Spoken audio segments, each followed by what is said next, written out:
It is 4 o'clock, Mayor. Yes.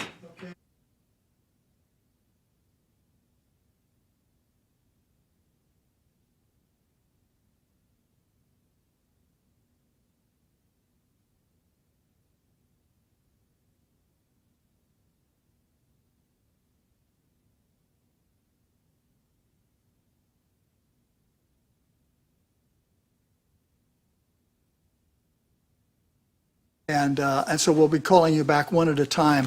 And let's begin with the first person, and I don't think we need to take any votes other than just adjourn to the back room for interviews. Yes, and Mark? just a clarification that these are still public, people can still have access to them. even though- Absolutely. Right, But the right. candidates, we would prefer the candidates not to be involved in the interview of the other candidates.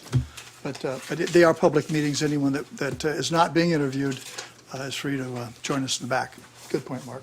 And Mayor, on that note, I will also note for the public's benefit, the interviews will be recorded. Correct. They're being recorded in the back We'll room. make a decision, but we'll talk about it, but we'll come back here and make the final decision publicly. So with that, Madam Clerk, who's our first interviewee? Julia Darden-Lintz, we're starting with the Arts and Culture Committee. Okay, Julia, come on back and join us.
Yes, we are.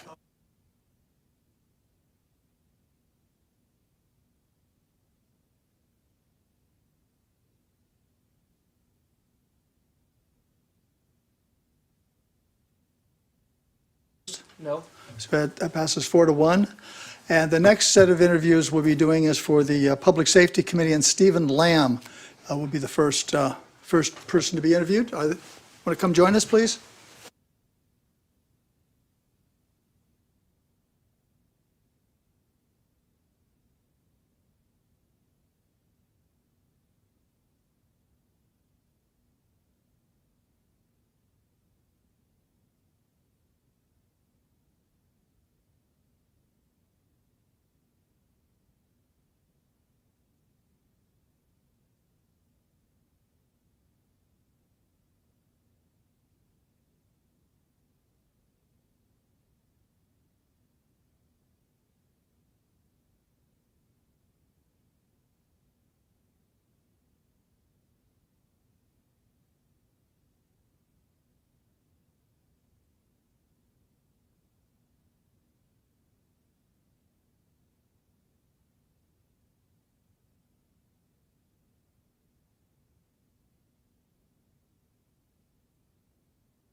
We're on. Yes, we're ready.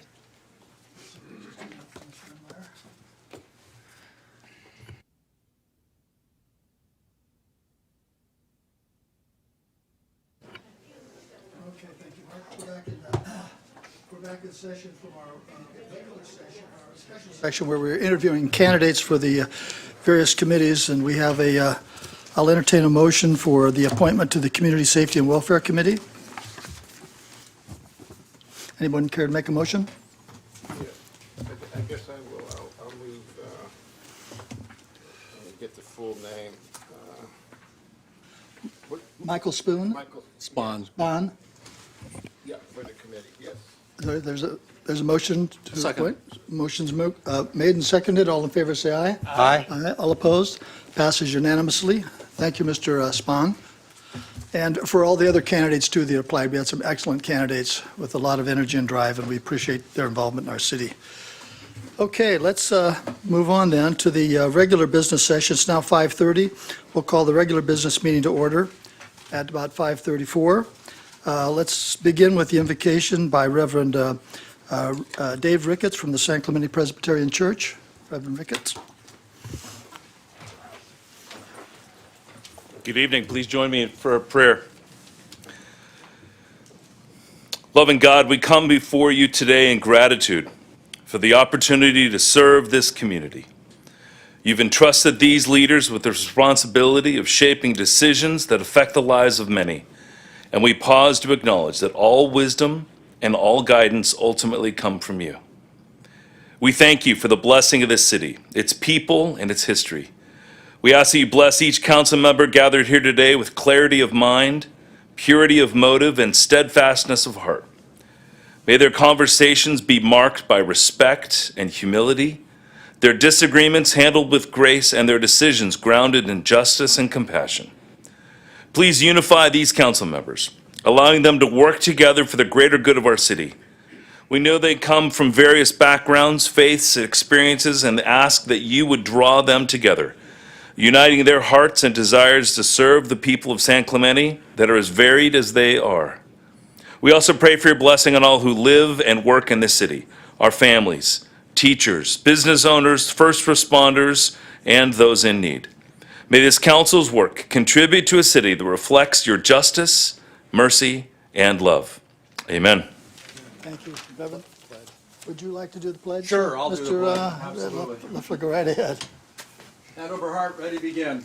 I Pledge allegiance to the flag of the United States of America and to the republic for which it stands, one nation, under God, indivisible, with liberty and justice for all. Thank you. Let's begin with the roll call and let the record show all members are present. No special presentations this evening, and we'll begin with council member reports. Mr. Wu, would you like to begin? Yes, thank you. On November 6th, attended a SCAG Transportation Committee meeting. On the 7th, attended a Concordia Elementary School 70th anniversary. On 8th, attended a veterans ceremony, 250th anniversary at a Park Semper Fi, organized by the Heritage Foundation. On the 15th, attended a San Clemente High School Education Foundation fundraiser. This noon, attended a Deputy Firefighter of the Year luncheon organized by the Exchange Club. Thank you. Okay, Mr. Leffler? Sure.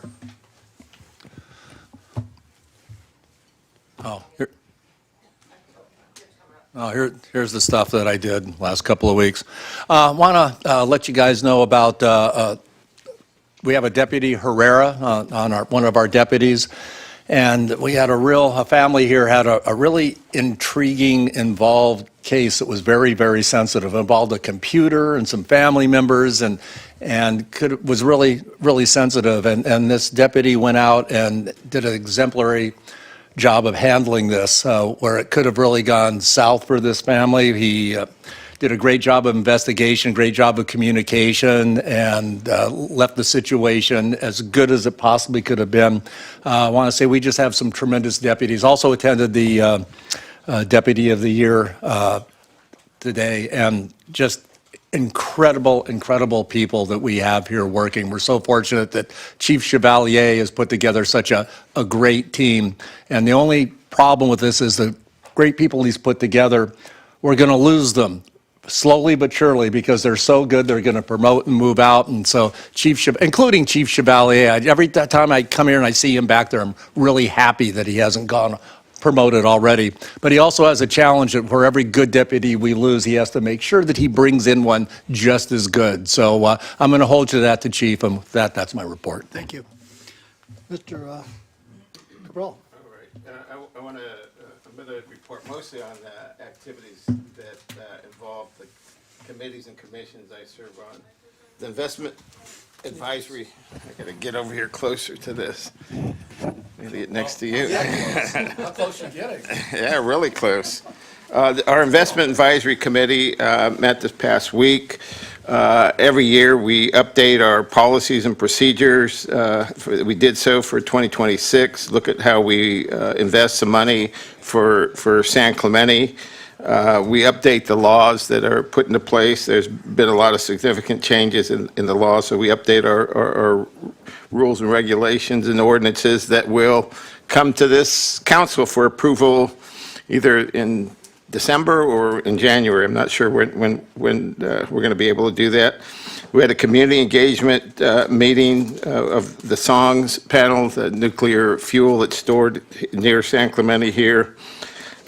We had in that meeting, we had a comprehensive discussion on storage and the demolition of the facilities.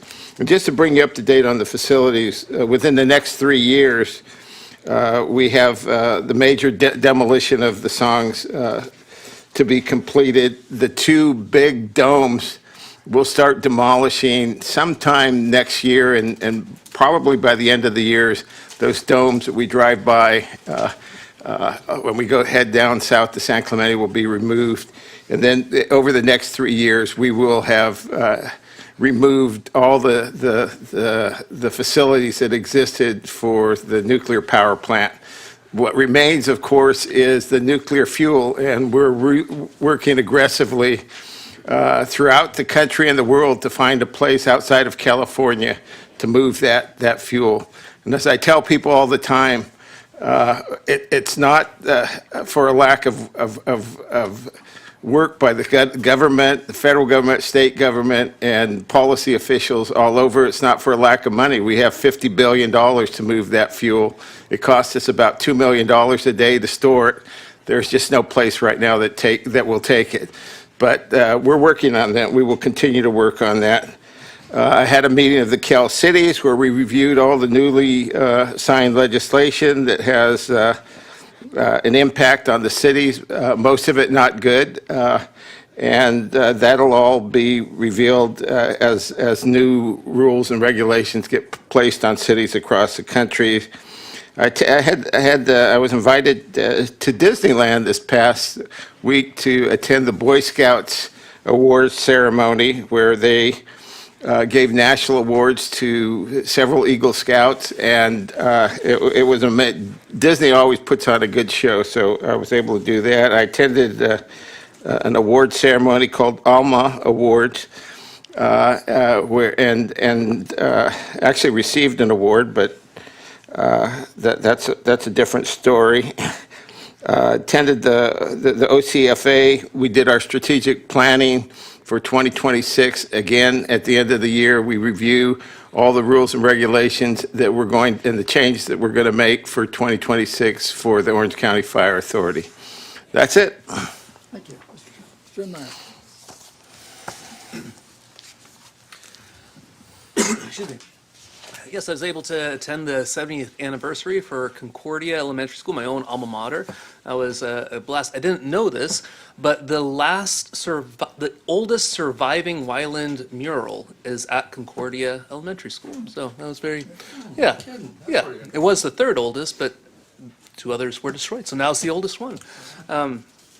Besides that, it was a great opportunity to see fellow teachers and just to celebrate our community of one of our longest lasting public schools in the city.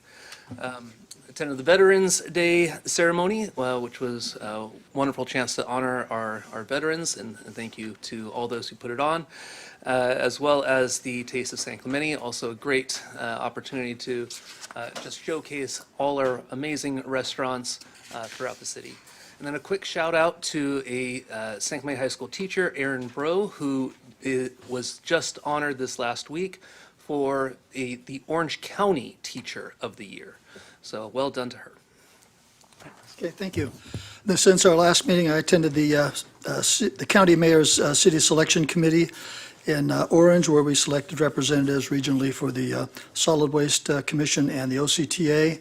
I attended I toured the Happy Coffee facility in preparation for tonight's meeting regarding their parking situation. I toured the construction of the Azov's restaurant, which is scheduled to open early next year. I also attended with my colleagues the Taste of San Clemente at the casino, attended the Veterans Day activities at Park Semper Fi along with my colleagues, and also attended the Boys and Girls Club sponsored network here on Del Mar this past week. So that concludes my presentation. The next item on our agenda is oral communications. Madam Clerk, do we have any speakers? We do. I will call the first several speakers up. We do have a total? We have 8. 8? Okay. speakers. Lois McNichol, followed by Nancy McIntyre, followed by Reva Buck.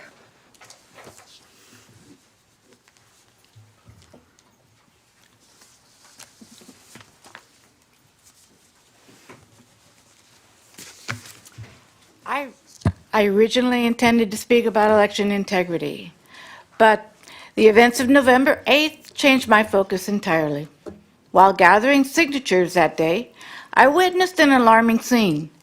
2 police cars and a park ranger arrived on Del Mar during a Veterans Day event to arrest a veteran who was selling homemade American flags. A police officer even approached me to ask whether I was gathering signatures, despite the sign and petitions clearly available. I asked the park ranger whether he planned to address the homeless woman sleeping on a nearby bench. He told me she was not breaking any laws and was just enjoying the beach, even adding that I was welcome to come sleep on the bench myself.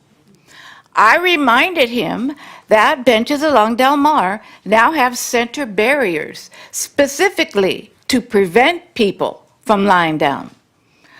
Earlier that day, an older gentleman had told me how relieved he felt that San Clemente felt safe again, now that the homeless were no longer wandering the streets. He had actually avoided our city for some time for this reason. So I must ask, why was such a large law enforcement presence dispatched for something as minor as this? This is certainly not the kind of response residents had in mind when we asked for improved public safety. Police rarely appear when residents report illegal street vendors selling on Camino de los Mares, despite repeated complaints. On that same day, officers also attempted to arrest a freelance artist on the pier. Residents did not request heightened security, so veterans selling patriotic flags or artists trying to make a living would be targeted. It seems that on this particular day, there were no actual criminals or dangerous individuals to address, only people trying to contribute to the community. Next speaker. Nancy McIntyre, followed by Reva Buck, followed by George Gregory.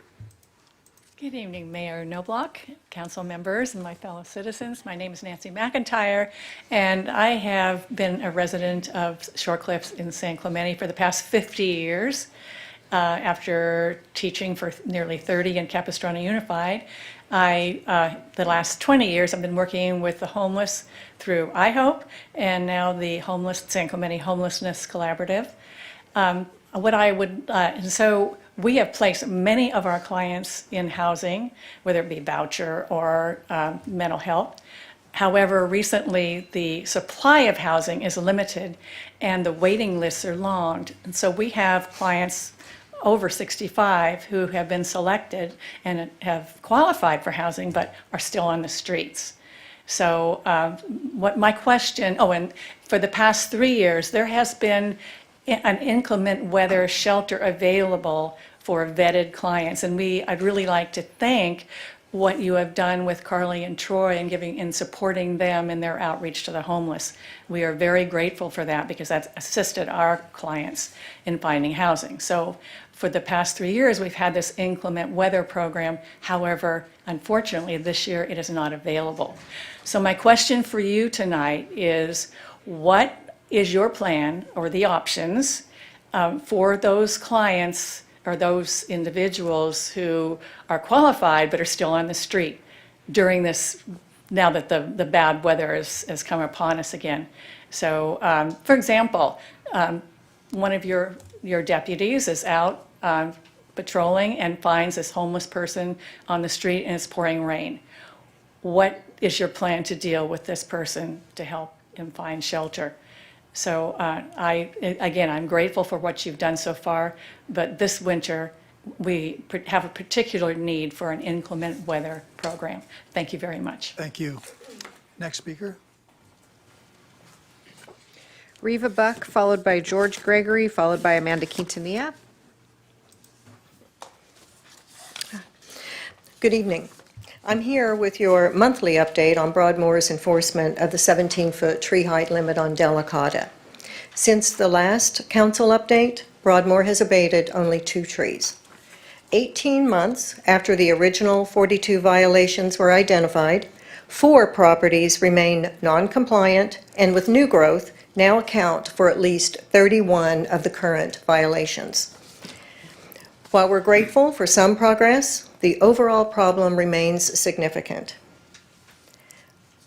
City enforcement is essential to ensure Broadmoor's compliance. We urge the council to require regular, detailed updates from Broadmoor between now and January 20th with the goal of achieving full compliance by that date. Otherwise, if abating only a few trees every couple of months continues to be treated as progress, this will drag on for years. And you have a handout to help you identify how long this process has been going on and where the violations exist. The council's March 18th directive required Broadmoor to abate tree height violations expeditiously on their face and without Broadmoor's subjective assessment. Broadmoor has not complied with that directive. When this matter returns in January, we respectfully ask the city to assume enforcement authority as the only practical path to achieve lasting, consistent compliance and to finally end the cycle of Felicidad having to fight this same battle year after year. Thank you for your continued support and your commitment to fairness and accountability. Thank you. Thank you. Next speaker. George Gregory. Evening, Council. George Gregory, North Beach, criminal, retired. The other day, the home team had a football game here in San Clemente, and the theme of the football game was safety. And the wonderful thing about that is they're all wearing those safety vests with the beautiful reflection patches and stuff on them. I would like to see that policy adopted for e-bikes. I live in fear I'm going to nick one of these kids or squish them. And let's face it, they go across lanes like crazy because they can maneuver like that. And I don't blame them. I don't want to take the e-bike away from them. But I want to be able to see them. And that's a small ask to put the vest on, take it with you. You can take it off when you get to school and you be in your stylish clothes. But when you're commuting or riding that e-bike, please wear that vest. And you can make this policy a very simple health and safety statement by the council. That's your number one job, is health and safety. Number 2 is business. We can't meet our commitments. We are in the red in this city. I suggest we build a harbor. That will put us in the black. I suggest you charge the goat man to graze his goats because he's getting away without paying rent. I can't even park my car without paying rent on Del Mar. So these are very fundamental ideas. You don't have to charge him a lot, but I mean, he's not having to pay for stables and stuff for his goats. Gee, it sounds like he owes us, not the other way around. So the thing is come up with some business ideas and let's make the money so we can meet our commitments. Because otherwise, what are you gonna do? Just raise the parking rate? So I would like to start a commission or a committee on a harbor. It's worth talking about. It can supply cash for sand replenishment. The dredgings will supply sand for the beaches. And what a wonderful place, North Beach, anchored by historical buildings and a commuter center. What a place. Because what Dana Point and the county supervisors have done to us is a crime. Us boaters, us maritimers, us stand-up paddleboarders, scuba divers and fishers, okay? This is maritime recreation. It'll give us a place to store a dredge. It's something to talk about. Flesh it out. Let's start it, because you know there's going to be some opposition to it, but we're only talking, there's really not much of a surf break at North Beach. It's a very small sacrifice for such a giant trophy. Giant trophy. Think about it. It's a cash cow, and it can happen. Please talk about the vests too. Thank you, George. Thank you. The next speaker. Amanda Quintanilla, followed by Chris Morrow, followed by Paul Lefcourt. Great. I just wanted to say thank you, council members, for the opportunity for being on the Arts and Cultural Committee. I really appreciate that. I just wanted, Megan, the next slide, please. I was talking to a San Clemente resident, and it occurred to me that this resident didn't really know what other people are doing in the community regarding fire safety. On October 7th, Rancho San Clemente Community Association, City of San Clemente, OCFA, met for a drive on Ridge Line Trail to review installation of a 3,000-gallon water tank near the reservoir. RSCCA, Master Association, has 14 sub-associations and is excited about the participation in fire prevention. And so it was a wonderful group of people, people from Keystone Management, South Coast Gardening, Director of Public Works, and Dan Dufresne, OCA Battalion Chief, Chief Mall. And next slide, please. And so here's a picture of a helicopter extending the hose down to the water that Shane Mall looked up in his computer, his pad. Next slide, please. And here's again a closer view of a helicopter extending a hose down to the water tank to extract water in Laguna Beach. And next slide, please. And here's the Ridge Line Trail, reviewing site for a tank along the east of the Pacific Shores HOA. And I know Bonnie Barnes, president of the Master RSSSC, always wanted to expand that road, and hopefully we can do that under Measure M2 funds. Next slide, please. And then again, they were reviewing the site for a tank along the east of the Pacific Shores HOA. And next slide. And I think this is the last photo, and just basically talking about that on the ridgeline. Next slide, please. I think that's it, but thank you so much. I think it's really great that we have people like Bonnie Barnes and Captain and Chief Mall and other battalion chief and other residents that are really doing their due diligence and working on fire prevention. Thank you. Thank you. Next speaker. Chris Morrow, followed by Paul Lefcourt, followed by Louise Herbert.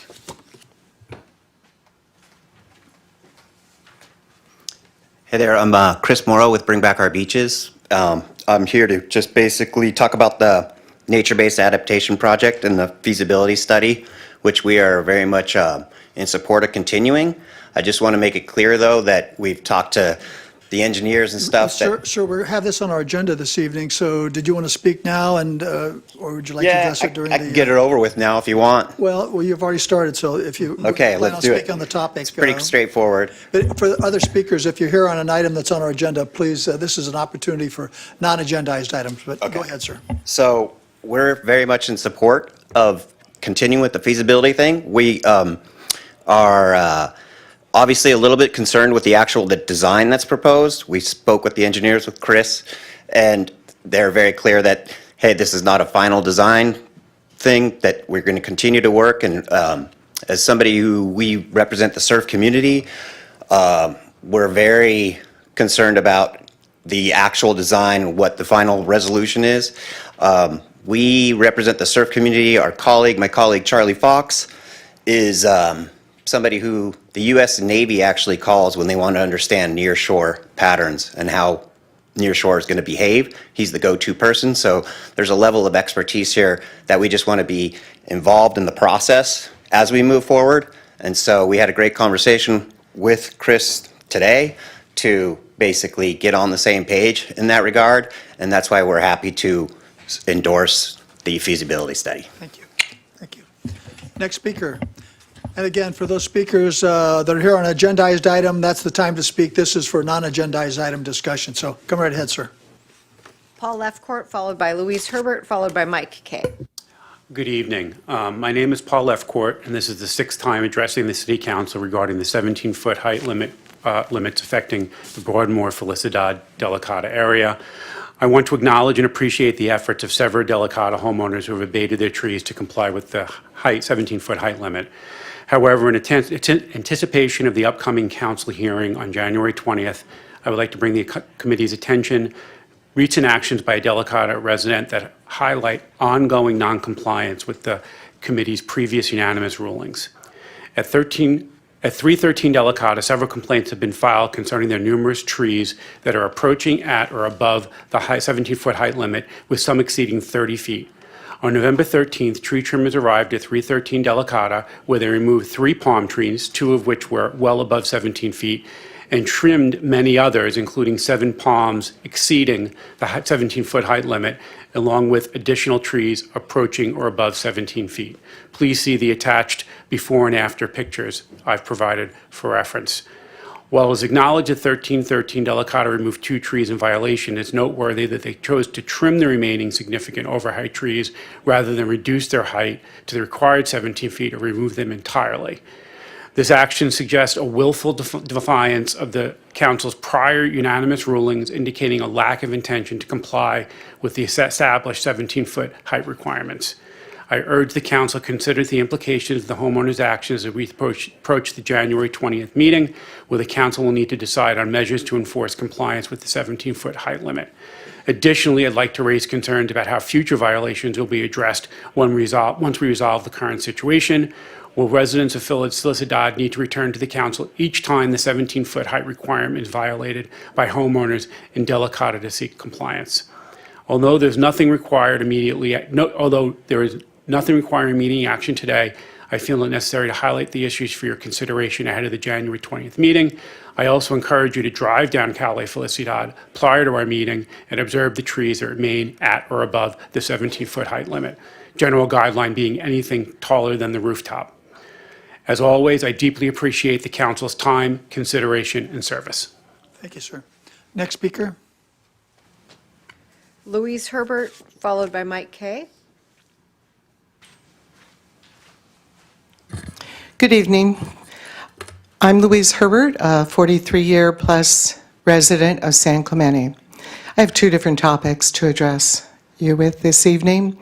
One being the letter to the editor that I read in the paper a couple of weeks ago from you, Mayor Knoblauch.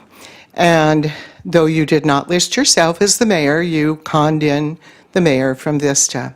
It was so discouraging to read such misrepresentation and false claims that it was appalling. But I was so pleased to see Mike Levin's response directly to you guys. His was accurate, very accurate, and his is actually notated in Washington. versus your opinion. That's one topic. My other is, having just listened to what you guys did this last week and being very patriotic and participating in the Veterans Day programs here, I note that that's wonderful, but this town has people who choose to go after others for participating in their patriotic rights, and that's against Mr. Enmeyer's daughter.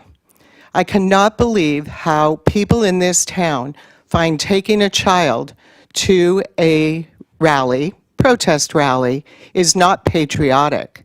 Instead, it is exactly patriotic. Teaching children what their rights are, when they should stand up for them, and that they have a voice is more patriotic than standing at some preconceived other event doing what you should be doing as a member of council. But teaching children for the future what their rights are and their voice means something is far more patriotic.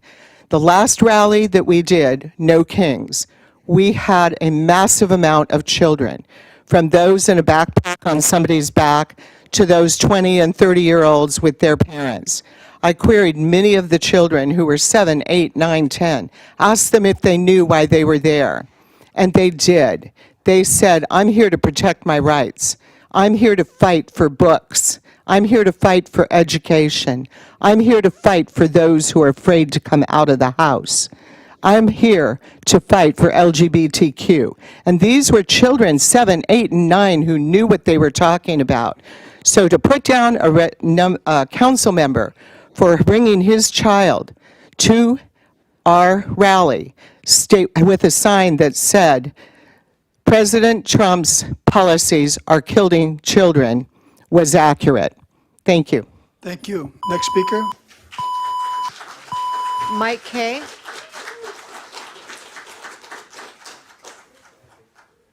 Mayor Knobloch, Mayor Pro Tem, Cabral, Zenwu, potentially future Mayor Loeffler. I have three things I want to talk about real quick. First, we're out of agendas in the back. And I don't know how many of you guys print. I've noticed a lot of people are going, which is good. We have participatory democracy in play right here, but we probably should up the number that we print. I know I like reading through them, and I'm sure others do. Second thing, I just want to share, I had an amazing interface with a member of the Orange County Sheriffs. Nunez was the officer's name. I actually interfaced with him twice over the last 2 weeks or so, and I found Officer Nunez an incredibly professional, honest, straightforward, reliable, and altogether very respectable officer. And I'll admit, when I was a younger man, I had a couple bad experiences with police officers. I have a little shy sometimes, even in my old age. But he went a long way to dispel that. And I just thought, he deserves a shout out. He did a great job. Anyway, main thing I wanted to share is that I am Mike the Goat Guy. The goats are a little unhappy with this weather, but they're getting through it. They're just fine. We have a couple of new baby goats. Cutest things you've ever seen. We've now opened up an open house on Sundays between 1 and 4 after church. If folks would like to come out, and we provide the carrots. They can feed a goat. They can ask questions. They can give us their feedback, their concerns, their thoughts about goat grazing, share their experiences, etc. We welcome people to come out. The idea behind it is both to build support, but also we have a lot of people visiting at random times, and we're trying to curtail that a little bit for safety's sake and for the goat's sake and everything, and just kind of funnel them in at a certain time on Sunday. So I'd invite members of the public, any of yourselves up there, to come on out and interface a little bit with our goats. The young goats are doing great. We intend to start milking some other goats. We have some other little ones coming. We've got some interest in some goat milk and other things. Our volunteer base continues to expand, and this is all part of a community-based goat program. And it's something I hope we're able to continue with. We certainly are striving to be that so that we have a permanent group of goats, and then we supplement during the grazing season with additional. So come on out and visit your goats. Thank you. Thank you. Madam Clerk, any other speakers? No. Okay, then I'll entertain a motion for the waiving and reading in full of all resolutions and ordinances. So moved. Second, all in favor say aye. Aye. Passes unanimously. Consideration of agendizing any items that require immediate action. Are there any, gentlemen? Hearing none, let's go to the next item, closed session report. Here, we don't have any closed sessions to report. Staff communications, Mr. City Manager. We do. We have, I believe Kate is here to introduce everyone to the, there he is, to the new website. Give you a quick orientation of the new Excellent, website. Excellent. She's getting more agendas, so, yeah, she's doing her job. Happens to be the IT guy. Yeah, he knows what he's doing.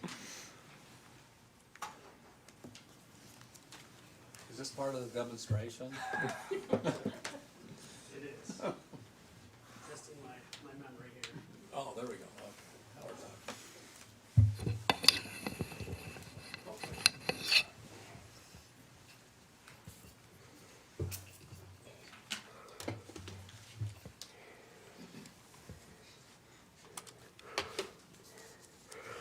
Okay, hello, my name is Kate Boisrink. I'm the IT manager here with the city. Good evening, council. I'd like to introduce you to our new website and also the public. The first thing out of the gate here is I want you to notice the URL. We are now sanclemente.gov. It's been a long time coming. We've had a hyphen in our domain name for years and years and years, and it's always been kind of a sticking point with our users. But that is gone now, and we are sanclemente.gov. The .org will still work, so if you have bookmarks and all that kinds of stuff like that, it'll still redirect to this new one, but this is going to be our primary domain moving forward. I'd like to go over some features real quick. I know that you have a long meeting ahead of you, so I'll be brief.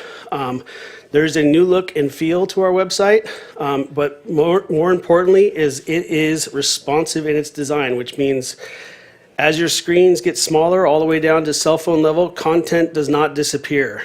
It just shifts down.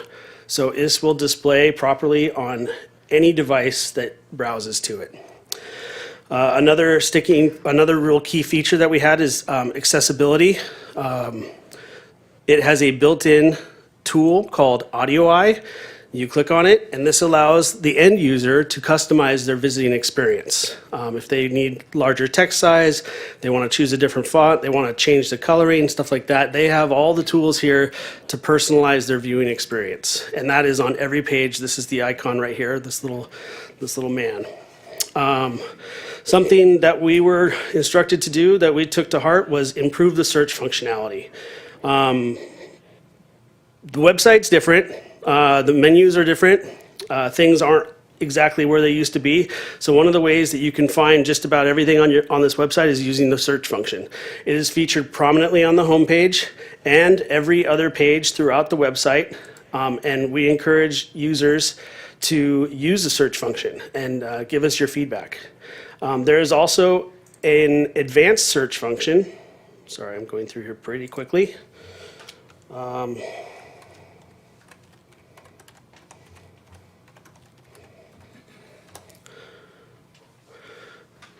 So when you do a search and you don't come up with exactly what you want, you can go over here to the right and click on your advanced search. And here you can refine your search. You can add extra words, you can create phrases, you can exclude words, and you can also search by content type. Now the catch-all is all content, but like if you're just looking for documents, you can click on documents and then it just searches our document library. So it is a much improved and great feature of the new website, like I said, presented predominantly on the homepage. We have new graphic buttons. These represent some of the services that our citizens and residents use the most. We have these giant image buttons, and these are our top hit count pages from our previous site. The beach camera has always been super popular, most popular page by far and away. Classes and programs, recreation, online magazine, our golf, tea times, and our aquatics are also up there as far as hit count. These are also seasonal, and we can change them. And so, like, maybe aquatics isn't quite as popular in the winter, and we have an event, we can create a new button. Miley's actually created a couple of these already. One of which would be like an information button if there was an ongoing event, so you could just browse right to that. But yeah, this is all customizable. Another function is we have a consolidated calendar. Every city event, whether it's a meeting, a class, or some sort of event, is going to be on this calendar. So there's not searching around to different departments or different places to find what's going on in the city. We have our updates, which is basically like latest news. We have links to our social, our Facebook and YouTube. The most recent posts are going to be here. And so you can navigate to the city's social media through these icon buttons down here. You have Facebook, X, formerly Twitter, Instagram, YouTube, and LinkedIn. One of the last things I want to talk about is we have this thing called Notify Me. This website has an incredible notification system. And so you can sign up for alerts. And these are what we have so far. You do have to give an email address, create an account, but what it does, it'll send you an email every time there is an agenda for one of these committees, anytime there's a recreation information or any sort of recreation information or updates. And it will also take place of our old archaic street sweeping notifications. Our GIS coordinator actually created a map.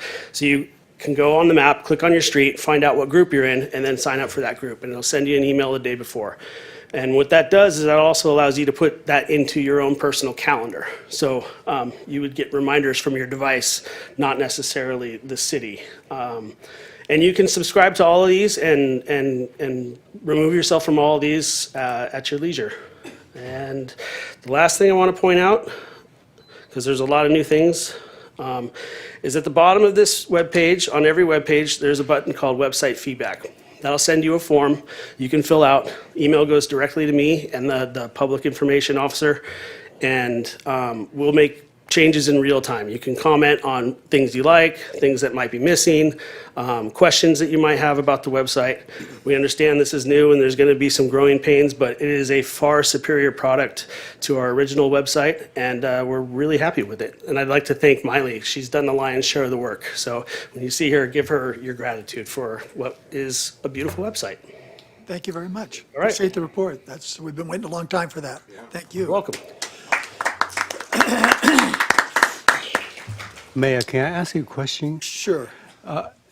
Yeah, can you show to the public that if a member of the public has some issue they want to bring to the city's attention to report, let's say the street light is off, and there's a link on the website, you can just click on and generate a report. Can you show it? Yeah. Well,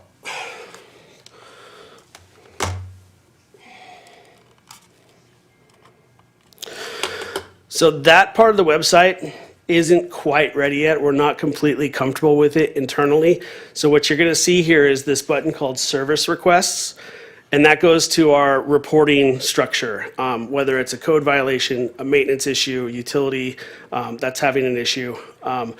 What we hope to have within, hopefully by the end of the year, if not right around the new year, is the second part of this, which is the see-click fix, is where you take a picture of a street light that's out, your phone puts a little geocode in it, and it routes it to the appropriate staff member.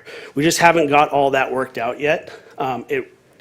Conceptually, it's in place. We're not completely comfortable with the workflow quite yet, but that will be debuting shortly.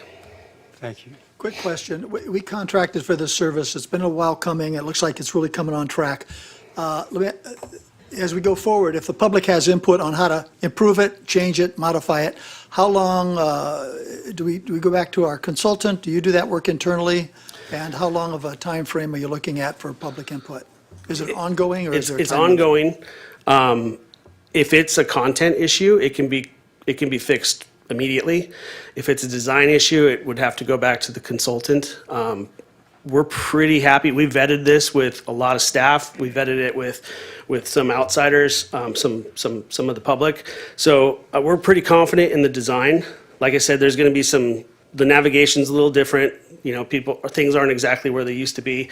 So there's going to be some growing pains in that effort. But you hit that website feedback, you'll get a response within a business day or two. Thank you very much. Any other questions, gentlemen? Okay, thank you for that report. Really, really appreciate it. You're not getting no more applause, though.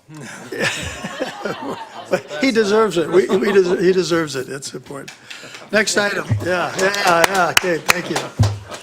Next item is item 8A, consideration of a resolution 25-175, approving the cost of services study, adopting the cost recovery for beaches, parks, and recreation survey policy, approving an associated fee schedule, repealing and replacing resolutions 23-25, 89-54, 95-11, 11-61, and 16-23, and all other resolutions that may conflict therewith, and finding the actions exempt from CEQA.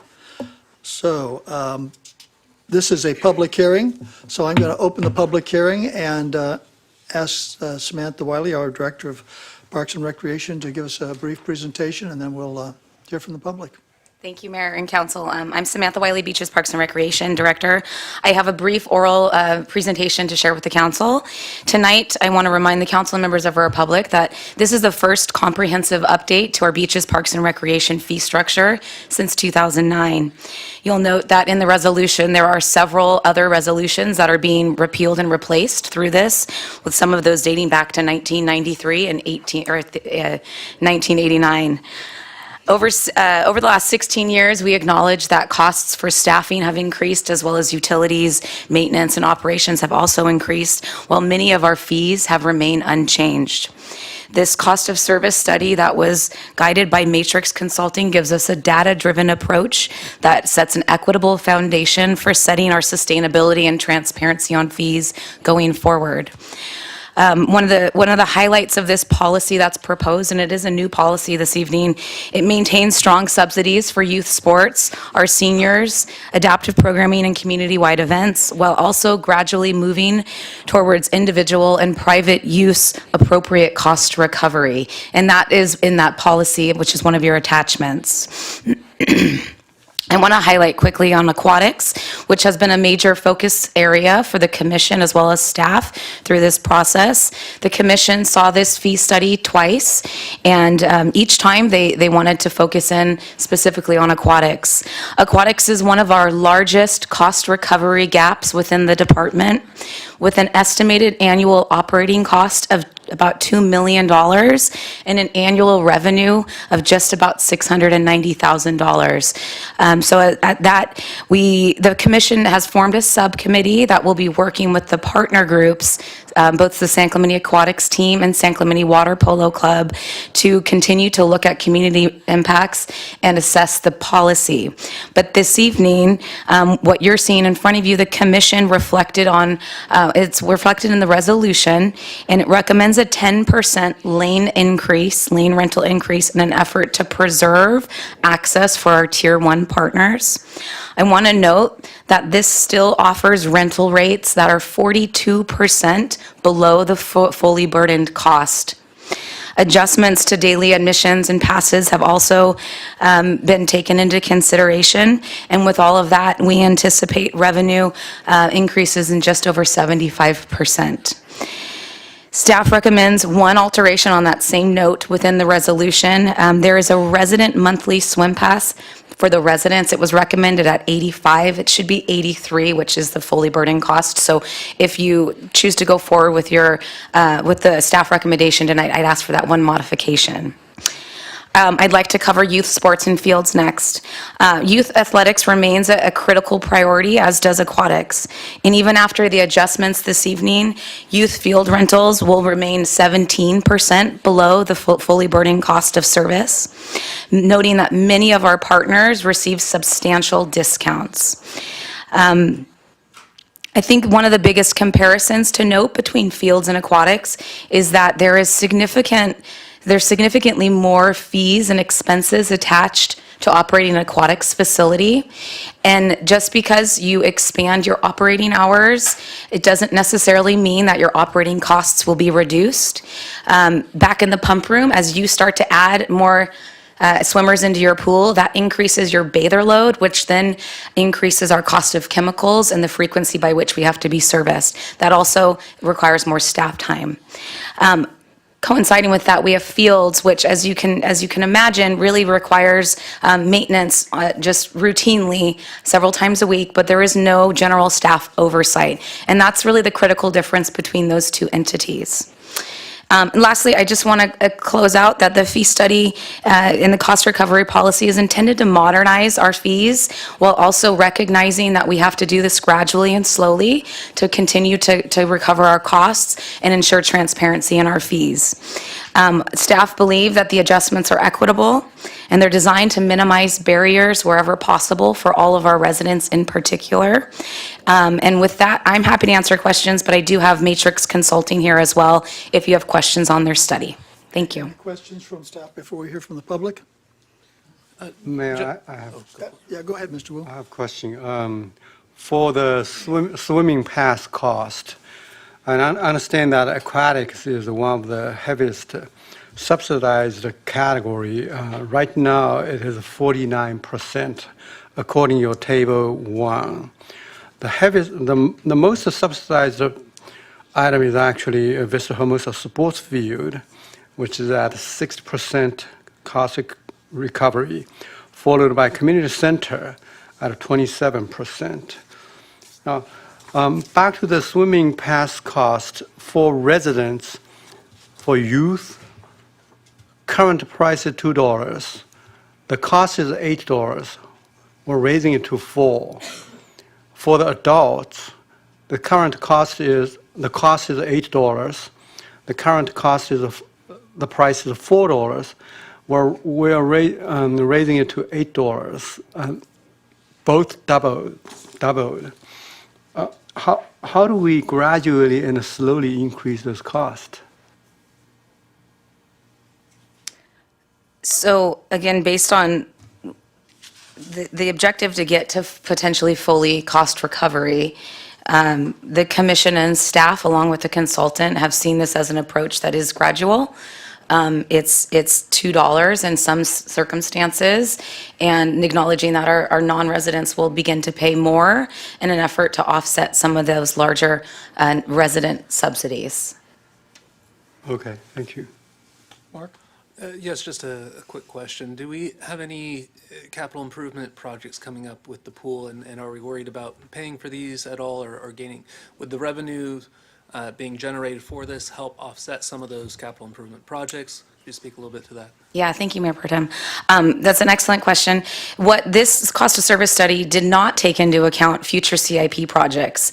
And as our pool is aging, it was opened in 2011, we have some significant costs coming up in terms of capital improvement, including a complete repair and replacement of most of our pump room systems that will be close to $1 million. Unfortunately, at the time of design, the pump room was not designed to easily take out our boilers and our different pumps within that room. So we have to remodel the building, and that would either be removing the roof or taking down a wall.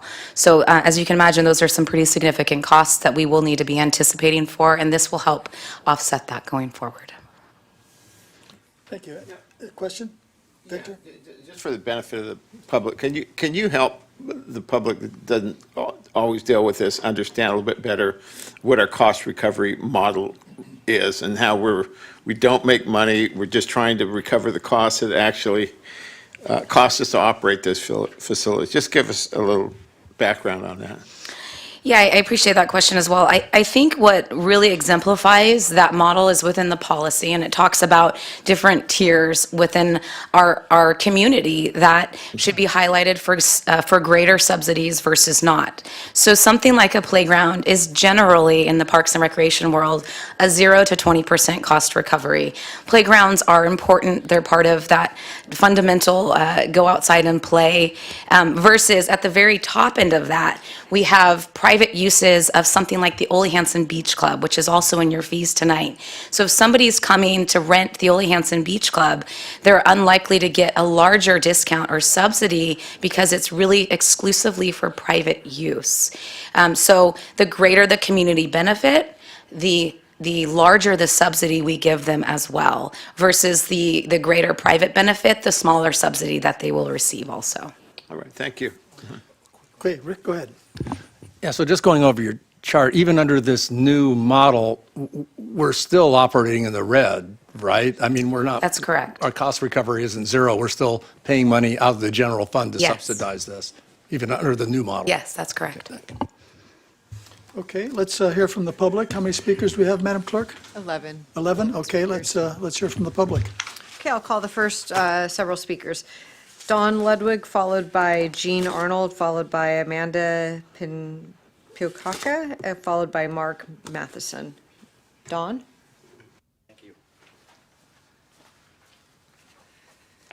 Going to be tough being first here. Good evening, council members and Samantha. I'm Don Ludwig. I serve as the president of the Top Gun Senior Softball Association based in Southern California. We have 14 teams that participate in our club, just over 200 members. I'm here tonight because basically we're talking about raising costs, and I totally understand how that has to happen, and we're not saying that it shouldn't happen.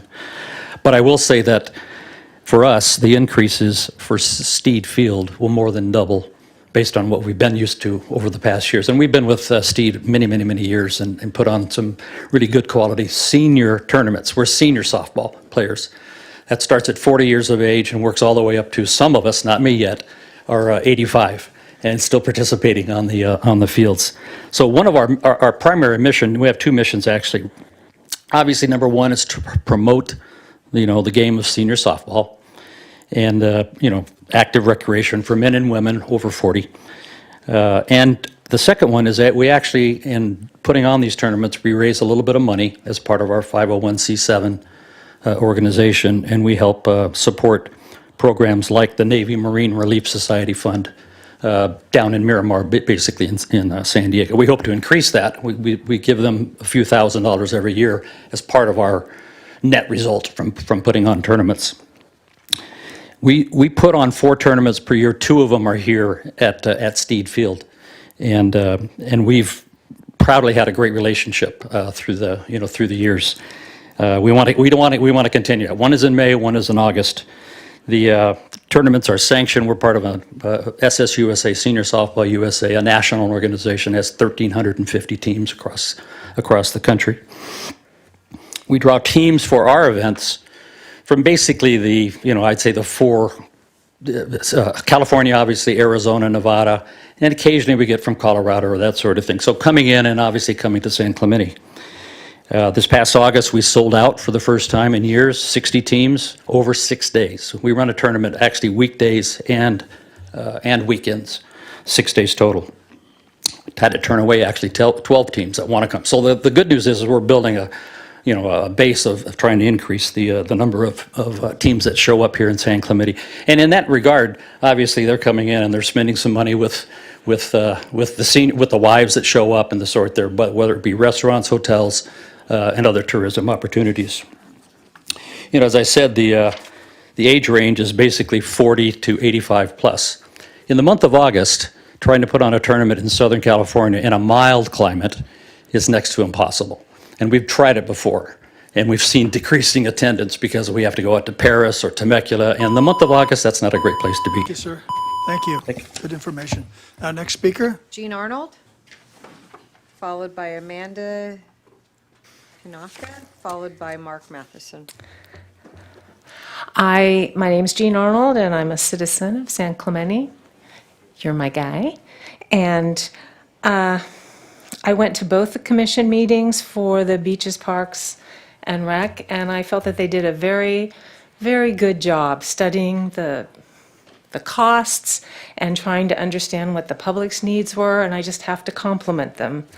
All I'm really asking for is information put forth for low-income seniors, youth, and families on the website, notifying them that rates are available.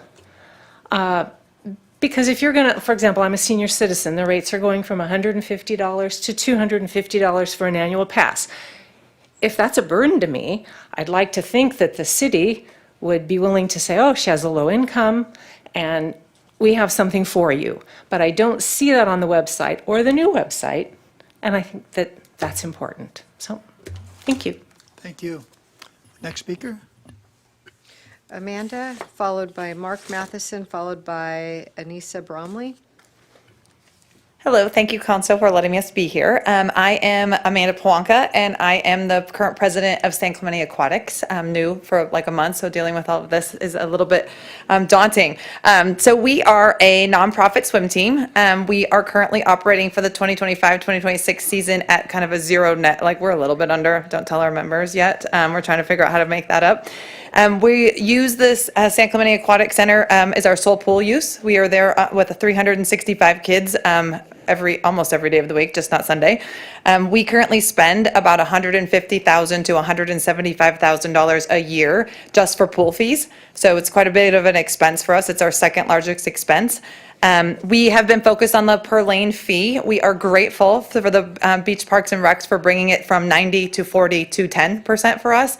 That is currently still a large increase for us. It's about a $15,000 increase, but compared to the $50,000 increase we were looking at, we think that's a much better situation. We do understand that, we do need to increase costs. Everybody needs to in this day and age, so we do understand that from that perspective, so we're not opposed to an increase.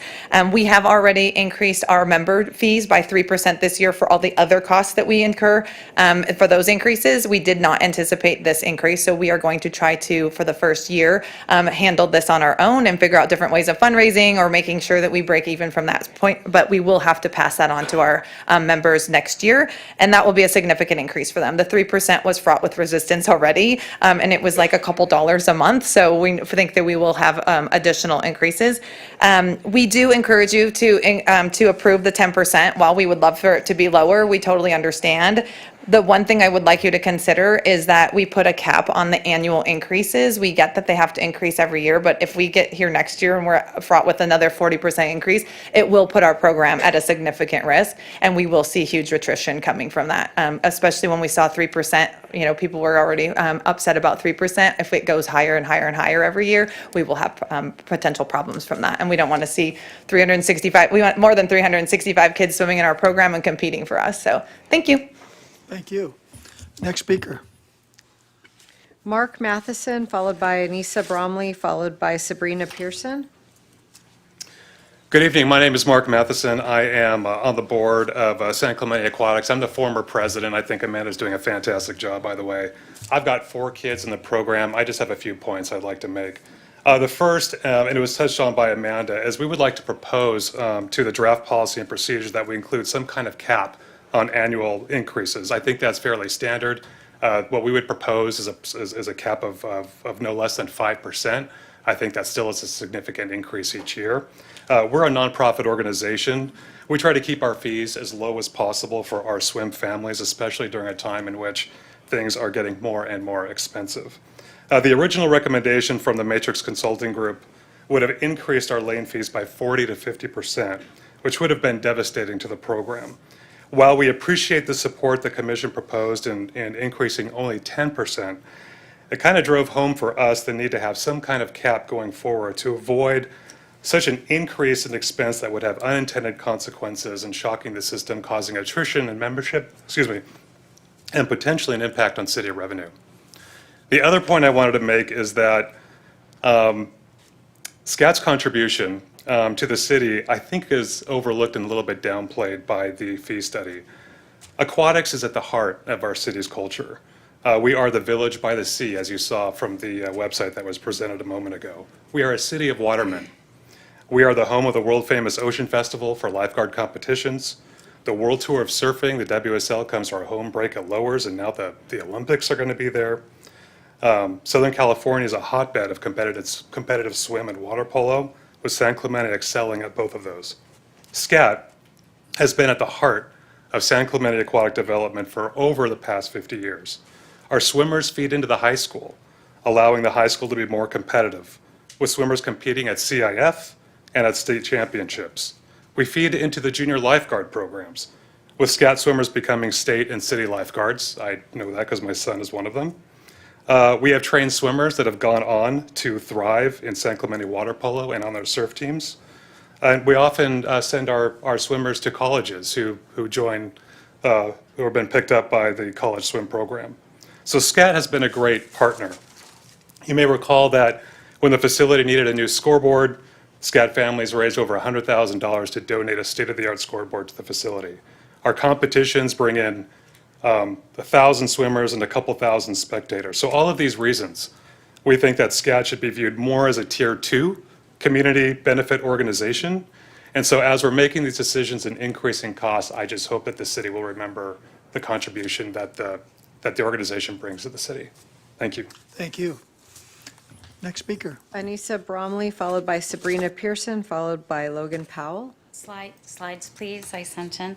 Hi, I'm Anissa Bromley. I work for San Clemente Water Polo Club. My daughter is an athlete, and my husband is one of our volunteer coaches. Are the slides come? Okay, thank you. I'm here to respectfully request a fair fee amendment for water polo. Water polo is a water field sport currently billed by 25-yard lane. To run a practice for one team, we must rent 7 lanes, bringing a 7-fold fee multiplier that no other sport experiences. So when a lane rate goes up $1, our rate goes up $7, and that's $42 per practice at the proposed fee. 4 days a week, all year, this compounds to thousands in increases. Aquatic sport families already pay 2 to 6 times more for the same city lane. Our youth pay $25 a lane, while adult non-residents pay $13 a lane. And if we were to go to Laguna Niguel, we'd pay $7 a lane. Our city pool is already 30 to 50% more than any other pool we rent. And while we pay the same rate as the swim team, we average 2 athletes per lane due to a field of play to their 6, making each fee increase hit our kids 3 times harder. These impacts aren't reflected in the matrix report, though the report does note that closures do increase fee costs for users and that the city already meets cost recovery benchmarks. Next slide, please. At the current rate, water polo families already pay 2 times more than field rates at the new rate, and 3 to 5 times more than our nearest water polo competitors. We carry higher costs and receive lower subsidy versus field sports with lower costs and higher economies of scale. To alleviate disproportionate fee burden, we respectfully request a cap on the aquatic fee now to no more than 5%, while we continue to work with beach parks and recs. And we also request a combined approval of a 30% water field correction to only partially offset our compounding 7-lane multiplier. We also request extension of senior partnership status through December to ensure affordability due to the multiplier while we work on scaled and long-term criteria for a very small niche sport. We also request scaled $5 participant fee to reflect our city access. Right now, we only have access for 1 team in a city pool. Charging us for 256 athletes is a cost to participate tax for us. Next slide, please. Our combined request supports equity and preserves our small but vital program that feeds the city high school, our city lifeguards, and our ocean safety while still supporting cost recovery. Thank you. Even with it, it's still our most expensive pool. Thank you. Thank you. Next Sabrina speaker. Pearson, followed by Logan Powell, followed by Carrie Pearson. Good evening, Council. My name is Sabrina Pearson, and I'm here to request that you approve a water field discount and approve us for senior partnership to support equity and affordability for water polo athletes like me. I've been part of this club since I was 10, and I proudly represent San Clemente Water Polo and San Clemente High School. Last year, our San Clemente High School water polo team made it to CIF Division I finals to lose in an overtime tiebreaker. My San Clemente Water Polo Team Club won gold at Junior Olympics in our division. I've also had the honor of competing at the national level through the Olympic Development Program and our regional zone team. But what matters most to our sports community isn't athletic success, it's how we grow. Many of us start together in splashball and grow up through the program, learning not just how to compete, but how to lead, how to work hard, persevere, support one another, and how to represent San Clemente with pride. San Clemente water polo athletes are leaders in the classroom and in the community. Outside the pool, I served as a junior lifeguard lieutenant, and I volunteered as an assistant coach for splashball and our 10U girls. Many of my teammates do the same. We lead beach cleanups, we volunteer with Assist Teens, Action Angels who sponsor families in need for Christmas gifts, and participate in home builds. We're not just athletes, we're active citizens.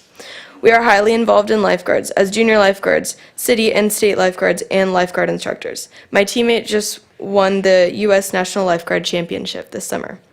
We're academic All-Americans, valedictorians, and ASB officers, including presidents and vice presidents. This year, San Clemente High School's homecoming king and queen were both San Clemente water polo players. That's the kind of community and culture at San Clemente water polo. Our coaches are former players who returned to mentor the next generation, including my coach, who played for UCLA and came back as a volunteer coach. He is one of many who have done the same.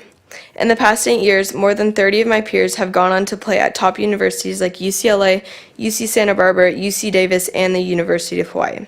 We have a legacy of excellence that inspires us to reach high and give back to our community. I don't know any other sport club in our community that functions or gives the same.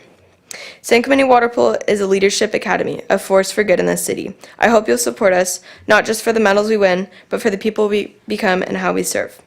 We are taught that with great effort comes great reward. Please help us achieve a fair fee with a combination of a water field correction and an extension of senior partnership throughout 2026 so my sport is affordable.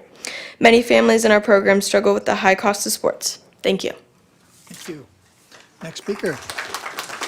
Logan Powell, followed by Carrie Pearson, followed by Jeff Gerard. Council members, good evening. Thank you for your continued partnership with the aquatics community in San Clemente. I know the focus tonight is on a fee increase, and we'll talk about that, but I want to give some background as I've been working with the aquatics in the city for about 20 years. I'm here today to speak about general pool access for our water polo athletes and programs. Before COVID, the Vista Hermosa Aquatics Complex was available to the high school programs during the underutilized hours of 1:30 to 3:30. In recent years, staffing shortages made this access unavailable. Thanks to the work of the city administration, the pool has recently been opened during this time slot on Mondays, Wednesdays, and Fridays. However, our use is limited by school schedules.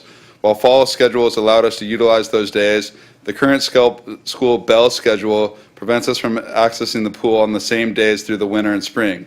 There is need on Tuesdays and Thursdays, but we have been told that the days cannot be adjusted. We are hoping that the council can look into opening the pool on the days where the student athletes can actually use it and consider flexibility in shifting staffing or operation hours to align with community need. I'm also speaking on behalf of San Clemente Water Polo Club, where I'm the club director. We're a feeder program to the San Clemente High School with great community benefit for our water-based town that competes with established clubs that enjoy consistent access to multiple Olympic-sized facilities. Historically, our club has operated out of the small high school pool. We have recently supplemented our space with a facility in Mission Viejo, but the commute has caused attrition as families drive past other clubs that can offer superior access closer to home.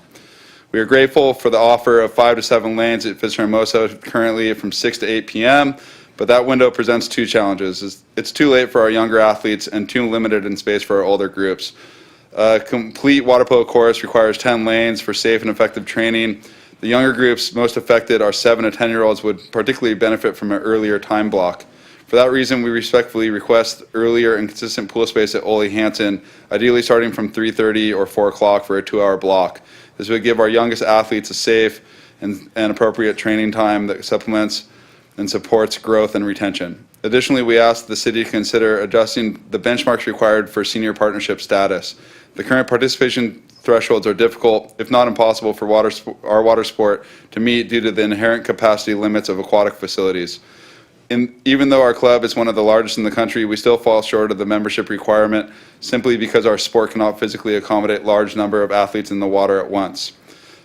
Finally, we ask our city to to consider creating a field equivalent rental classification for water polo with an appropriate fee structure, including a 5% cap on any general fee increase. Water polo is unique in that a full training course, roughly the size of a basketball court, accommodates only 12 to 14 athletes during active play. The previously mentioned discount would help with this. Thank you for your time. Appreciate you Thank you, guys. sir. Next speaker. Carrie Pearson, followed by Jeff Gerard, followed by Zachary Gilmore. Hello, thank you for having me. I'm Carrie Pearson. I'm the proud mom of Sabrina, who just spoke to you earlier. We just wanted to show you a quick video that will highlight something that numbers alone cannot capture, and that's the heart of this program. You'll see our kids are confident, they're supportive, they're engaged, and they're strong in every way. This is what city support protects. It protects the teams that you see in this video right now. This is why preserving access to this fragile, high-impact sport means so much for our families and our community. So please try not to price us out of San Clemente so we can stay in the place that we love with one town, one team.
Thank you for your time. Great photos. Thank you very much.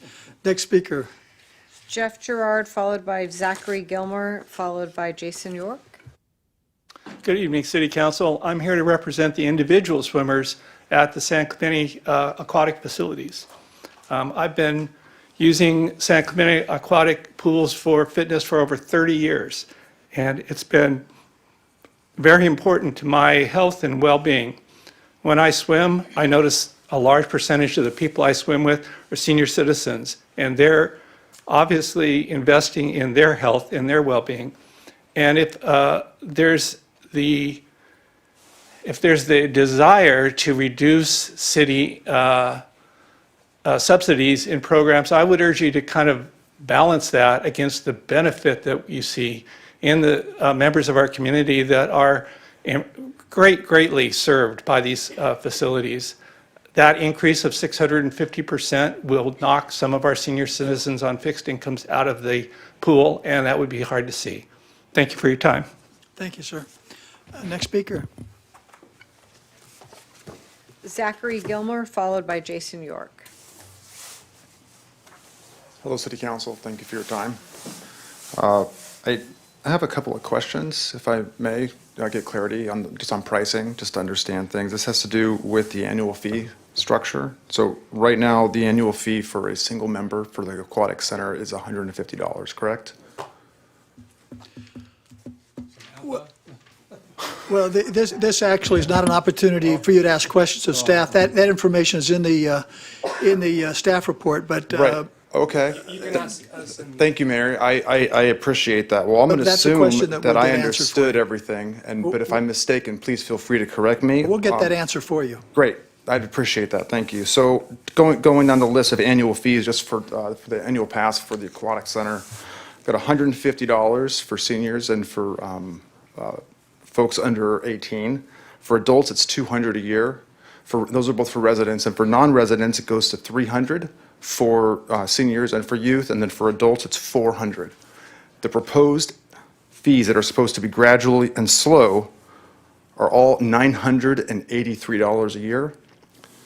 That is 650% of an increase, 490% of an increase for residents. I do not understand how that is gradual. Slow, yes, considering that the pricing has not gone up in 17 years. Definitely slow. The price of the aquatic center is one heck of a deal. And pricing definitely needs to go up. There's a lot that goes into it. Some sort of a cap and a plan to slowly raise pricing over a course of 10 years, 20 years makes a whole lot of sense.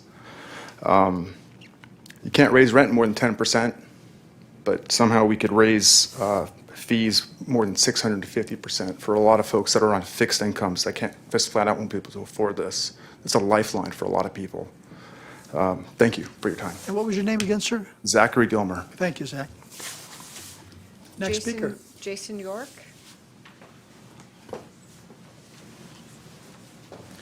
All right, good evening, council members. First time city council meeting for me. Welcome. And last month was my very first BPR commission meeting. And I want to start out by just mentioning and thanking the BPR commission because I felt like they really listened to us and they heard us and they were very reasonable. So I very much appreciate their efforts. And I want to thank you guys as well just for allowing us to participate and utilize the pool and building the pool in the first place. I know it may have been before your time involved with city council, but the thanks is there nonetheless. So San Clemente Aquatics team was actually founded in 1975 with roots back to 1966. We're a very proud team with big aspirations. We consistently win small to mid-size team events, regional events. So as big as the California and Nevada sectional. And then we consistently send people to junior nationals, which is the fastest meet in the country for 18 and under swimmers. And so we're very proud of that. I refer to our club as a pocket of quality because it's not the biggest, but it certainly is filled with talent. We also consistently send kids to universities on scholarship, and most importantly, we keep them off the streets and out of trouble because they're too busy and they're too tired to do anything otherwise. The other thing I want to mention, someone brought up the point of capital improvements, and I know you're already aware that we contributed in our efforts to bring in the new video scoreboard that graces the pool deck. And I feel like that's the way that we would like to help. We have parents that very much care about their kids and the team, and so they are willing to fundraise for a worthy cause. If we simply raise rates, that's not something that we can fundraise for, but we certainly want to partner with the city to do things. There are other capital investment needs, and I feel like if we do a fundraiser and we kind of attach an importance and significance, such as diving blocks, and I'm aware that the city council would like new diving blocks. They're desperately needed. The current diving blocks, they're just out of date, and I'll leave it at that. But if we could partner with the city and fundraise and bring in new blocks, I think that would help us bring in Olympic team for 2028, and I know that's a goal for you guys as well. So thanks again for all you do. I appreciate it very much, and I hope that we can move forward and work together. Thank you. Thank you, sir. Next speaker. That was our final speaker. Okay, Samantha, there was a question that Zach just asked about the first. I'm sorry, the quick point of order here. Ms. Attorney. What's your point of order? So, sorry, I don't think it's a point of order, but I need to make a declaration. My son is on the San Clemente water polo team. Do I need to recuse myself from this vote?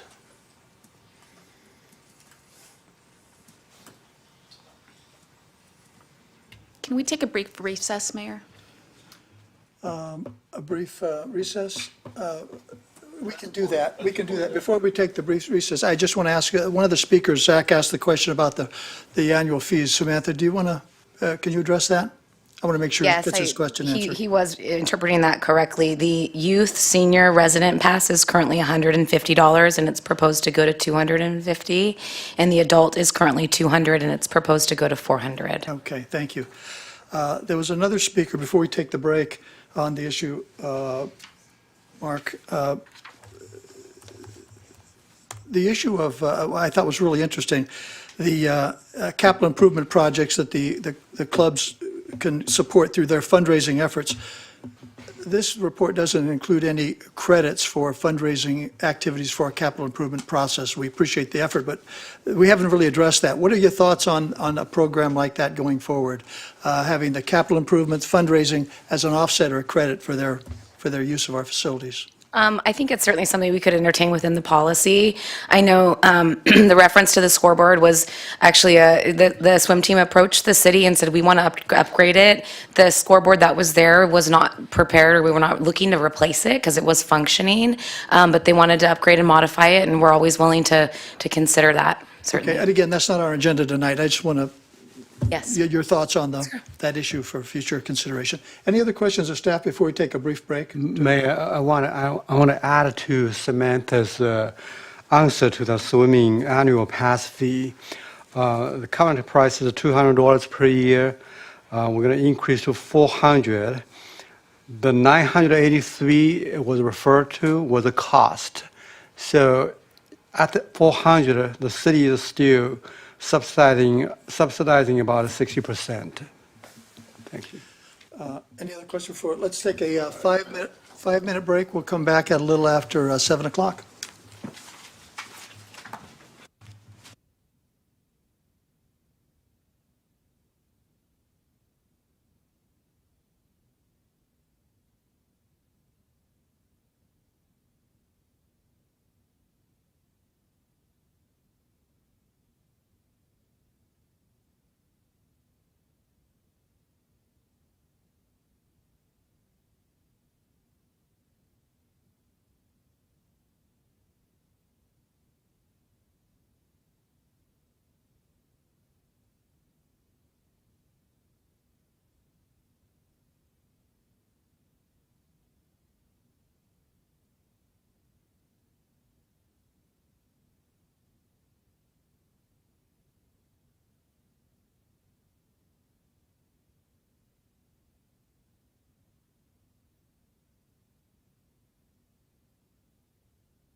We're going to call the meeting back in order. Folks, please take your seat, or at least take your conversations in the hallway if you would.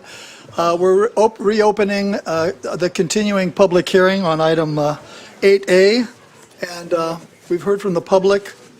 Do we want to, gentlemen, entertain a motion, and we can discuss those motions in order? Do we want to first, we have a legal opinion from our city attorney concerning Mr. Unmeyer's question. Mr. Mayor, I think the Mayor Pro Tem has a disclosure and a recusal to make. Yes, if it's okay with the council, I would like to bifurcate this issue and make two separate votes, one for all the other issues of the fees and adjustments, and another just on water polo. And then I would prefer to recuse myself from the vote on the water polo issue because of a financial interest. That's a smart decision. I support that decision. I think we can both bifurcate the vote. Okay, well then I'll entertain a motion on the matter. On the matter of the bifurcation? Well, no, I think on the matter of bifurcation, I'll entertain motions separately, so we'll do that. I don't know that we need a motion on that, Madam City Attorney. I'm going to entertain two motions. We'll take a motion in partial for the item, and then. Do you want to entertain the general motion first? We'll do or- the general motion first, and then you can Okay. bifurcate yourself Great. strictly on the water polo. Great, thank you. So is there a motion on that item? Are we going to get a chance to ask more questions? We can. Okay, yeah. We can. Do All we right. have questions for staff? Let's hear them.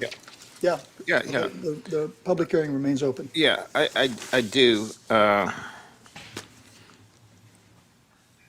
You've heard some of the concerns expressed.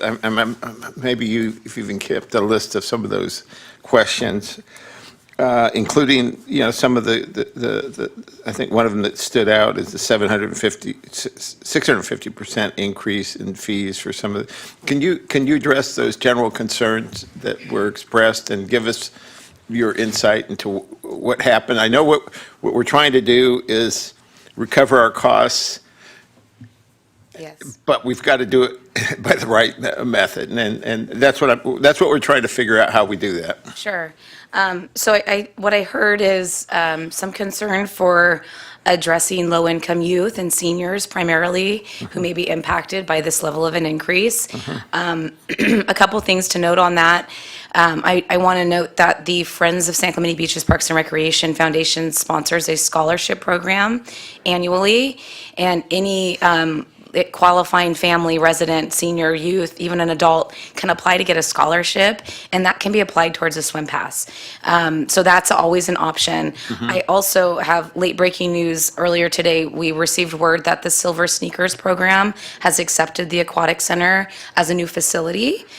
So our residents who are on Medicare have that option now great. through Silver Sneakers. So that will be rolling out in the next couple months. We're just finishing the application and paperwork, so that's a very exciting opportunity as well.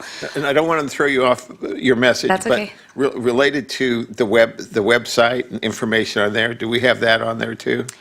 We need to do a better job of advertising it, certainly. Okay. It is in all of our magazines and it is on the website, but we will do a better job of advertising Okay. as well. You can continue if you have. No, I think those are the biggest components, that we do understand that the increases can be challenging for those that are low income.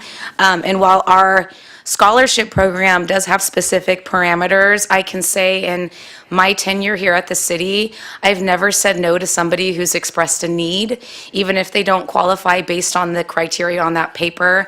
We've had folks come to us that are in dire straits, suddenly jobless, they've got a family at home and they need to get into a program or swimming. We always make that exception, and the Friends Foundation is excellent at supporting those needs and filling in the gaps when necessary, so. Can you tell us more about those programs so the public's aware of those? Yes, I can. It's a scholarship program applied per child or per household member.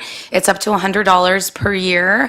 That can be extended based on different circumstances. And outside of that, we also have what we call a campership program, which qualifies any camp during the summer, spring, or winter. So those larger, more expensive camps are $400 per child per season. And we do a substantial amount of scholarships. It's upwards of $20,000 to $25,000 annually. I'm also trying to get a sense of, it's not a fight, but the competing interests of like the residents, probably mostly senior and adults that want to use the pool facilities at certain times and the youth programs. How do we reconcile that, and what's your recommendation there? So are you asking about like different uses within the pool? Different uses, different Sure. times, and I think there was a concern about the use of the facilities by some of the sports groups at certain times. Sure. How do we address all those, or have we even begun to look at those issues? We look at that constantly. Pool allocations is one of our most challenging Tetris displays of acrobats, I think, in recreation. As Mark Matheson pointed out, we're a water town. This is a town that loves being in the water. We promote knowing how to swim and being water safe. So everybody wants to be in the pool. We do have a hierarchy of how we allocate lanes on a seasonal basis, and city programming that includes swim lessons and any contract programming takes priority. That's number one. And then second to that is our partners, and our tier 1 partners come first, and then below that is any other nonprofit regular renter, and then below that is everybody else. That's the way we've done it for many, many years. I know at one point, well, that's at least since we've opened the Aquatic Center. When the Ole Hanson Beach Club was open, it was a little bit different. It is challenging to accommodate multi-use of the pool, but it is in, I believe, the city's best interest to accommodate all of our different users. Throughout the many years, we've talked about what if we got rid of lap swimming all day long. You will hear from the lap swimmers. We've done that exercise. So it becomes very challenging to prioritize groups over the other. The model that we use remains effective. We always offer as much as we can, and if lane space becomes available, it's immediately reoffered to our partners or our contractors. On that same note, I want to say from a revenue standpoint, our swim lessons and our contract classes, that's our KISS swim lessons, our water aerobics, our senior therapy programs, that equates for about $450,000 in revenue currently out of our $690,000. So outside of that, we have got our partners currently pay about $180,000 per year or thereabouts. And then the difference of that is lap swim, pass holders, rec swim, that's the delta. So again, we're balancing a lot of different pieces. I think it needs to be noted that while we have 2 pools, the Ole Hanson Beach Club is not ideal for some circumstances. I know that it's just shy of 25 yards, which is challenging for the swim team to effectually swim and practice. They've done their best over the years to get in the water as much as they can, and it's also not often deep enough for water polo as well, so we have that challenge. I also want to say on that same note regarding staffing and facilities, for a very long time, since 2020, we've had modified hours and we've been closed midday. This fall, we were able to open up our facility for full hours Monday, Wednesday, Friday from 5:30 a.m. to 8 p.m. That was because our staff college schedules changed. So as soon as we got that availability update, we modified our operating schedule. We will always practice that. Our priority is to get that pool open to full operation, and then when we can, we will increase our hours at the Ole Hanson Beach Club as well. Vista Hermosa serves a greater population in general. Yeah, one of the other problems we had for a long time was lifeguards. Have we resolved that? Do we have enough of the lifeguards to keep the pools open and meet the needs of all the citizens? We have enough lifeguards to operate, which is with what we're operating with right now. We need more lifeguards who are not in high school, and I don't mean that in a negative way, but unfortunately our high schoolers, or fortunately, they're in school until 3:30 or 4 o'clock, so they're not able to lifeguard the facility until that time. And so we're constantly rotating in all of our staff whenever possible to expand the hours, but that's continued to be an ongoing challenge. And a part of this, we will need to look to increase our fees or our hourly rates for our lifeguards as well to stay competitive to our some of our. Keep people employed. Yep, that's right. I noted a couple of restaurants here are paying $22 an hour, just in town. So it's you got to pay to have those lifeguards. The other thing, in big dollar amounts, What is it, what will it take? I mean, what is the revenue that we, the operating cost of the pool, and what are we trying to recover at this point in time? I think right now, we'd like to get closer to 50% cost recovery if that's possible. Okay. That remains a little bit unknown based on where we land with the fees this evening. But what we know right now is we're not nearly there. And as I mentioned, as we have some major CIPs coming up, and these are general fund programs, we have to remember that. And this council knows very well that general fund gets tapped frequently for important projects, whether that's sand replenishment or other projects. So we will be looking to compete with that as well. So we'd be 50% of the funds would be coming out of our general funds to That's keep correct. this operating. That's correct. And what's that dollar figure? So right now, we're $690,000 in cost recovery.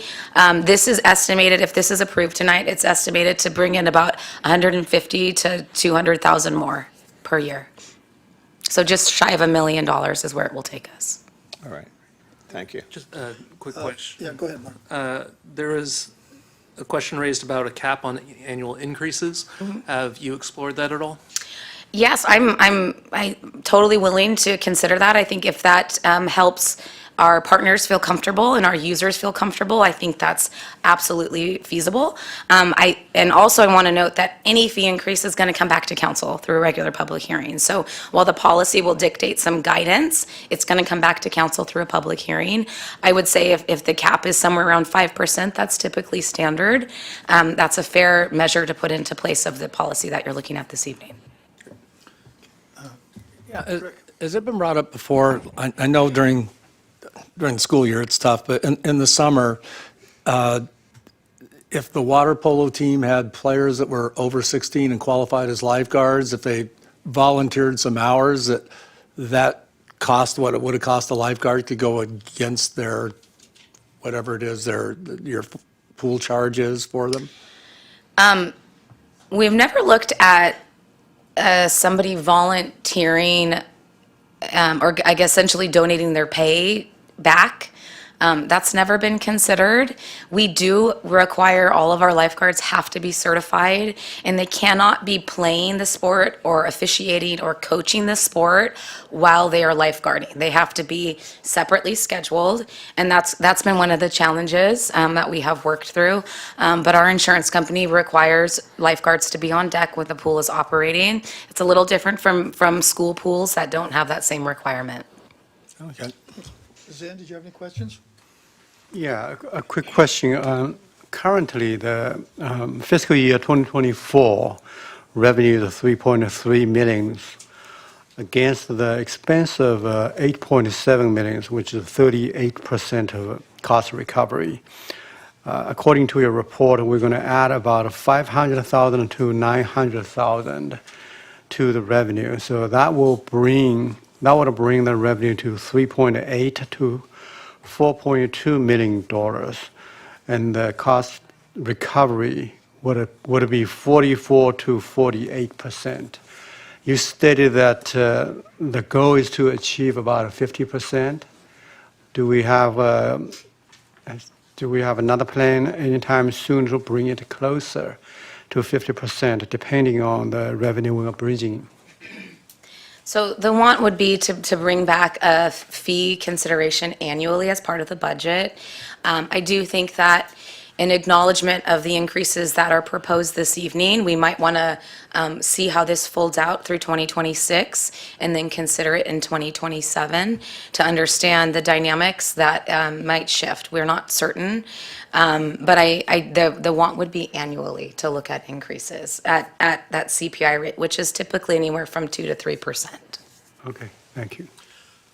Samantha, question regarding the Silver Slippers Medicare revenue. What revenue are you estimating from that program if once we get signed up?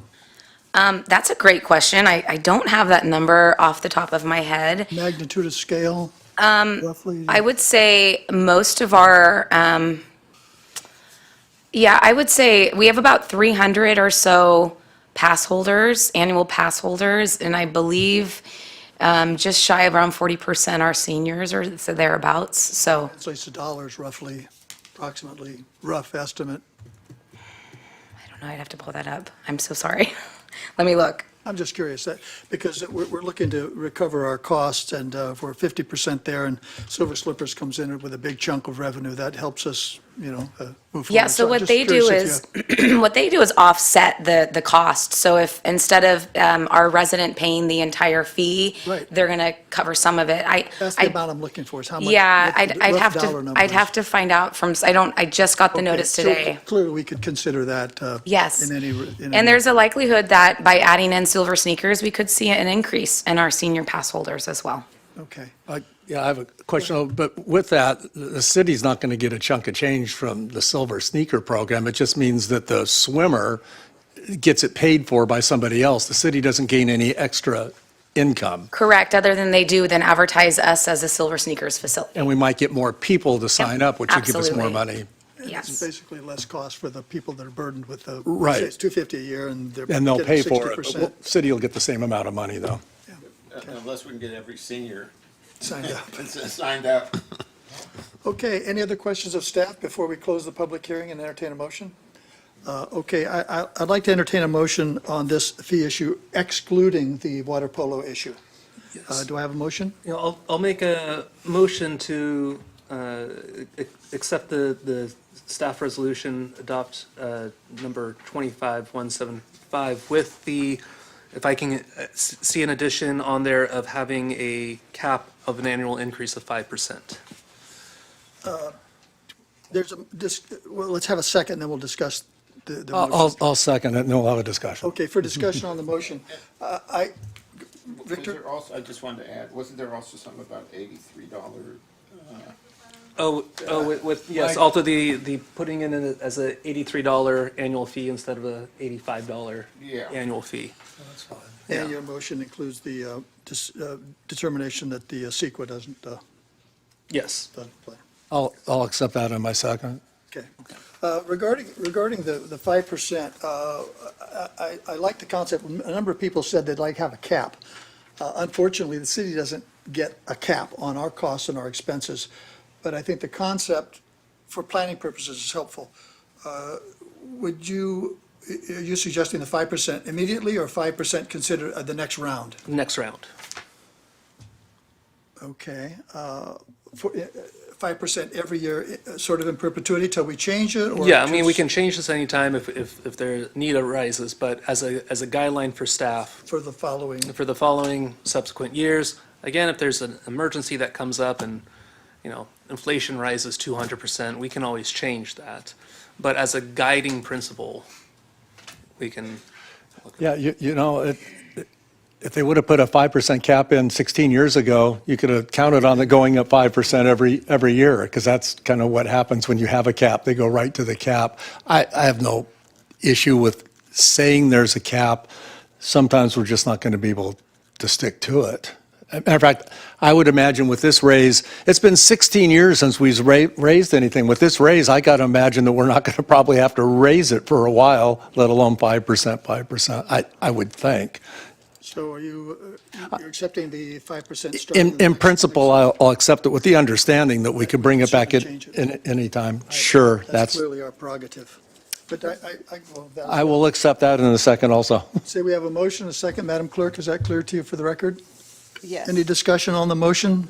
Zen? Yes, even at 5%, because this proposal is going to add about a 6 to 10% cost recoverage onto the existing 38%. So we're not going to reach the 50%. If that's it, that is the goal. Sooner or later, we're going to do another increase that is going to be more than 5% if we want to achieve the 50% goal. I think the motion was, and I second it, yes, a 5% in principle, but it can come back every year, and if we have to take action to raise it, we'll do it. Or if the council directs staff, or if the staff suggests it's needed, we can always come back at any time. it's not in stone, it's a guideline. It's not locked in, it's a guideline. I make a friendly amendment, and see if you can accept 5% or consumer price index, whichever is greater, as a cap. I'm not, We're not near on there. what the annual cost on the consumer price index is. Is it close to 5%? It's No, not, probably higher, but no, the consumer price index is about 3% right now, so we're not there. But just in case we have a big inflation, then that cap needs to be raised. But that's in the motion. Yeah, it can be adjusted if we need to. In I the don't- future, In the after, future, yes, yeah. I think we all understand that. yeah. Okay. Okay, any other discussion on the motion? Let's have a vote. Let's touch our machines if they're working. Let's see here, we got these fancy computer machines here to vote. And again, this excludes the water polo issue, of course. Madam Clerk, I'm not getting anything on my Yeah, so screen. that was actually, Mayor Noblock, you have yourself as the motion maker, but I have it as Mayor Pro Tem Enmeyer with it. And it's made, And I- seconded by Mr. Leffler? Yes, correct. So I'll record that first, and then I'll go ahead and start the voting. Okay. My fault. All right, That's let's okay. vote, Now you should be, yeah. and let's show the vote when the computer is ready. Councilmember Wu, are you able to see your vote? Oh, it's Yeah, there now. Okay, just was delayed slightly. Okay, that passes unanimously. And Mr. Yes, Enmeyer I'm will gonna recuse myself. recuse yourself. Thank you for that consideration. Gentlemen, do we have a motion on the floor regarding the fees regarding the water polo? Can I ask a question? Sure, absolutely. So, trying to find a way to take a little bit of relief if possible. So there's a $5 per participant fee in there that's brand new? Is that? Yes, that is new within the last year. That applies to our aquatics partners regardless of tier and our field youth sports partners as well, again, regardless of tier. Okay, and did we figure out by the number of participants what that would cost? If we eliminated that, let's say, or reduced it, have we figured out what that would reduce our revenue? So just aquatics alone, it would be, again, their numbers fluctuate, but it would be about $1,800 if we eliminated that annually. And that's a one-time per player fee. And it was implemented in recent years to help contribute towards maintenance costs. So you certainly could take it off to help, again, offset some of these groups' concerns. Did you have any other questions? No, that was my question. Okay, thank you. Victor? So, yeah, what other sports are we collecting this $5 from? Is soccer and football? Yes, all of our field sports pay it, and that one is, some of them have 1,200 kids on their leagues, so that can add up over time, but again, it was intended to go towards maintenance costs as they've risen. So do you have a number of kids that are paying this $5 in all the sports? Let me really quickly do that math for you. Apologize.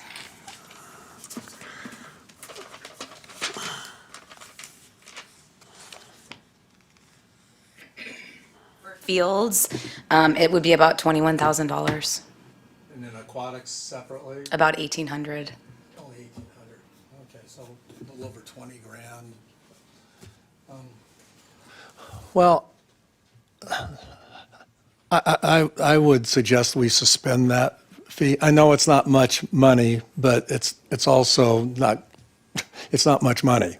Yeah. And we just suspend that, maybe, sometimes it's kind of complicated when the sports say, okay, we're gonna do this, but you got to pay $5 and all this. Maybe we just suspend that $5 fee. Mr. Mayor, after he's done. I'm done. Okay. Yeah, this is my dilemma. We had this conversation about sports and costs, is that, we charge that extra $5 to all the youth, but we have pickleball that we don't charge anything for, pickleball players, and we have basketball, and we have a lot of other activities and some of the beach volleyball courts where people can go play for free. And we've tried to get a handle on this. It's not a fair system. I mean, one of them, and I think that the pickleball people would say, yeah, you can charge me that $5. You know, they have no problem paying that.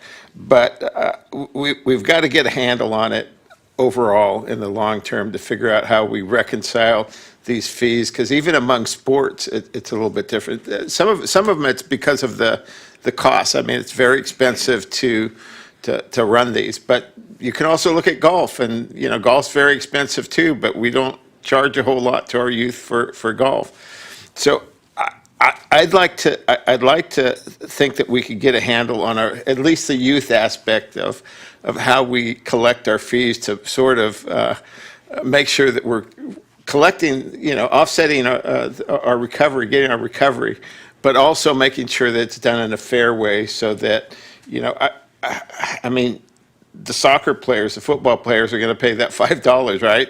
And but these students will not. But I don't have a problem with it. Well, no, I wasn't bifurcating that. Oh, okay. Actually, so So what was your suggestion? that it's across the board for field and For the $5? yeah.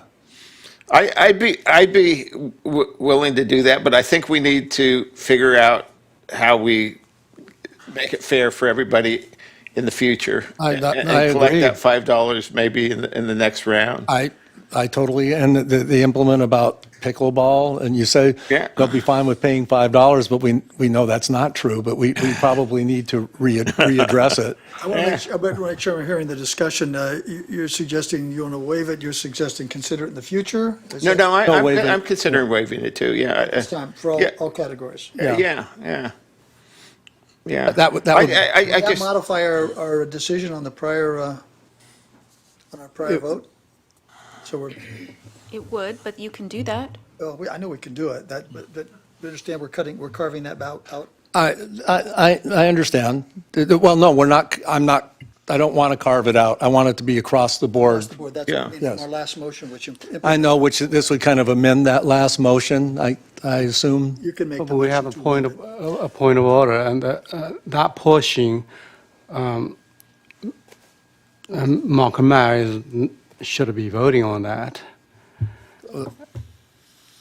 Okay. That's a good point of order. He did vote for it. If we entertain a motion subject to your comments, Rick. I'll with, bifurcate this one to the reduce, or eliminating the fee for the water polo.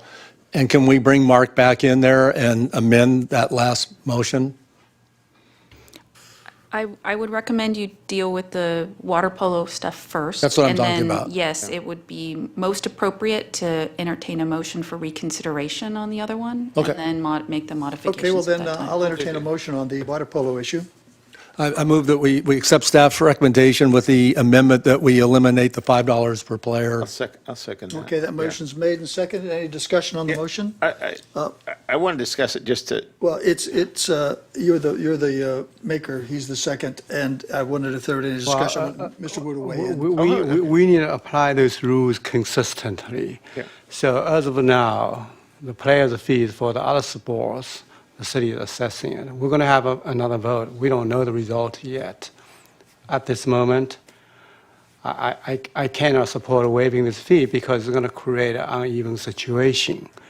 And we're going to have to approve this one. And then we come back and say we waive all fees, which is going to override this. I think that's a proper way to do it, if we want to do it. Okay, I think if we go ahead with this vote and we bring Mark back in and we have a vote on a reconsideration of the vote, it'll either pass or not pass, and I don't know that that puts us in a quandary. Well, we don't know the results of that. We don't know the results. We'll find out when we have when we vote.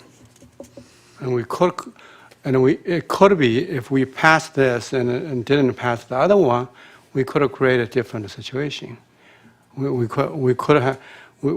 waive player fees for water polos alone. If we have that dilemma, we'll have to address it and solve the problem if we have that. But it's a point well made. It's a point well made. I understand it, and I think we need to move forward with the motion on the floor, bring Mr. Enmeyer in for reconsideration and see his thoughts on the issue and go from there. So we have a motion, a second. I'll call for a vote. All in favor? I'm sorry. I just want to say what my rationale. Go right ahead. And that is, I think all of us that have had children that have played sports, competitive sports, gone to school, done well in college, they do so because they have a great foundation in their community. And sports gives them that. I mean, education, yeah, that's a given. You know, as parents, I think we all get our kids to do what's right in education. But the sports keeps them on track. It really does. So I think it's it's part of our obligation to make sure that the children, the youth of this city, have the best chance of succeeding.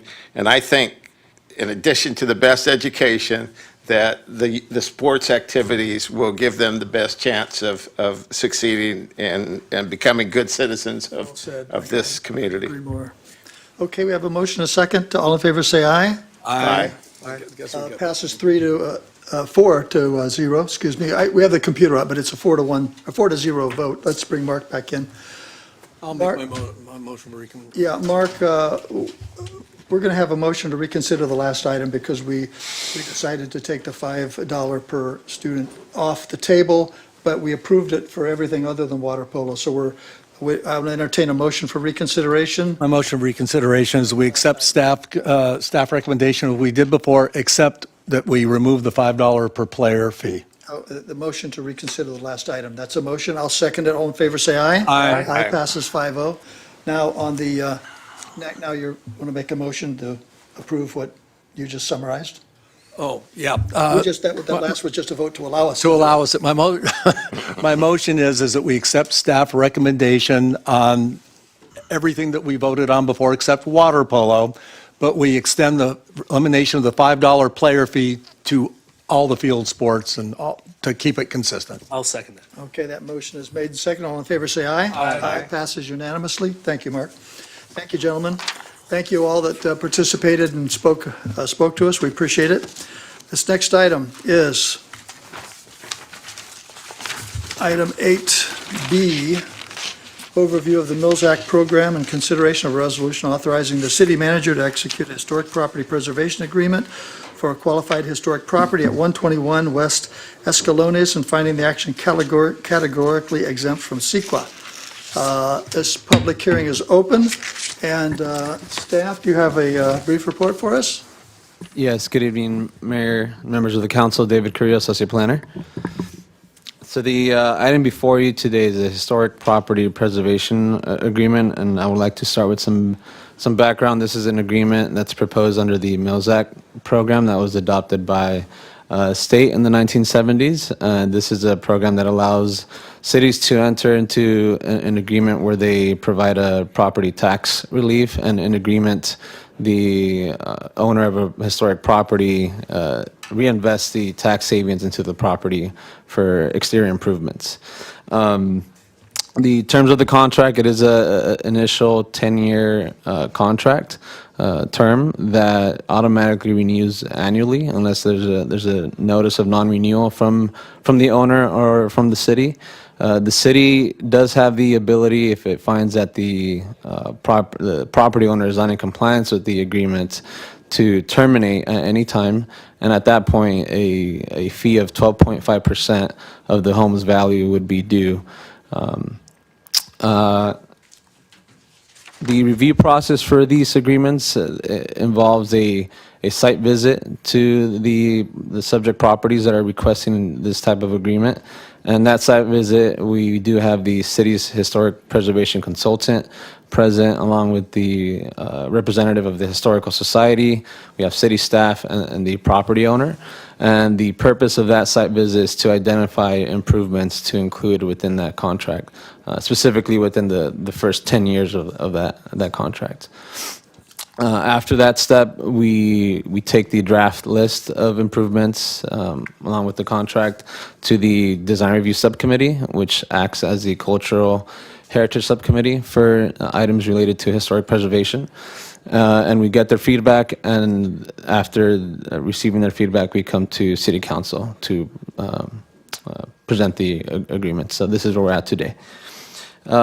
After the agreements are executed and recorded with county, We do have inspections, periodic inspections that are required by state law.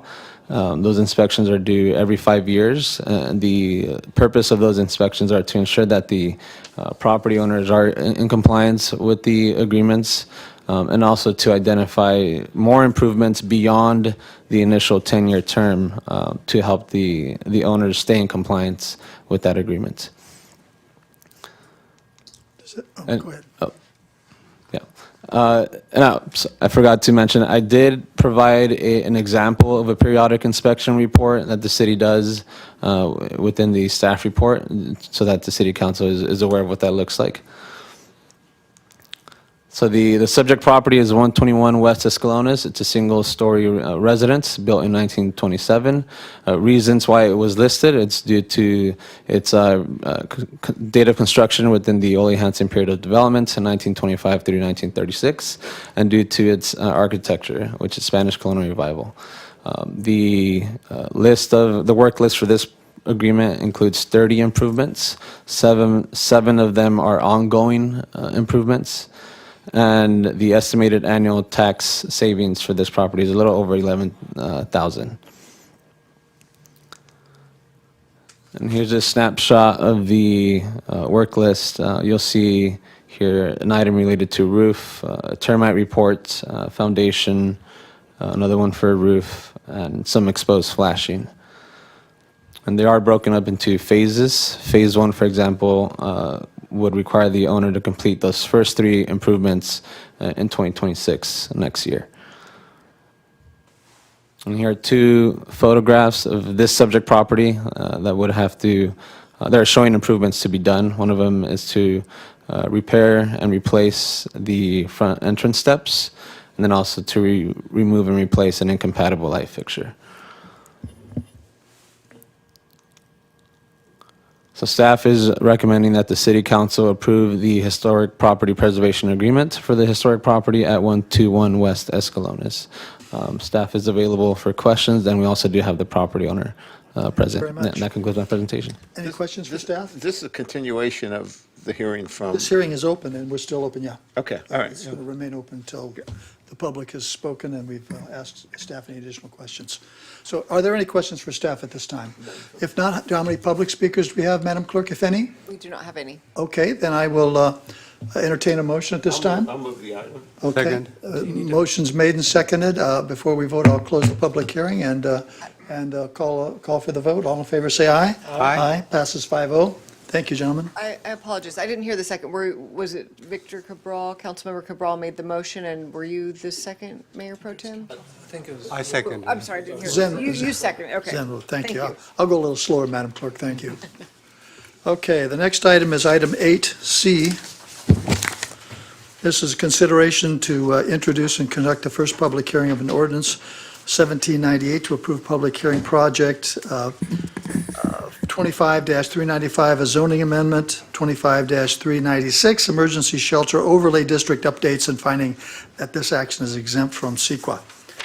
With that, I will open the public hearing, and let's hear from staff on this item. Thank you, Mr. Mayor. I'm Zach Ream, Principal Planner. I want to thank Araceli Mejia, who did most of the work on this ordinance. This is a map of the city's existing emergency shelter overlay district, which is the Rancho San Clemente Business Park, or almost all of the park. There's a slight exclusion, but the area between Avenida Pico, Calle Negocio, the business park all around us. This was set in 2016 in response to Senate Bill 2, which is a state law that passed in 2008.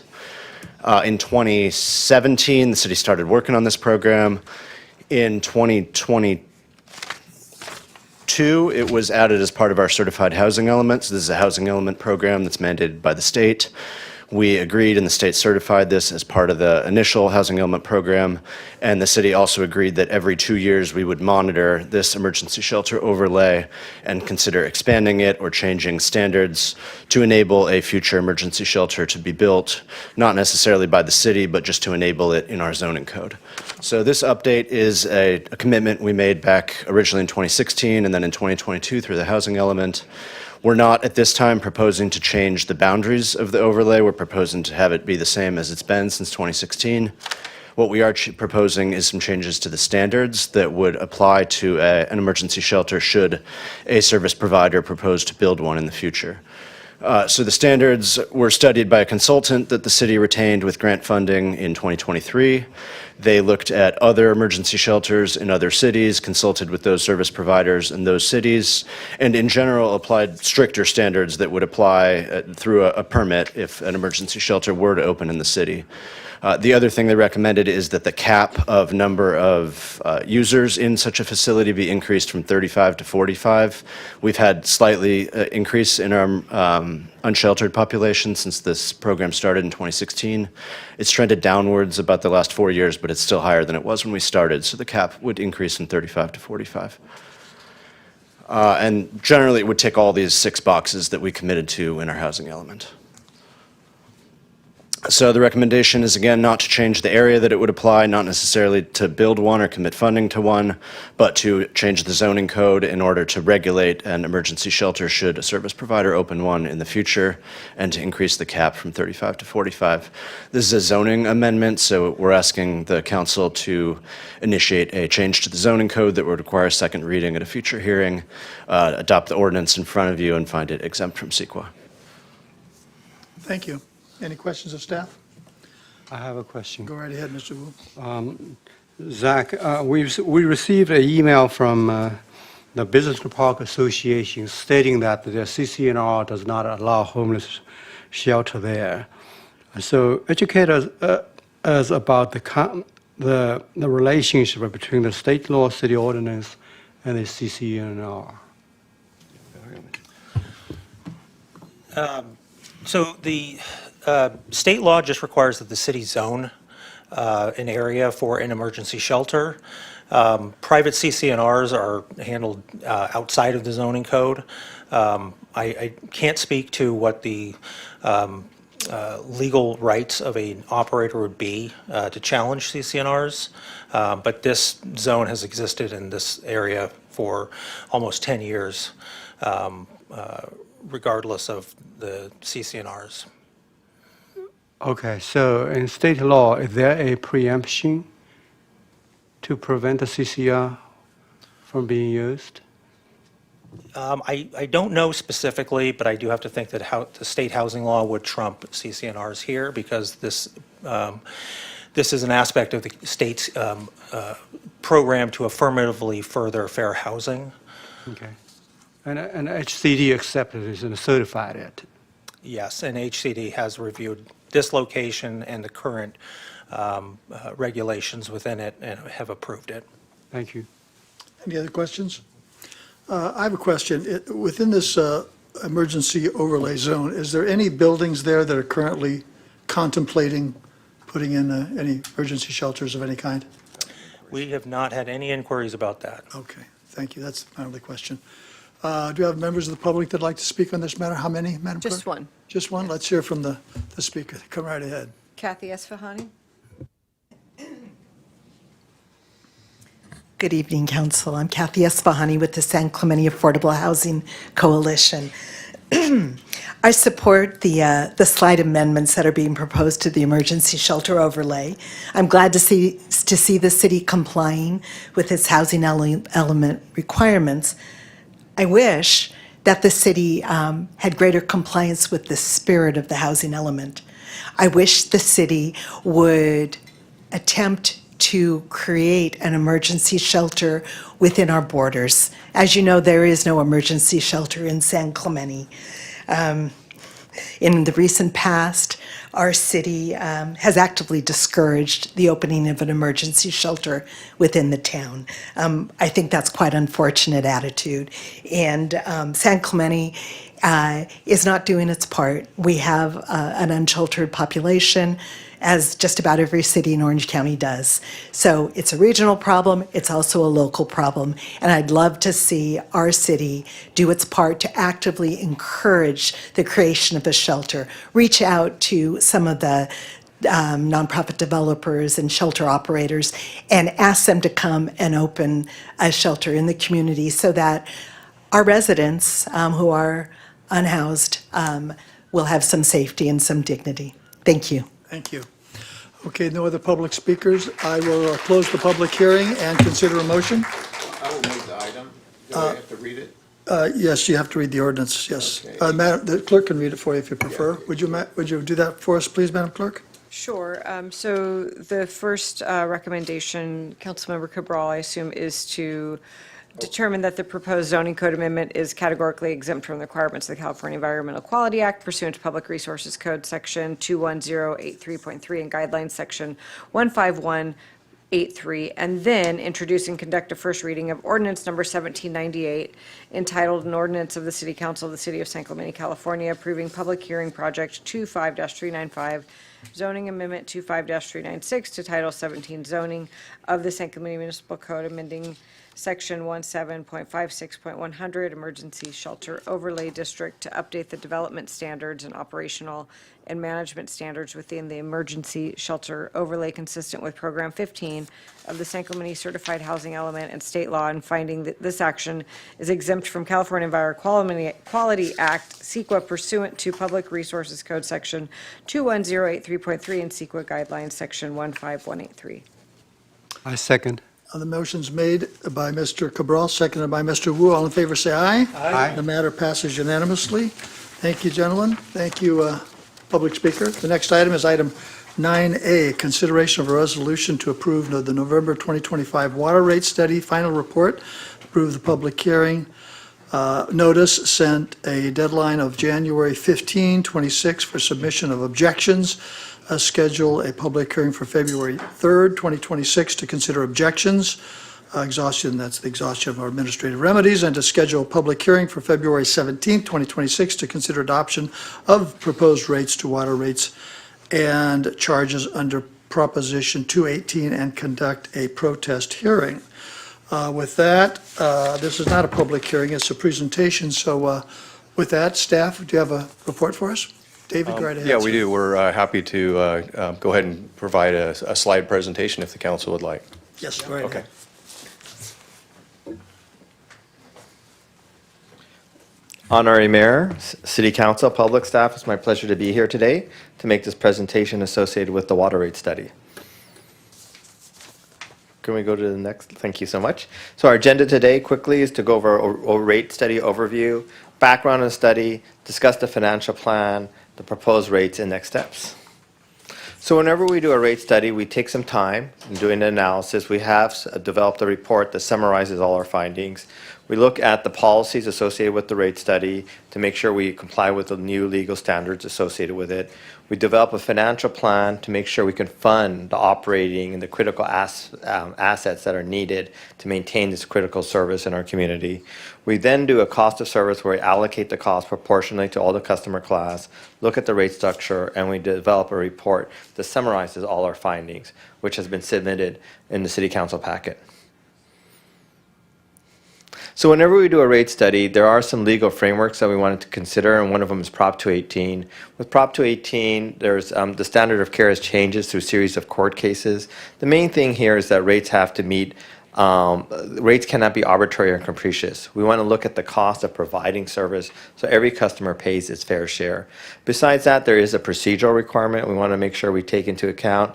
That is the noticing, that we send out a notice 45 days. In this case, we're doing 60 days, so we have exhaustion of remedies so that people can participate in the process, ask questions. We want to be able to answer their questions about it. And then we have those two meetings as mentioned, February 3rd and 17th. So one of the critical steps about the study is that the last rate study was completed in September 2017, and the last increase actually occurred January 1st of 2022. The city does purchase water from a wholesale entity. That increase was based on 2022, and that was at that time was $2.94. Now that same water costs $4.27, and that's a cost that the city is bearing. And so that's a challenge that we're facing here. Water rates need to increase to bear that cost. $1.33 is substantial increase in the first year, so we're suggesting that we phase that in over time. Another primary driver is coverage ratio. Whenever we issue debt, we have an obligation to meet a certain covenants. Coverage ratio is a calculation where we look at the revenues, we look at operating costs, subtract the two, we have net revenue, and we compare that to the debt service. In your case, the coverage ratio requirement is 1.1, so you need to be 10% above your debt issuance to meet that covenants requirement. If we're not, then we're in technical default. So we want to make sure we meet that requirement. So this graph right here shows the proposed financial plan.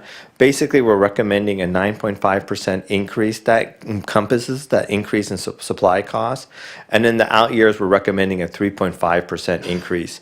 One of the challenges in the out years is that we don't really know what the imported cost of purchasing water is. There's estimates out there, but we don't know the actual cost.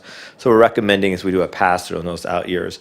By doing this, we meet our reserve policies or reserve targets, and we meet our coverage ratio requirements. These are the proposed rates that we're showing. We're suggesting that we look at 5 years of adoption in the Prop 218 notice that will be sent out. And we have all the rate schedules right over here. And we're recommending a uniform rate where everyone pays the same rate. What's the impact to our customers? So what we've done here is we've looked at different usages. That's 5 units, 10 units, 20 units, and 50 units. The average customer uses 10 units. That is basically a $7.69 increase in the bill that we're looking at. Depending on your uses, some see more and some see less. In addition to that, we are recommending what we call a demand management rate. These are rates only if we're in a condition where we need to restrict water use. Hopefully we don't have that scenario, but historically we've had that experience with droughts or the state mandating cutbacks. What we've done is we've looked at how much revenue would be the shortfall. We've looked at also cost savings that we would have by purchasing less water, but there is some fixed cost of running the operations of the system that still needs to be recovered. The next slide shows what those proposed rates would be. These, again, would be implemented if City Council was in a scenario where they had to do a certain level of storage restriction, and the City Council could consider their adoption. It doesn't mean you have to adopt it. You could look at other policies at the time, maybe dipping into your reserves, maybe foregoing capital projects, but it gives you an option if you need to do that, especially if we're in an extended drought period. So the next steps are to mail out the public hearing on December 1st if City Council gives us the authority to do that. As mentioned, we would have February 3rd is the objection period where people could provide comments, the end of the comment, and we would respond to those comments. And then we would have the public hearing actually on the February 17th, and the rates would be effective March 1st, and it would be on the April bill. Is there any questions or comments that I can respond to? Just a clarification, the timeframe for these hearings and these considerations are all governed by state statute, correct? Correct, So we're yes. sort of bound by them. Yeah. Thank you. Any questions of staff? Okay. I have a quick question. Go ahead. What is the assumption of the cost increase of imported water from Met? So that's a great question. So, and there's a lot of uncertainty about that. What will happen with increase from Metropolitan Water District? They're foregoing a lot of uncertainty with cost increases. So what we're recommending is that in the out years, we pass that in as they occur. So we have what we call a pass-through mechanism. And we've provided staff a calculator that would automatically pass through those costs. Okay, so you have 3.5%, that's, but it's not based on assumption. You make no assumption of the future cost of Met water. Yeah, so 3.5 is the base, and then it'll be on top of that Okay. for the out years. Do you have any projection? Yeah, so typically metropolitan increase have occurred around 7 to 8% each year. So that means the overall increase would be more like around 6% with the 3.5. But that's a guesstimate. I mean, the challenges is the challenge is that Metropolitan has drawn down on its reserves quite a bit, and there's a lot of concerns about Metropolitan's future, financial future. Okay, thank you. Any other questions of staff? Are there any public comments? No. Okay, I'll entertain a motion. I move the item. remove the resolution with all five of the sub-hearings there. Motion's made by Mr. Cabral, seconded by Mr. Enmeyer. All in favor, say aye. Aye. Aye, matter passes unanimously.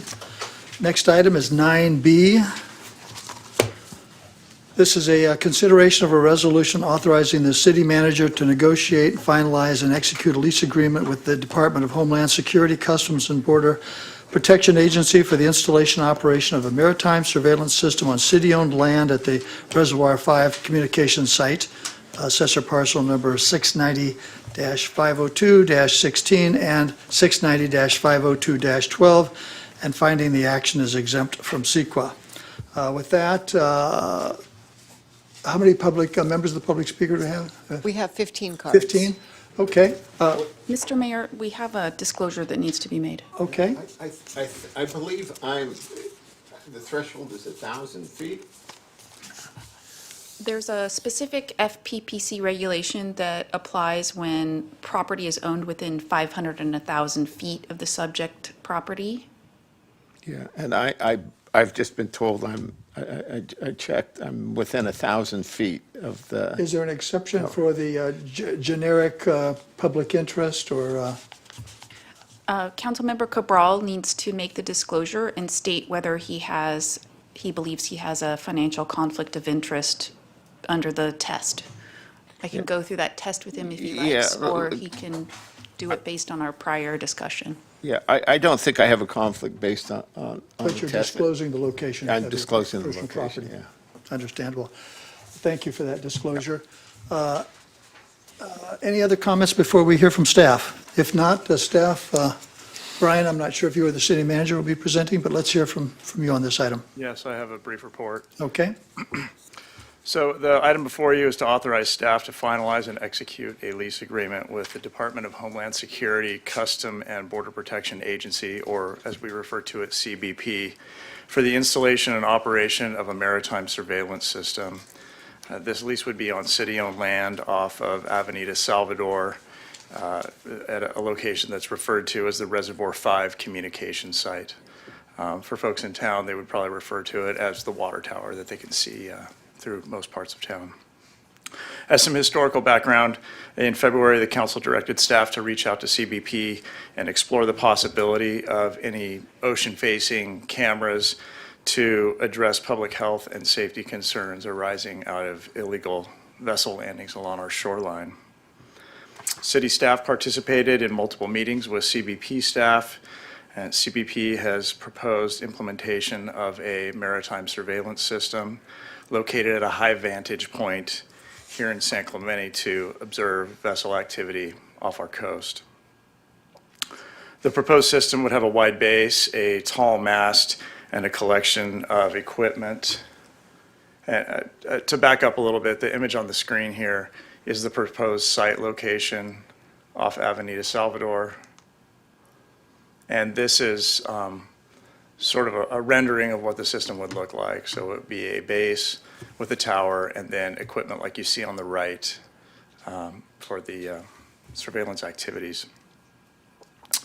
The federal government has indicated that this is a costly endeavor and that necessitates a lease, a long-term lease, to provide security to their investment. The key terms of that lease are for, well, a 20-year term with 2 5-year extensions, $10 in rent per month, with the city to pay electrical costs, and for the CBP to pay for the equipment and installation costs.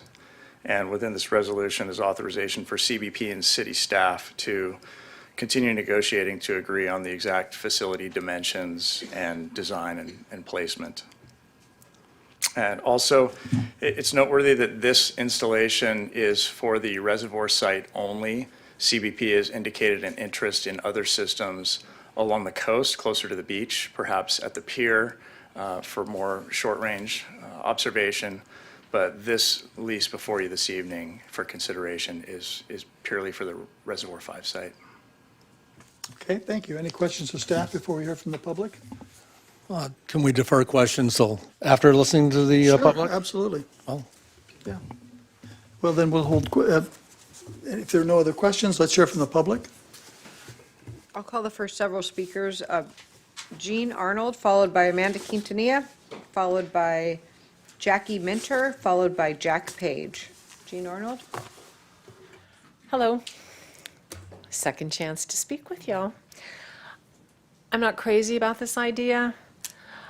I really think you ought to consider instead a cell phone tower, because I have terrible phone reception at my house. Closer to the mic. I think you should consider a cell phone tower. You'd generate income, and I have terrible reception at my house down by Lost Winds Beach. Just a thought. Thank you. Thank you. Next speaker, please.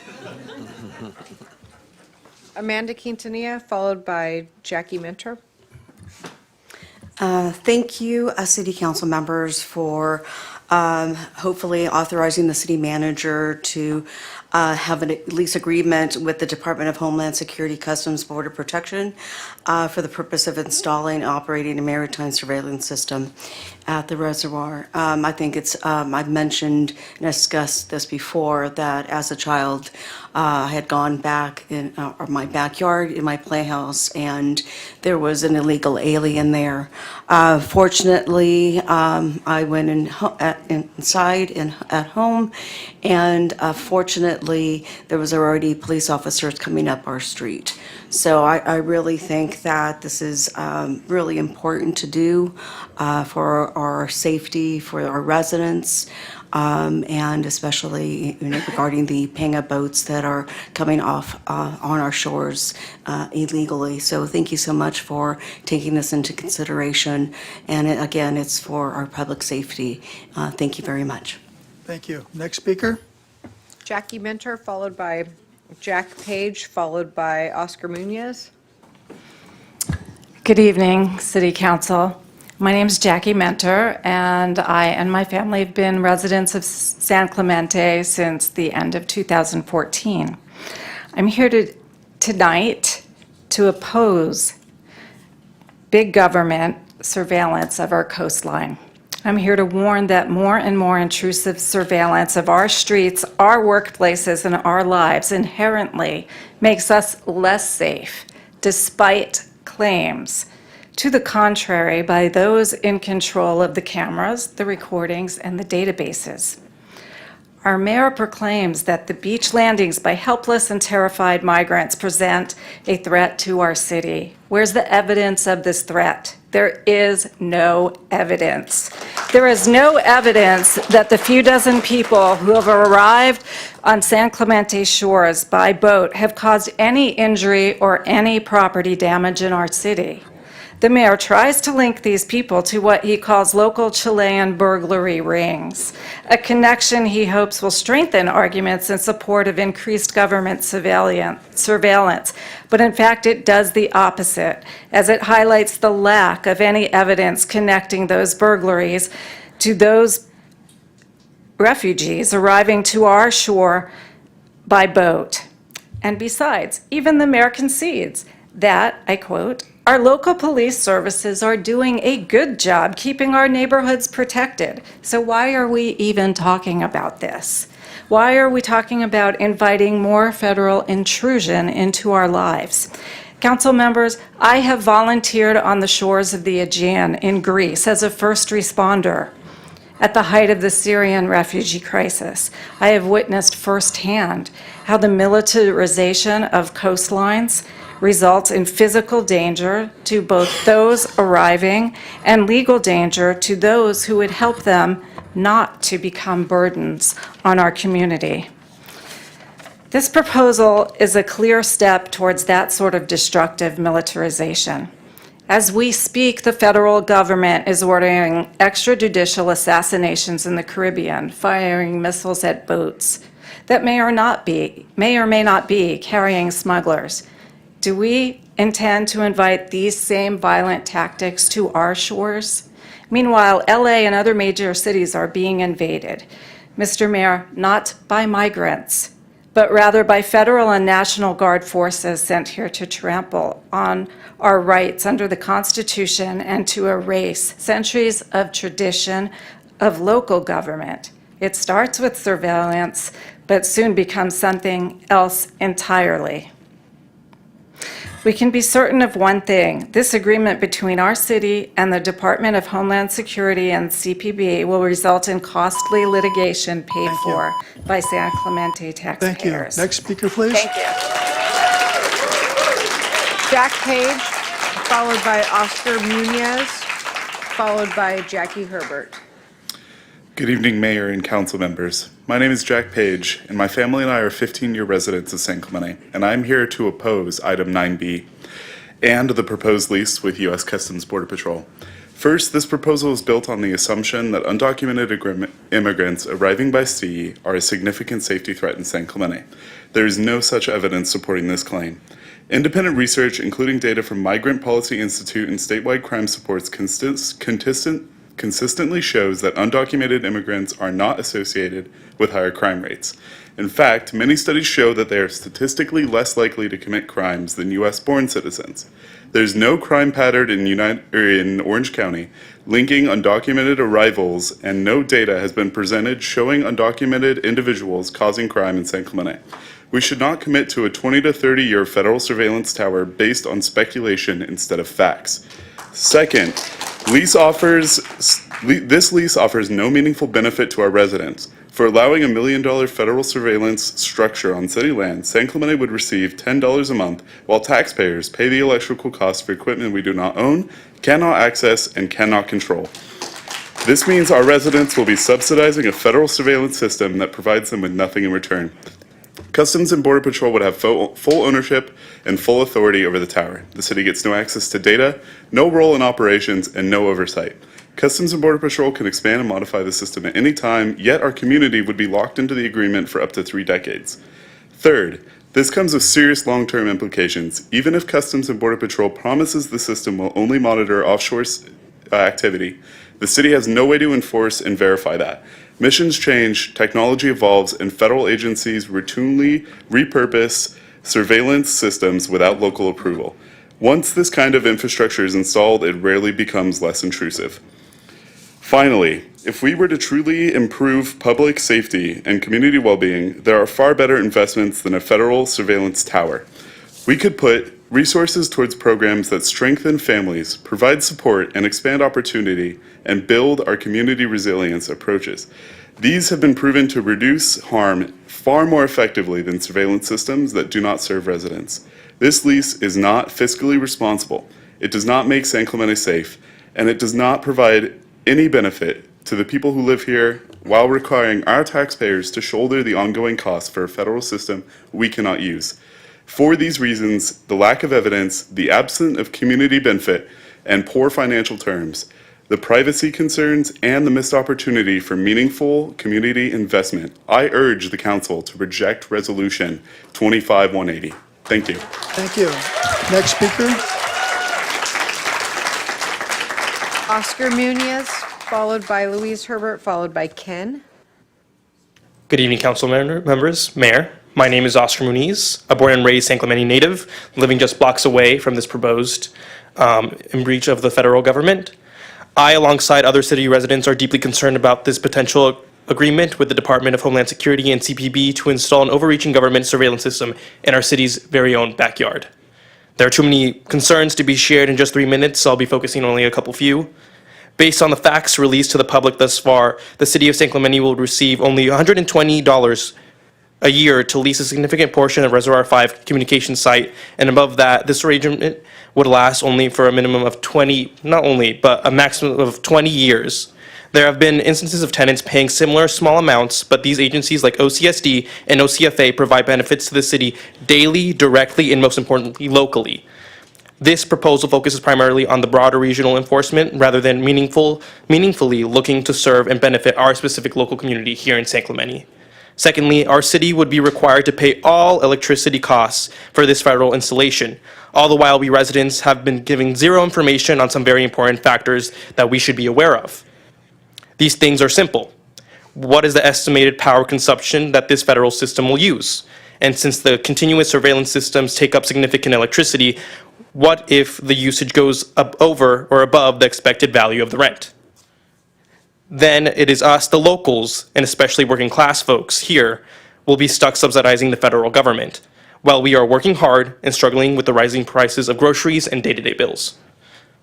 Lastly, the federal government will have sole control over the system with no information given to residents, and the city will have zero access to how the equipment is being used, no regulation, and no authority keeping the federal government in place. There is no way for even you, the council members, the very people that are elected to represent us, to be able to confirm that this system isn't being repurposed, or that the privacy of every single one of us, your constituents, is being protected and upheld. So, I finish with this. If the council, you, the council members, think our future financial well-being, privacy, and land are worth a simple $120, I say then it is within your power, but don't expect us to be silent. Or expect us to stay in your elected positions comfortably without accountability until your next elections. Because we, the residents that make up this city, will not let that happen. Thank you. Thank you. Next speaker? Louise Herbert, followed by Ken, followed by John Koshenfer. Well, the last three speakers are definitely a hard act to follow here. I agree with everything they have said, and also add to this that with the present administration that we have, I have no faith in this stopping here. I really believe that the surveillance will continue and will cause problems. I don't know what you're basing it on. We don't know how many Pongo ships have arrived, or boats, how many people. We don't see the statistics from you. So I don't see where your justification is to even consider this. In addition to that, if this is only a first phase, second phase, third phase, or getting their foot in the door in our town, when will they be down on the beaches with shoulder launchers taking out small inflatable boats? Under our present administration, that's not far-fetched. And it would go unwatched and unjustified. So I ask you, as everyone else has, to not even consider this. This shouldn't even be a blink of the eye. This is ridiculous to be pretending that it's going to stop here. And the cost factors do not pencil out. You know that, and they've all proved that. Thank you. Thank you. Next speaker? Ken? Hello, City Council members. My name's Ken. I'm lived in San Clemente for almost 25 years. And I'd like to express my opposition to Resolution 25180. I'm strongly opposed to federally controlled surveillance system being placed in San Clemente, particularly one connected to the Department of Homeland Security, which has been a dangerous and reckless actor to citizens and non-citizens alike, and whose actions have proven unpredictable over the past several months, at least. I don't think the enormous investment from CBP is proportional to the risk posed to San Clemente citizens by migrants arriving by sea. Moreover, a $10 per month lease is ridiculous, especially given that the city and its residents are then on the hook for electricity costs. This makes absolutely no sense to me. Finally, I have concerns about our ability to exit this lease if the Department of Homeland Security begins using this property for purposes which we don't support. So I ask you to vote against this Resolution 25180 and keep San Clemente in the hands of San Clemente residents. Thank you for your service to the city. Next speaker. Paul Koshenfer. Good evening. Thank you, Mr. Mayor, council members. My name is John Paculdo Koenig Schofer. San Clemente is where I grew up. I went to high school right down the hill at San Clemente High, and I am here tonight to express my strong opposition to this resolution before you here tonight. Look, to kind of follow up on what everyone else has been saying, it wasn't that long ago when local leaders in this city stood up for small government, local control, and were skeptical of surveillance in our communities. And yet, here we all are tonight. This resolution flies in the face of all of these values. Not only does it welcome in new federal surveillance in our backyard with open arms, but it leaves us as local taxpayers to foot most of that bill. Sorry. Most of what we have to do here, like in our value, sorry, can I go again? A lot of pressure. Take a breath, you're doing fine, go ahead. Thanks, guys. Thanks, guys. The point I'm trying to make here is this resolution goes against everything that we have stood for as a small town, as a beach town, and our local community here. The concerns that this will have, as far as it goes, violating our rights as U.S. citizens, go far beyond the potential benefits that this would bring. And look, I'm all for public safety here, but this is not the right way to do it. Welcoming in CBP and leasing land in the heart of our city so that they can spy on our shoreline is not the right way to do this, and it's not going to make me feel any safer as a citizen here.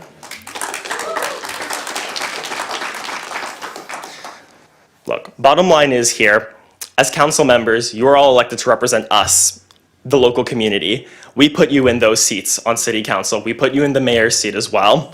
So when you're making this decision, I want all of you to stay true to your values and remember us, the community, who put you in those chairs tonight. Thank you. Thank you. Next speaker. Clayton Carter, followed by Bill Krutinger, followed by Kathy Esfahani.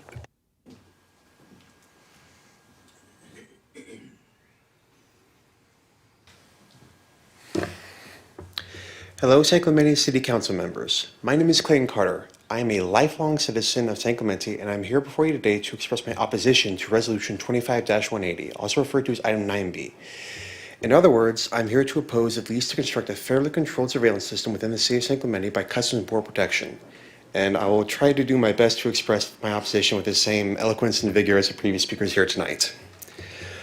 Along with the financial burden created by the costs paid for by the city for the surveillance system, the lack of oversight that can be applied to and enforced by the city, and the potential violations of privacy against San Clemente citizens, I'd like to voice my concerns about any potential incidents between citizens and CBP personnel that this facility may cause in the future. Government installations such as the proposed surveillance system will be expected to produce results in order to justify their own cost and existence. Given the fact that there is no evidence to support the claim that there is a significant threat of undocumented immigrants arriving by sea, I fear that CBP personnel may become more aggressive in their approach within our city. CBP and other government institutions in their current form continuously prove themselves to be reckless in their operations and an active threat to many U.S. citizens. In the news, I see incidents of ICE, CBP, and Homeland Security overstepping their legal bounds and abusing U.S. citizens every day. I fear that allowing the installation of a CBP surveillance facility within our city will end up laying the seeds of such an incident occurring here in San Clemente within the coming years. If the idea of a law-abiding citizen being mistreated by federal officials in our city is not bad enough, any publicity around such an incident could bring great harm to the tourism industry our city depends on. To summarize, along with creating a waste of taxpayer dollars, Item 9B, the creation of a CBP surveillance facility within San Clemente, could lead to harm against San Clemente citizens in the future. Thank you for your time. Thank you. Next speaker.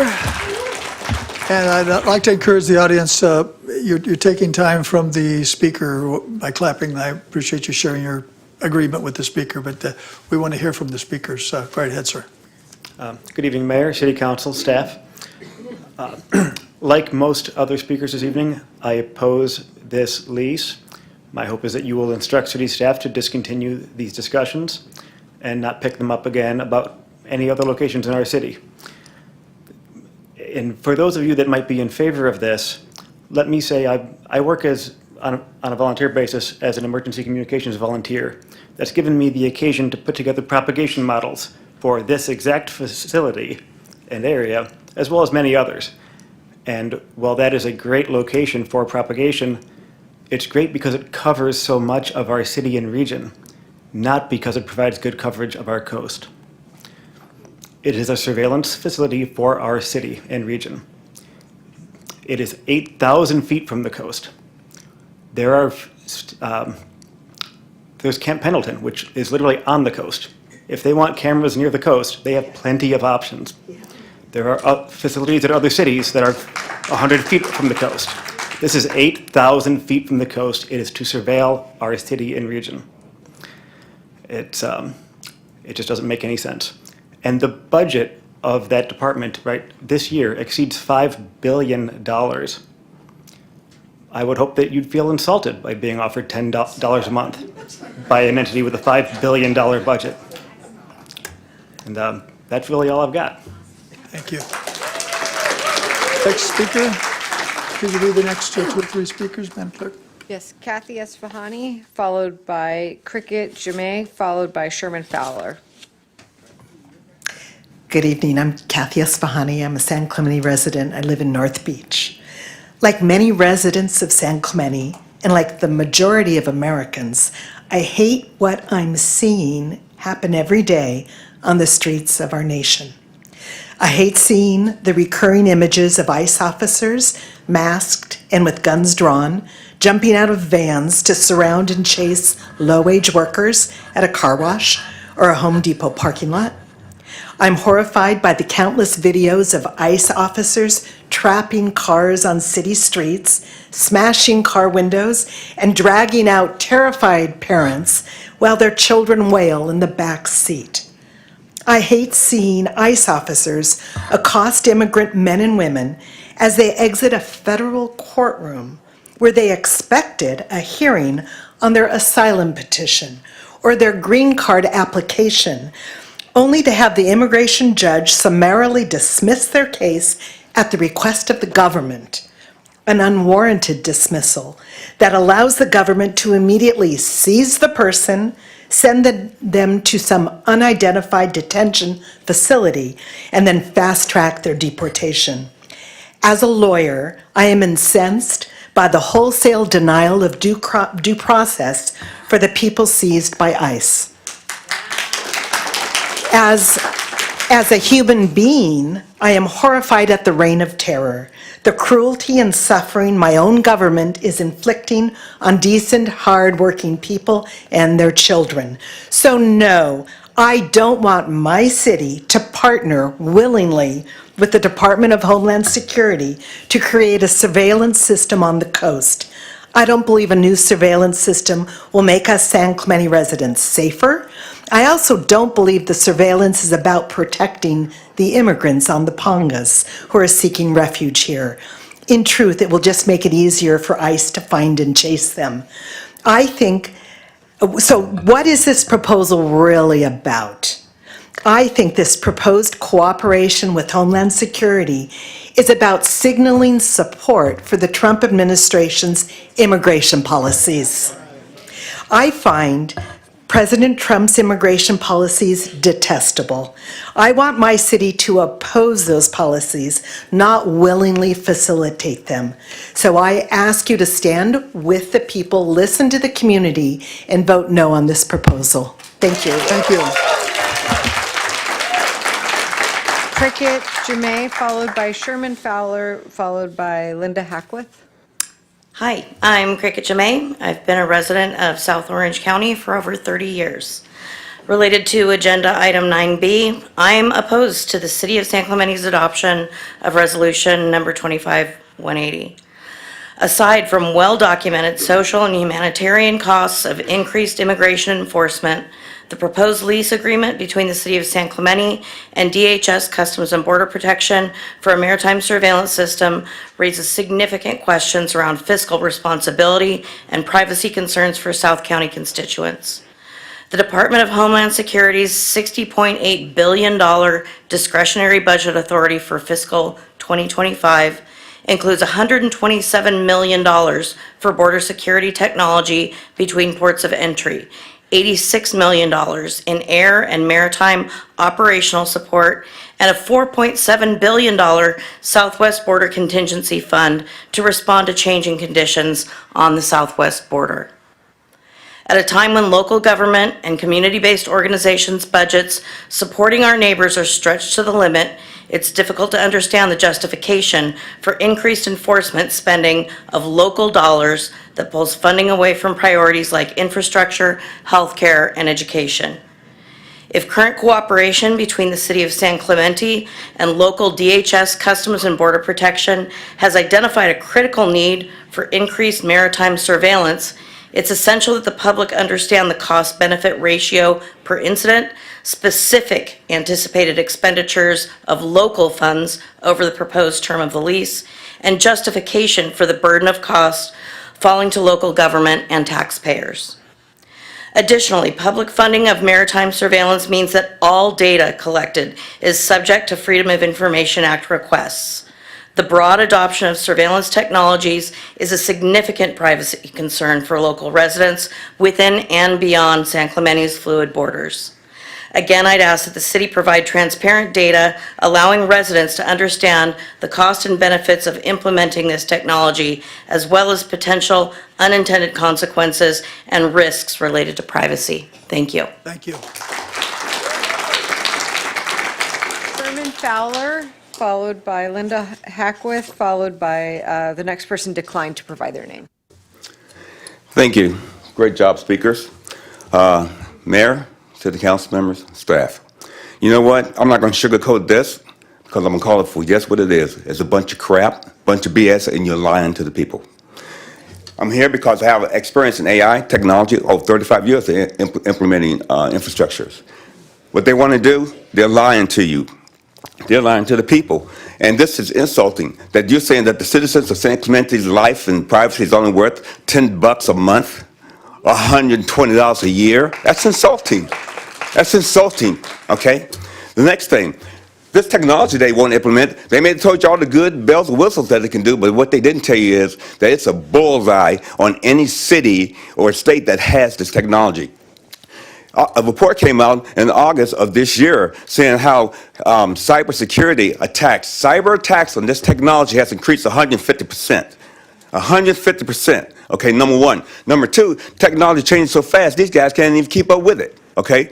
And number three, the next thing about this technology that they don't tell you is that the foreign players like Russia, Iran, China, these people hack this technology. They go at it all the time, okay? Now, there's no provisions in there saying that, hey, if this technology gets hacked, and they're going to tell you they use the cone technology so it doesn't surveillance the public, well, that's a bunch of crap too. Because if it's compromised, they don't control it anymore. And that means that the people and the city and the communities are now vulnerable to a hack, to technology that they own that they will no longer be able to control. Okay? That's what they're not telling you. So if you're going to tell the people that you want to bring in this technology and not really tell them that you're going to bend the knee and you are creating a hoax to actually implement something that's BS, then be truthful about it when you go out and you do the research and you really talk to these people that's going to implement this. Because that technology is great for what it does to help authorities monitor things on the coast. But like one gentleman said, you got Pendleton right down the road. They can do a better job. They don't need to have a tower on a hill, and you can put a tower on a hill, okay, away from the coast, and say you're going to surveillance boats. Well, if those boats turn off their AIS or they spoof GPS, satellites have problems with that. They don't tell you that, okay? They can't track the technology. So I just want you guys not to approve this, and this is a good reason not to approve it, because if you implement this and they lose control of it, we're all up the hill. I mean, we're up the creek without a paddle, okay? So don't approve this bill. That's all I got to say. Don't approve it. Don't approve it. Next speaker. Linda Hackworth, followed by someone that declined to provide their name, followed by Mike Kay. Good evening, Mayor and City Council. My name is Linda Hackworth. I'm a 45-year resident of San Clemente. I especially have concerns about the safety and environmental impact of this project, especially dealing with the aftermath of San Clemente, all those issues. I'm reading a letter from a neighbor, Michael Westberg, who was unable to attend tonight's meeting. He's a 20-year San Clemente resident and a retired electrical engineer. He has some background knowledge as well as concerns about this resolution 25-180. And he says, I want to object to the terms of the lease agreement being proposed, the DHS CPB surveillance site in our city. I could speak to you at length about why such a site would be minimally effective, but I'll leave that for another time. The proposed lease agreement is a poor deal for the city. $10 a month rent from an agency that has more money than they know what to do with. Plus, the city pays for the electricity. I don't know what type of surveillance system they plan to install, but if it includes a radar, the power bill will be much, much more than $10 a month. Cell tower operators who rent commercial or civil space pay much more, plus they get an electric meter and pay for their own electricity. Tower operators usually agree to provide offsets to the landlord, like cleaning up an area, building a new facility, storage building, public restrooms, playgrounds. Whatever deal is made, the federal government should be comparable to prevailing commercial practice. Should not cost the city a dime. The benefit to the city of San Clemente will likely be negligible, besides all the points that people made tonight be destructive. A site like this would serve the county and local area if it had any benefit at all. Thus, San Clemente should get some benefit for when this sacrificing part of the land to the federal government. If this goes forward, there would be a provision against using the site to designate targets to shoot at, intercept, and interdiction. Murder is not, murder it's not. We know this administration is not adverse to that. I also don't think we should exempt from environmental review. If there's a radar, there's a potential for radiation hazard to people, animals, and fuel. Radars could also interfere with other communication channels nearby, an FCC matter. Even passive surveillance systems use quite a bit of electricity, and if there's a backup generator, there are issues with air pollution, hazardous waste, fire. What about security for the site? Would it be a target for criminals to attack? And that would entail risk to the public and other infrastructure. Who would be responsible for security and rapid response? Thank you. Next speaker, please. Next speaker declined to provide their name, and after that, Mike Kay. Hi. I declined to write my name because I don't like to be surveilled. I don't want people in my business if they don't need to be. The people who I met here tonight know my name, and if they want to take the time to meet me, they would know me. So the reason I'm here tonight, and I'm also not a San Clemente resident, I live in Lake Forest, but when I heard that this bill was coming on to your council tonight, I wanted to come here and say that I oppose it, and I hope that you do too. It sounds to me a lot like dog whistle politics for white supremacy that I'm not interested in, and in a community that I would not be interested in coming to if that was the case. We already have Huntington Beach that we have to avoid because of the way that people there act and the way that they treat the people that have created that community. So I don't want another beach town that I can't visit, that I can't bring my friends and my family to because I don't feel safe. And I hope that you guys will take that into consideration. Clearly, this is not financially responsible. Clearly, your community doesn't want it. And I can tell you that people who like to spend time in your community and value what you offer don't want it either. Thank you. Next speaker. Mike Kay, followed by Thor Johnson. Well, I think if I was a smart goat herder, I would not be commenting, but I'm not, unfortunately. I'm about to get booed. We need more surveillance, not left, more. Everybody here has a cell phone in your pocket. You're all being surveilled, all of you, all the time. We all have Google Earth. I can look in your backyards and tell you what you have. We live in that world. I don't like it either. I am kind of a libertarian. I agree with the speakers. This is Donald Trump's policies, absolutely. And our town voted overwhelmingly for Donald Trump. I included. I know. Folks in the Horrible background, guy. please let our speakers speak without Horrible guy. interrupting them. We were So playing following the please logic that was speakers. presented earlier, if we're going to do the people's bidding and the majority voted for Trump, logically, ergo, we should support this because this is part of his ideas. It is what our community wants. We have an important pushback from the left here, and it's vital. And I support all of my fellow citizens here in their presentations and their concerns. But none of them really convinced me as I listened. There were a couple that were a little close, but they didn't. And while I was listening, I watched a Google search of how many people have died in Ponga crashes in Southern California in the last 3 years. 18 people in 5 boat crashes have died, including 3 on Saturday. There's up to 5. It's up to 5. Well, okay. Go ahead.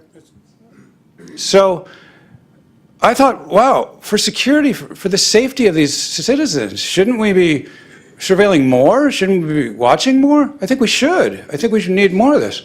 So I started thinking some more about surveillance. And I thought about this new item that we're going to put in. And I thought, can we also look for fires? Can we ask them if this technology could look inland, especially on red flag days, for fire surveillance? I know as a former firefighter that that technology does exist. Laguna Beach has it, and other places use it as well. If we're going to do future ones of these, could we incorporate it into a more dynamic surveillance for safety for our town? We don't have anyone looking east at town at 2 a.m. on red flag days. I know that because I get up, I can't sleep. I go to the top of our town and I look out. There's no one else out there. So surveillance can be a really good thing if it's done correctly. Personally, I think we need more surveillance for safety. I'd like to see stuff closer to the coast as well. I'd like to see more coordination. I called in a Ponga boat coming past Cotton 6 months ago. It was a joke. 911 didn't know what to do. They put me into another phone number. I called someone else. They called me back. It took 2 hours back and forth. The system needs a little help. Thank you. Thank you. Next speaker. Thor Johnson. Good evening, Mr. Mayor Noblock and City Council. My name is Thor Johnson. And I would just like to start off by saying thank you to ICE and Orange County Sheriffs for keeping San Clemente safe. So thank you very much. And to be clear, this is human smuggling operations that are lining the pockets of cartels and transnational criminal organizations. And they're using our backyard to do that. And smugglers prioritize profit over people. Some of these people pay $10,000 or more to be smuggled across, and a lot of them are raped, and it's just really, really sad. And why are we here today? Because there's a problem. Starting in February, a bunch of Pongas started coming to our shores, right, endangering our residents and our visitors. And why are all these people here tonight speaking in opposition to this? And the reason why is because President Trump did such a great job closing our southern border. Now these people want all the illegal immigrants to come in through San Clemente and use San Clemente as open border. And we have the opportunity to put that to a stop. No, it's true. It's true. That's why they're coming here. People who enter the country illegally, who are they? Some of them are Al-Qaeda people. It's been reported on CNN. On CNN, it's been reported. Rapists, murderers, people who escape prisons of these really dangerous countries. And this is all about public safety. There's a major threat to our citizens. Just 2 weeks ago, outside of my apartment in South San Clemente, I witnessed a illegal Ponga come in, almost crash into kids surfing and boogie boarding into the waves. They have no regard for them. And then when they ditch the Ponga's there crashing in the waves, pollution, all going into the water, polluting our coast. And then there's a threat of the swimmers there that are just waiting. The boat capsized and almost hit them. And then there was 3 cars that were getaway cars. And they sped off so fast, they almost ran over an elderly couple walking their dog. So there's a major threat to the public safety here. And by passing this resolution, you're sending a message to San Clemente residents that you stand with the safety of families here, as opposed to cartels, profits, right? So I commend you for doing this, and I really ask that you pass this and actually expand more partnerships with ICE. Thank you very much. Thank you. Next speaker? Tony Rubolino?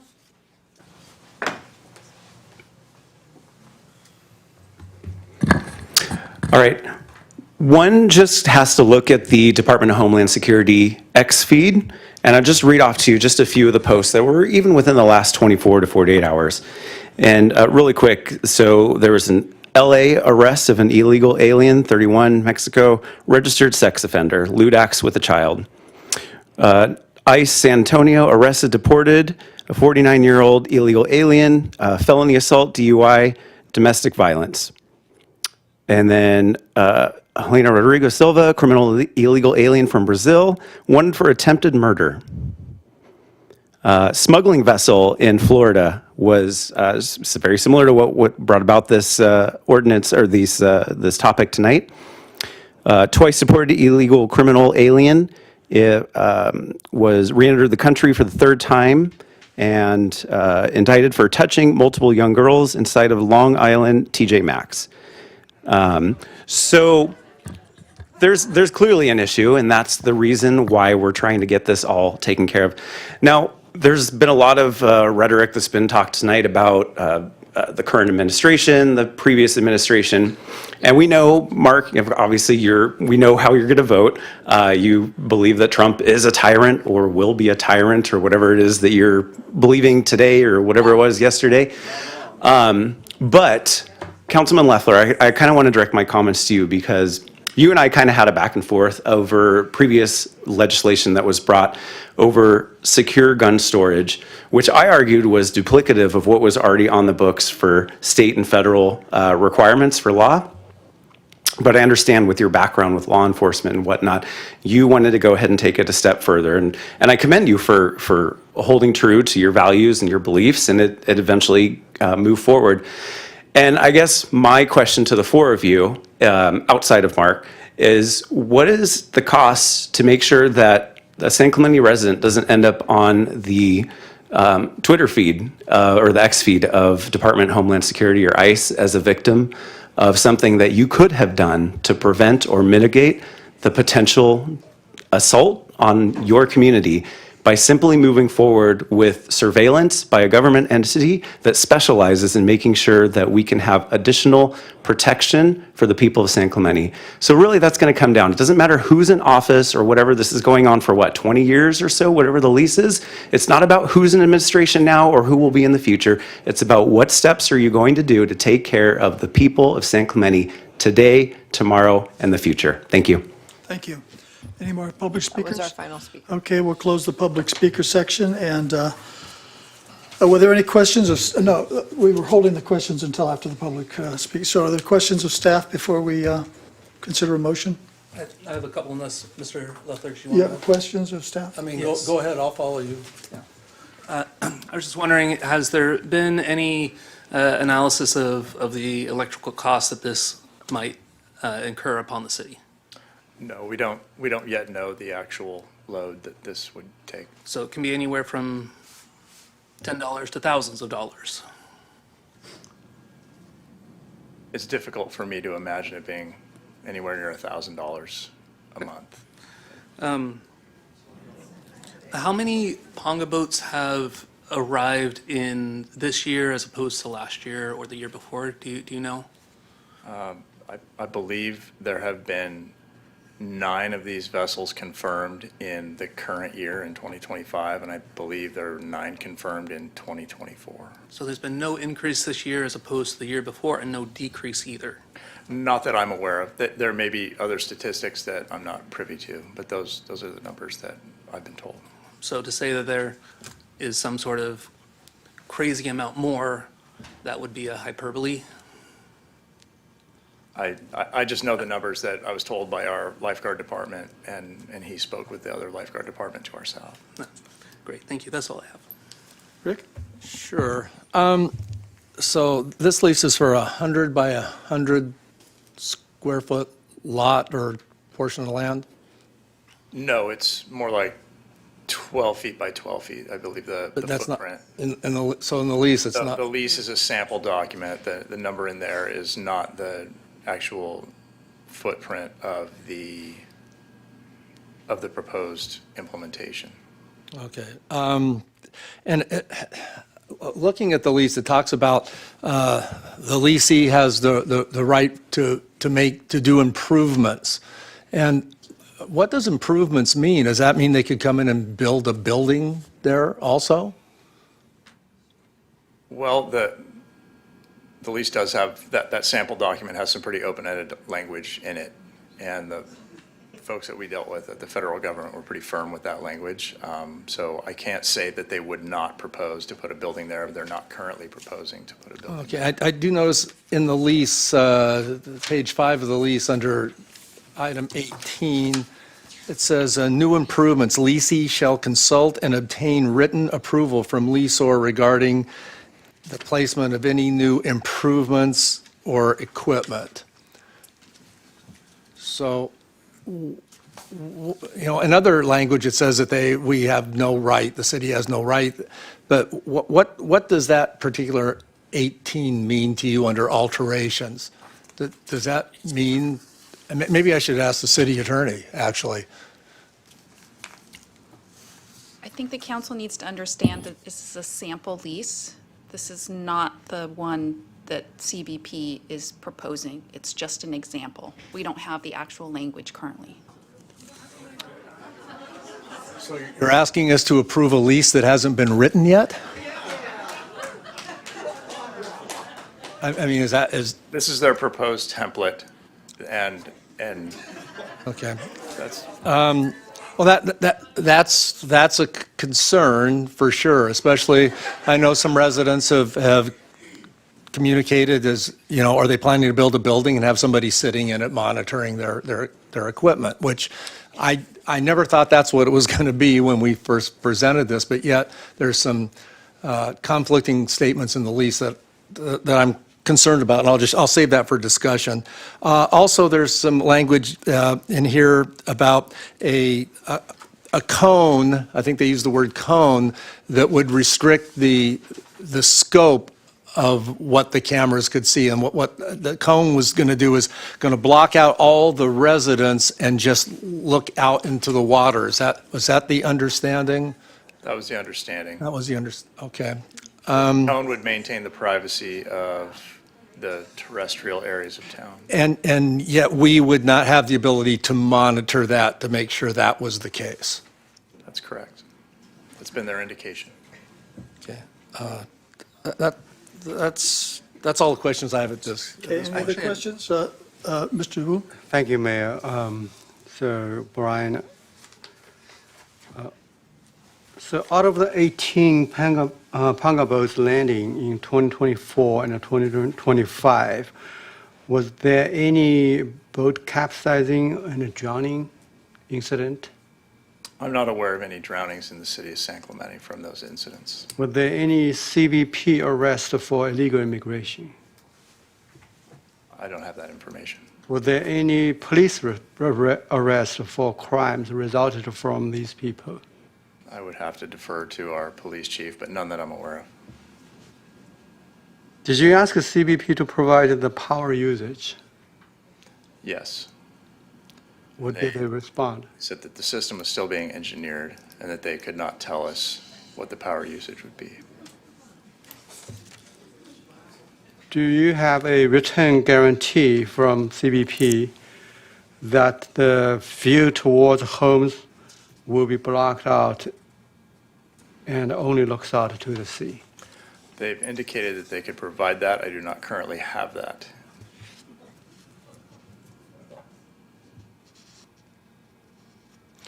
I have a question for the city attorney. This potentially brings the city closer to a conflict with the SB 54. I really would like to have some assurance from your legal opinion that we would be able to stay clear from SB 54. Can I have your sign off? I cannot provide any such guarantee one way or another. It's not an area of the law that's been decided. Okay. Well, thank you. Vic, did you have any questions? I do have a couple of questions. I just, I wasn't part of the individuals that went out there and saw the samples and the models that they had.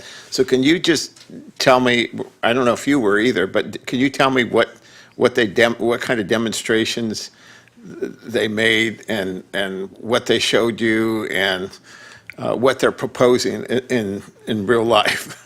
I was not at the demonstration, but my understanding is that it's some kind of high-powered camera and sensing. Yeah, I was at that demonstration, as was the city manager. I don't know if you'd like to weigh in on that question, Mr. City Manager? Yeah, the Border Patrol asked us to come up and view the technology that they have in the Long Beach station. That's kind of the regional center, if you will, for that. And what they demonstrated to us is the ability of the camera to surveil the ocean. And they indicated some of the technology, for instance, they can see something on Santa Catalina Island with great detail. So their idea is that they can see some of these ocean activities at a much earlier point in time and hopefully, intervene if there's a safety issue or if there's a concern about the occupants on the boats. Okay.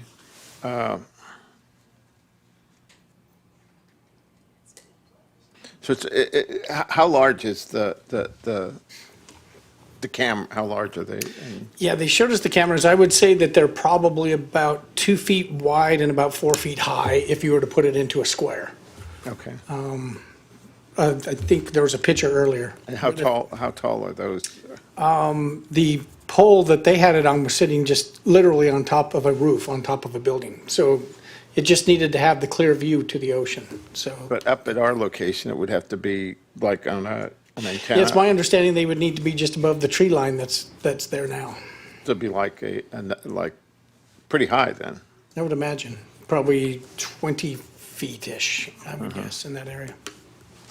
There was a concern raised about hacking. Do we know anything about, have we looked at that at all to see? I mean, obviously,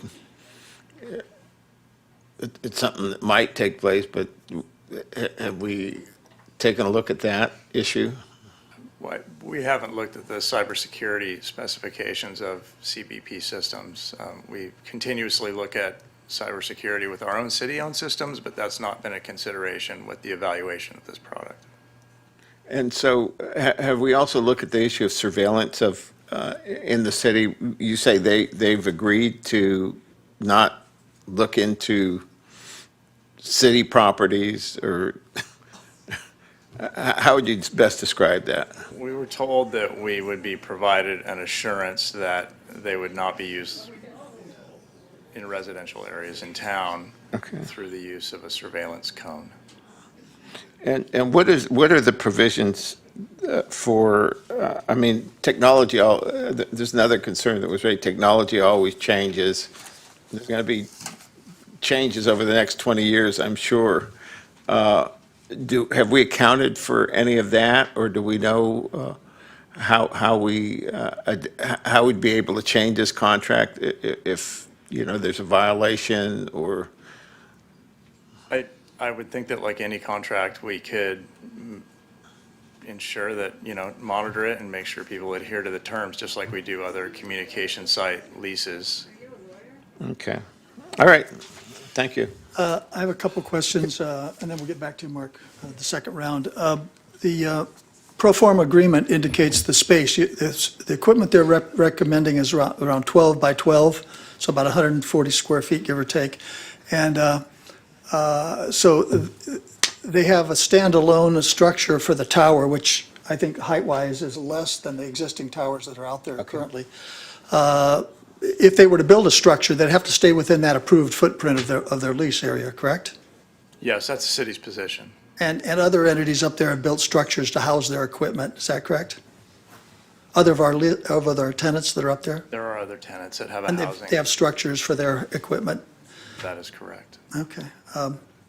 Do you envision, from your discussions, do you envision them actually building a structure? No, they haven't indicated that in any way. Okay. I don't have any other questions, other than input. There was a question regarding the Pongas. Are there any recent ones? I think in the last 18 months or so, in Los Angeles County and Orange County, I'm informed that there were about 30 Ponga landings now. About little over half of them have been here in San Clemente, including 2 Pongas in the last 2 weeks that have landed, one in the State Beach area and one by Pochi. In fact, I think one of our people testimony actually videoed the boat coming in daylight and flipping and so forth. The deaths, I believe, were not here. They were in Imperial Beach. The boat last week or the week before that crashed started at 3 or 4 people. Now it's up to 5. And the year prior in Imperial Beach, there was a boat that literally, I think one person escaped. I think 10 out of 11 drowned. And that's all public information. But I don't have any other questions. Mark, did you have some follow-up questions? I had 2 questions that I wanted to get to. One, there's no CEQA report recommended on this. Is there a reason for that? I'll defer to the city attorney on that.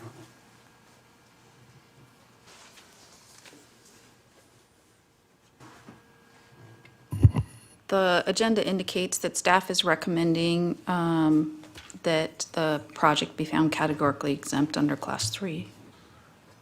Could you explain Class 3 and why a radar would not have a CEQA recommendation? Well, it's the council's determination whether a CEQA exemption applies. Class 3 is for small facilities. This is a communication site with a lot of communications facilities currently. I'd have to double check, but I would suspect they were all determined to be exempt based on the type of facilities that are up there. So this would be consistent with what's up there, which is why staff is recommending it. Great, thank you. And then my other question, how easy or hard would it be to leave this lease, this contract? I mean, we're signing for 20 years here. What would be, like, how tied into this lease are we? I would say very. Yeah. Great, thank you. Leases are enforceable. It's the very nature of the lease. Yes, I'm just making that Yeah. apparent. Thank you. Okay, any other questions of staff? I'll entertain a motion or discussion of a motion. Yeah, I'd like some discussion. Okay, well, let me make a motion so we have something that we're actually discussing. I'll make a motion that we approve the manager's, the resolution 25-180, determine that the project, the size of it and so forth is CEQA exempt, and authorize the city manager to negotiate and file and execute the lease subject to the terms that have been discussed and those that are in the pro forma agreement. Against obviously the size and so forth is going to change to the equipment they're recommending. I would recommend that on the terms of A, B, C, and D, and E as in the staff recommendation. That's my motion.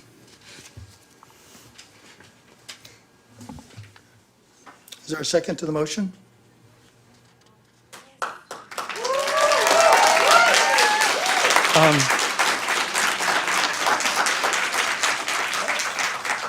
You know, for discussion, without obligating myself to vote for the motion in favor of, I'm going to second it because there's some discussion that I'd like to have on this.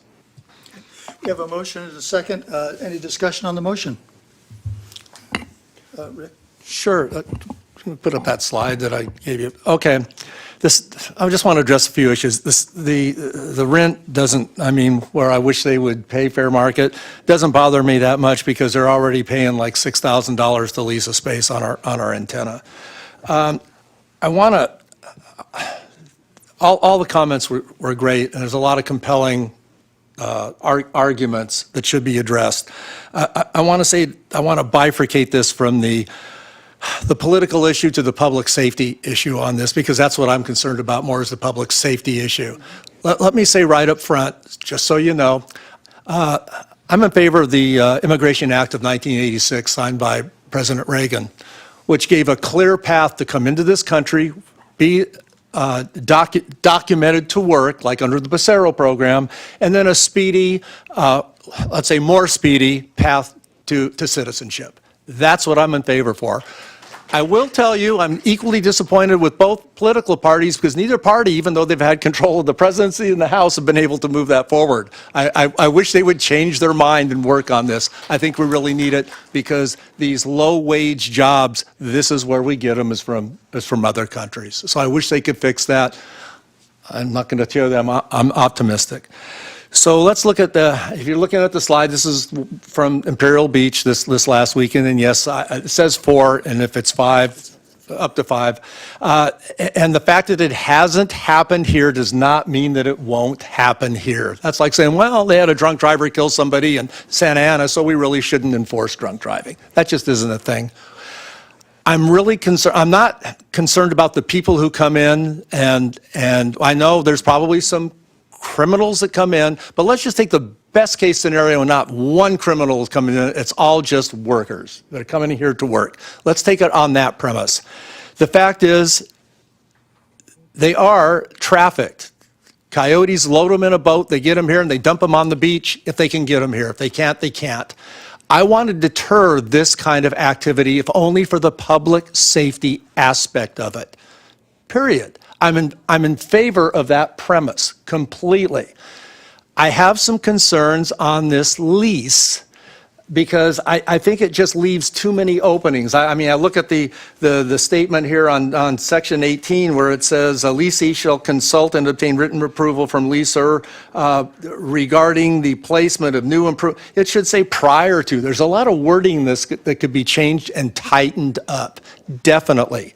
So my feeling is, I still like the idea. Oh, and plus I like the idea that they're going to advise us not only upon this, but possibly vessels in distress. I mean, there are a lot of good implements of this, except the part of not just, hey, did I interrupt any of you? Just let me finish and then just all boo at once.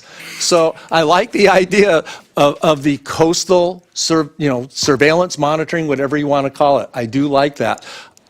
I have some questions with the lease. Especially since I haven't looked at it yet, I think that's an issue.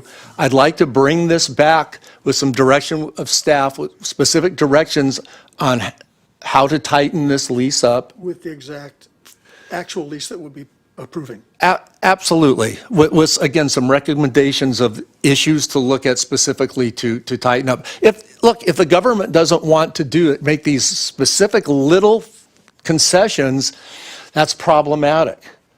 Again, I'm in favor of the monitoring of the coast. I'm just not in favor of moving forward with this agreement until we tighten it up. So my motion to approve this item would meet your approval if we approved the city manager to negotiate it and bring it back to us for final approval as opposed to him signing it? Yes. So you see the exact lease? Yeah, yes. I'll incorporate that into my motion. Okay, well, that's. Just second that. With that amendment that we're bringing this back with the lease, The actual looked at the lease. The actual actual lease approval. with some modifications that I think we've already talked about. All right.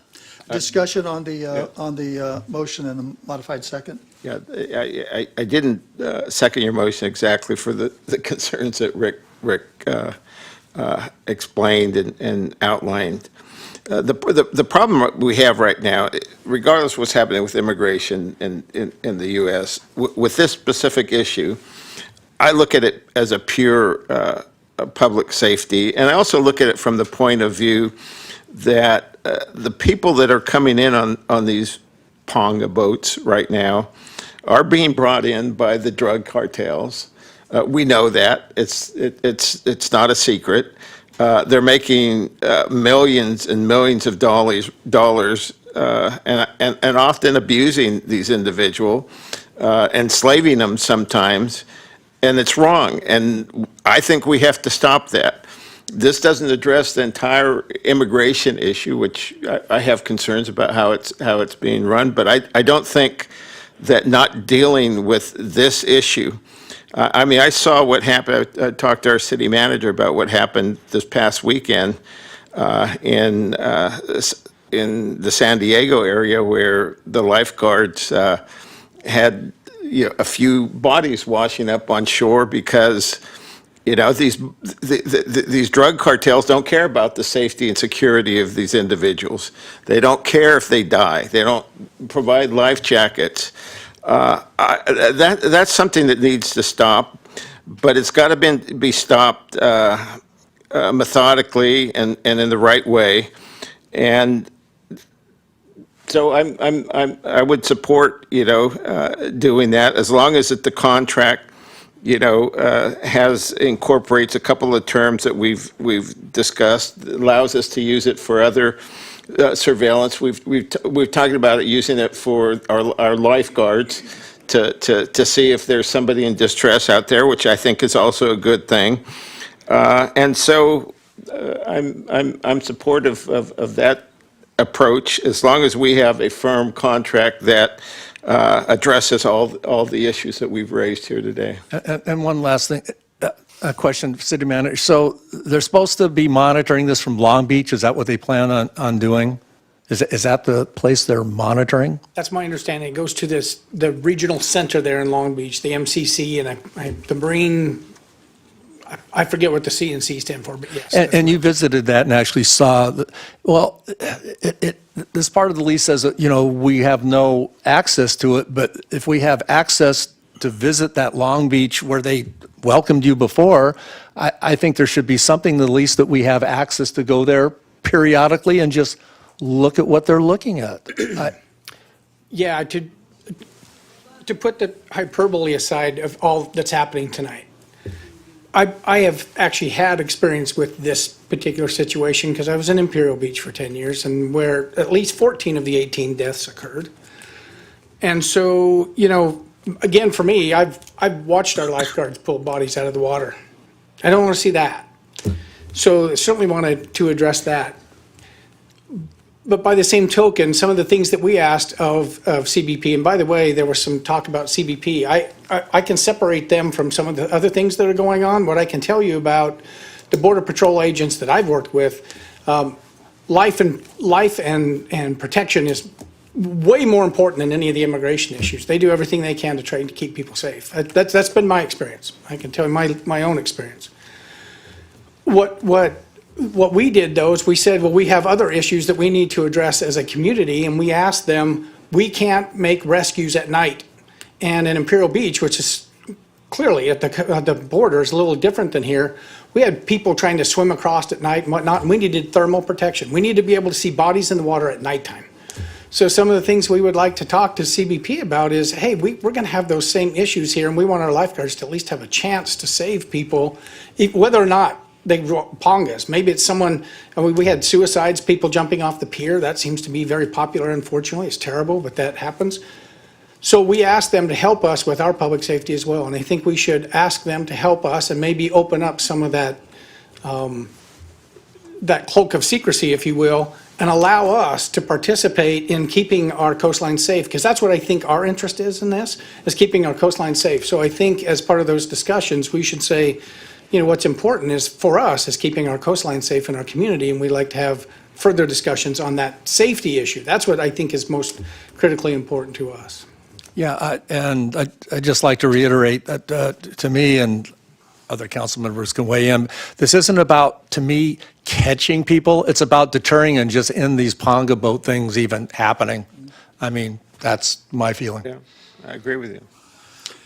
Any other comments on the motion? Yes, but Mr. Zen, did you want to go first? Yes. When this was brought up to the council, I was also supportive of that, on the premise that there was no, it's going to be done at no cost to the city. At this moment, we don't know the cost. So I share with a lot of concern my fellow council members expressed. In addition to that, my specific concern is about a legal concern. We have two attorneys on the dais, and we have city attorney. So I asked the chat GDP, it says you're likely going to violate SB 54. So it's unclear. Who did you ask? AI, ChatGPT. Oh, okay, all right. All right. So I looked up the actual government code. It says California law enforcement agencies shall not use agency money to detect. I'm skipping a few words here. Persons for immigration enforcement purposes. So does it fit here? I don't know. The city of San Clemente is not a law enforcement agency. However, a court can interpret it broadly. So I still don't have the answer. I don't feel comfortable at this moment. So I need a more legal. I need a more assurance on the legal risk of this. I wonder if we can have another attorney look at it, but this would be a case of first impression if we were to be sued, and in other words, it will be the first case. And do we want to become a test case? I don't think so, and I don't want the city to have a target on the back of, and have Sacramento to go after us. I support the collaboration and coordination among all levels of governments, including federal, state, and the city. But unfortunately, this is not the case here. So we're putting a hard and a rock. We're putting between a rock and a hard space because we like to help, especially on the public safety side. But my opinion is we should stay clear of state law, and I most likely would disagree with the Sacramento policy that there's no coordination with the federal agencies, but that's beyond my control. So, in summary, I think we should go back to CBP and ask for a little more favorable terms before we can consider that. Thank you. Comments on the motion? Yes, I just want to concur with what my colleagues have been saying. There's this issue here of safety versus freedom. And we want to both protect and have the safety of the community as well as the safety of the undocumented people coming onto our shores. And so we do need to protect them, and we need to protect us as well, but not just protect us from any issue that might come from them arriving, but also protect us from undue surveillance as well. And this comes into the issue of freedom. We need to protect our freedoms of privacy. Now, normal circumstances, I would say yes, I trust our federal government. And under where we are right now, I still trust our Customs and Border Patrol. What I don't trust, though, is that a federal agency above that might come in and use this for their own reasons. What those reasons are, I can't say. And based on our current history over the last year, I can't trust that it would be used in a non-nefarious way. So there's the issue of oversight. Now, if we can go back to CBP and say, hey, how can we find some sort of oversight that maybe this is oversight with, in partnership with our lifeguards. Maybe this is oversight in partnership with our cities. Maybe it's oversight that city council members are able to go up there and observe this system being used on a whim without announcement. I don't know exactly what that oversight would look like, but I would like to see that in the lease agreement to protect our citizens, to protect their privacy. The other issue is cost as well. And at a $10 a month cost, this does run afoul of SB 54. And so going back, if we are going to take this back, I would ask that CBP look into paying their electrical part of this in this partnership. If they can't pay it all, at least a larger portion than $10. I mean, it's almost insulting. But we do need to have this as a partnership, considering how much they have budgeted in the federal government for this, and the fact that we are then would be subsidizing that above and beyond the cost of what it is just seems a little bit absurd. Yeah, and then there's that other issue of cyber attacks that I am concerned about. And the fact that these video cameras can be so susceptible to outside influence, even outside of our own country, that is very, very concerning to me. And I don't know that there will ever be a foolproof way to make us secure from any cyber attack ever. But from what I've heard, this camera that's being used is very susceptible to cyber attacks. So I'd want to get a little bit more information on that before giving my full throttle approval for this.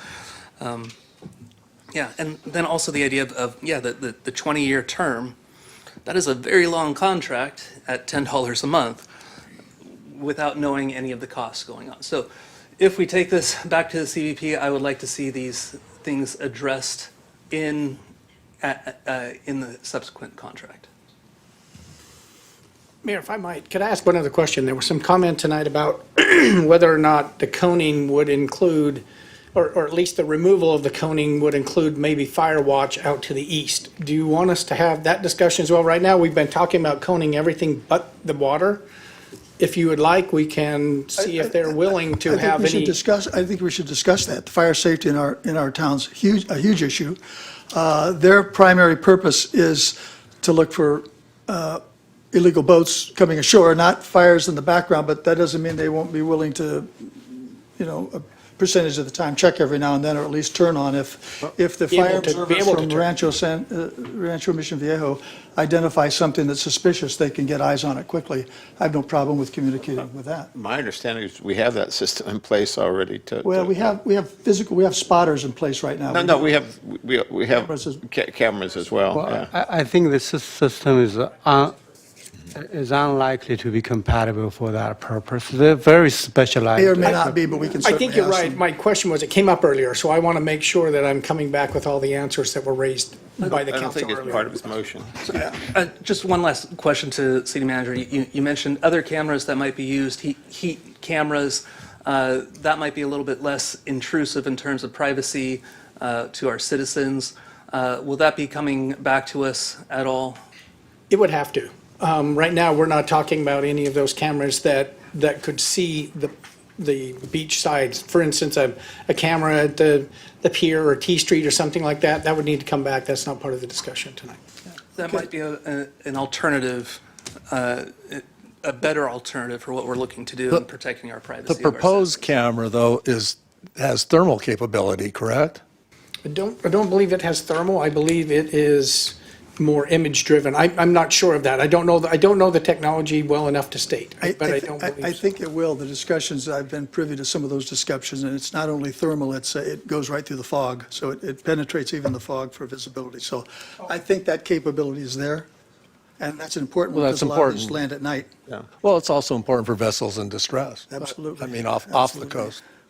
Okay, so we've had a couple of, the motion was to have you negotiate the contract and come back, and in that negotiation, we've mentioned a number of things. The electricity cost, the access, potential shared access for inland viewing, possibly, and, I don't Also think that was to, part of the motion, though. well, the motion was to negotiate and come back. Yeah. We've expressed some concerns that it will be part of his discussions, but ultimately, that lease will come back. also the restriction of building any kind of structure, to have any other improvement have approved by the city prior to doing anything.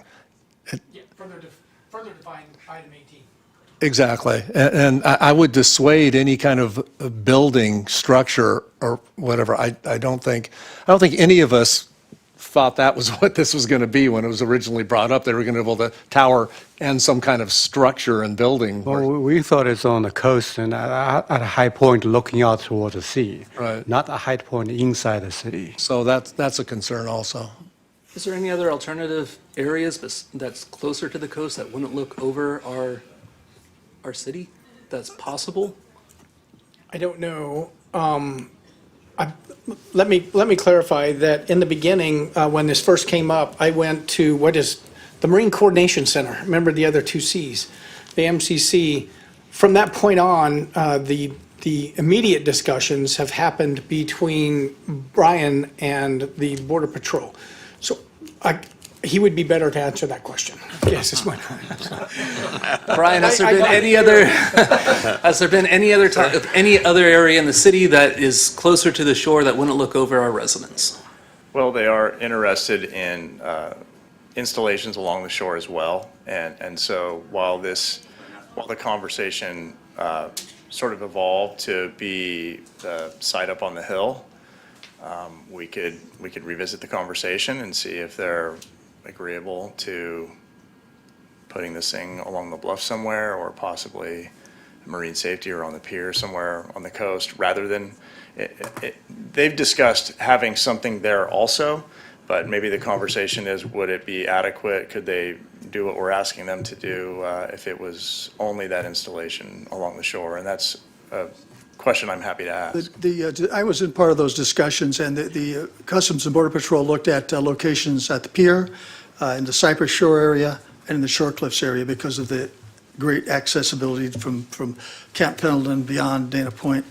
So those were looked at. So but the hilltop gives them the greatest view farther out because they're so much higher than the horizon, they can see farther out. And the boats that have been coming in have sometimes been skirting inside of Catalina Island. They're going around Catalina Island. They're even sending out boats to refuel these boats mid-ocean, midway up California, so they can get as far north as San Francisco. So the higher elevation gives them a much farther view into the ocean. So I think we've given the city manager direction, and I would like to call for the question, unless there's Really further. quickly, in that direction, is oversight part of this contract? No, this is their facility for their review. The question, the several council members have asked, is it possible to have access for inland, for boats that are in distress and potentially for wildfires inland? If oversight is not part of this, then I don't know that I can support It's that. not, well, it's not supported, it's not included presently, but with discussions, it may or may not be. But I think we included that saying that Andy's already visited where they're monitoring this, and could that be part of the component to where we could visit and see what they're actually, what the cameras are doing? Okay, well, yeah, we'll ask them. I believe they would probably allow you to tour that facility and see what they're seeing, to check the coning, to check some of those things to make sure that you feel comfortable. I don't know that, but that'll definitely be a question. All right. I call for the question. We have a motion and a second. All in favor, say aye. Aye. Opposed? Opposed was? No, aye? mine is aye. That was 5 aye. Thank you. Okay, let's take a 5-minute break before we continue with the agenda. Thank you, everyone that came to express their thoughts publicly.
we're going to continue the meeting, so folks, take your conversations, please, into the lobby, and council members, if you please return to the dais to continue our meeting. Thank you. All right, the next item of new business is a consideration of a resolution approving a parking agreement between Happy Coffee and the City of San Clemente. So, do we have a brief staff presentation? Yes, staff does have a brief presentation if the council would like it. David Correa will provide it. Yes, okay, good evening again. So the, do you have the, sorry. The subject property is located at 114 Avenida Victoria within the downtown district. Here's a map showing Happy Coffee highlighted in blue. The current condition of the coffee shop, it's been operating since October of this year. And currently they're allowed to seat 16 indoor and 8 outdoor seats due to a parking credit of 4 spaces they have on site. And they would like to expand to 32 indoor seats and 16 outdoor seats. In order to do that, they had to request a minor conditional use permit for an off-site parking agreement, which was approved last year, 2024, by the zoning administrator. That also included a request for beer and wine service for the outdoor dining area. And with that approval, there was a condition that requires the off-site parking agreement to come before council. Now, that agreement was to use a city-owned lot right across the street from Happy Coffee. On the map, it's highlighted in red. And that's to use the parking lot that currently supports the senior center, which is, again, it's within city-owned property. So the staff report includes a parking lease agreement that would be executed if the council were to approve this today. Within the contract, you'll see that the request is for use of 4 parking spaces within the senior center parking lot. I have those 4 parking spaces identified on the screen here. And they would be allowed to use those spaces outside the senior center hours. Right now, the senior center operates from 8:30 to 4 p.m. Monday through Friday. And so Happy Coffee would have access to the 4 additional parking spaces after 4 p.m., between 4 and 10 p.m., Monday through Friday, and then Saturday and Sunday, without causing any conflict with the senior center. So I also like to note that, again, there is no, this will not cause the senior center to be out of compliance with their parking requirements. We did, as part of this review, we did contact the senior center director as well. They did have slight concerns, but mainly related to signage. They did ask the city to consider requiring signage to make it clear that the 4 spaces are easily identifiable and exclusive for Happy Coffee customers and employees. So we did include that language within the contract as well.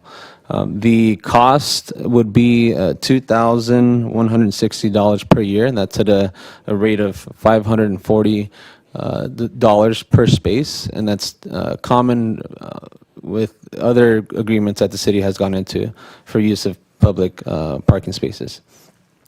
So staff is supportive of the off-site parking agreements to allow Happy Coffee to expand their seating from 16 indoor seats and 8 outdoor seats to 32 indoor seats and 16 outdoor seats. And this concludes my presentation. Okay, so quick question. The 4 parking spaces is the only impediment to their being given permission to expand to 32 seats in there? Correct. Questions? Yeah, so I do have, Your microphone is on? I'm It's just on. not close enough, not close enough. What are the hours of that they have the parking available? It would All be day? It would be Monday through Friday, 4 p.m. to 10 p.m., and then Saturday and Sunday. The senior center is not open on the weekends. Does the permit also track the hours that they have the extra parking, or? Yes, it does. They would have access, they would be able to have those additional seats during the times when the senior center is not open and those 4 parking spaces are available. So during the day, they wouldn't have access to the parking, and the numbers wouldn't change? Correct. They would be limited to the 16 indoor seats and 8 outdoor during the day. Okay. And the senior center is good with this? Yes, again, with the additional language regarding signage to make it clear which spaces are for Happy Coffee. And would this kind of deal also be available, since the senior center doesn't use those spaces after 4, would it be available to other businesses? Let's say some of the other businesses that came in that complained about lack of parking, restaurants, would they also be able to cut a deal with, if needed, with the senior center? That is a possibility. Okay. Yes. All right, thank you. Rick? Yeah, you say the senior center wanted the signage? Is that your understanding? Yeah, they were concerned that if Happy Coffee were to use it, that the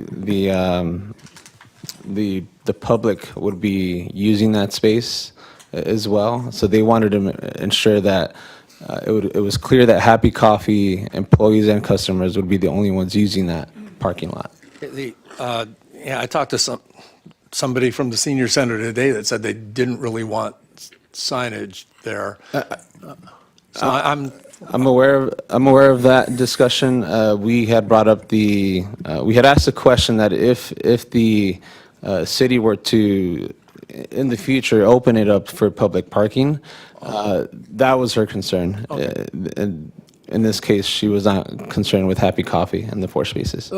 And so what precludes Happy Coffee from having 6 people parking there, or 7? I mean, are they, I think maybe we give Happy Coffee like 4 parking passes that they could have their customers put on. I just think by saying you got 4 spaces, they're just going to say, hey, you can go park in that parking lot. It's just going to be full. The signage we're asking for a sign at each parking space that they would be allowed to use, since this is an exclusive use of parking spaces. So it'd be clear on which spaces are available for Happy Coffee. Okay, and is this parking lot open during those period of times? Is it legal parking? Anybody off the street can park there, or is it prohibited? Right now, there's a sign that says senior parking only, senior center parking only. Okay, so would the city be able to go and enforce parking there except for those 4 spots and write tickets? We could. The park rangers do patrol that parking lot. There have been issues with some, we'll say, overnight occupation of the property, and so they'll go and deal with that between like 10 p.m. and 1 a.m. But not like at 4 p.m.? We haven't gotten many complaints about the use of the parking lot there, and I've had conversations with the senior center for years. I'm not aware that people parking on that lot that are not for the senior center is an issue. And our staff's assumption is that by putting up signs that say when certain parking spots are available for the use by Happy Coffee would indicate to the public that if they're not there for Happy Coffee and they're not there for the senior center, then they're not, Okay. not permitted to park. And those signs would have days and times when it's allowed only, so that Correct. anyone pulling in know they're going to coffee during that time at that hour. Yeah. So that'll be Correct. clearly delineated. Any other questions? No. Is there any public comments on this matter? No. Okay. Any comments from the applicant, or I guess we can go ahead and move forward if there's a motion? I make a motion to move it. I'll second it. All in favor, say aye. Aye. Passes unanimously. Thank you, gentlemen. Next item is item 10B, a discussion regarding the final nature-based adaptation project feasibility study and direction on next steps. Before we begin, Madam Clerk, do we have public comments on this one? We have just one comment. Okay. All right, Leslie, thank you for being here, and please share with us. Thank you. Good evening, Mayor and council members. It's my privilege to be here with you tonight to present the final nature-based adaptation project feasibility study. Let's see, you're going to control the PowerPoint? Okay, great, thank you. So this project started in 2022 when the city received a grant from the California Coastal Commission to look at a phased adaptation program to build long-term coastal resiliency in the city. The sand retention component is one element that is proposed to be combined with beach sand replenishment. So it's a companion strategy, and it's really intended to make the beach sand replenishment projects last longer, so that over time you end up placing less sand because you're keeping the sand around longer. So it preserves your investment, essentially, in beach nourishment projects. Next slide, please. So we consider the current phase that we're in, phase 0, and this is the large-scale beach nourishment projects that we have at various planning stages.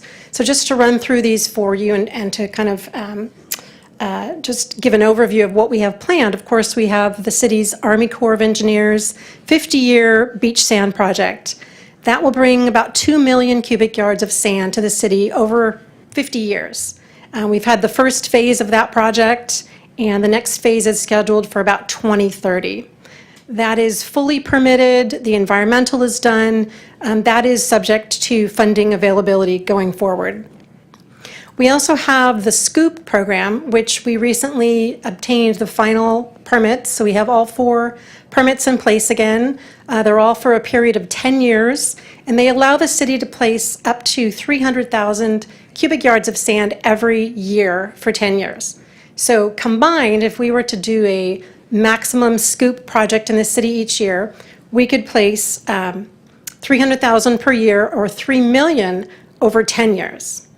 Again, this is subject to funding availability. So it's on the books now. We have the permits, the environmental is done, we can place the sand. We just need to find the funding for that. Of course, we also have the partnership with SandAg for the Regional Beach Sand 3 project. The city partnered with that agency, I believe it was in 2023, signing an MOU to participate in that project. They just completed their feasibility study, and that project would add about 1 million cubic yards of sand. They're currently planning to make that project a repeating project, so a programmatic project that repeats every 5 to 10 years for probably 20 to 30 years. SandAg is currently in a holding pattern right now. They are waiting for grant funding. They have a grant application into State Parks, Division of Boating and Waterways. They will know more probably in about 6 to 9 months. And then last are the OCTA beach sand projects.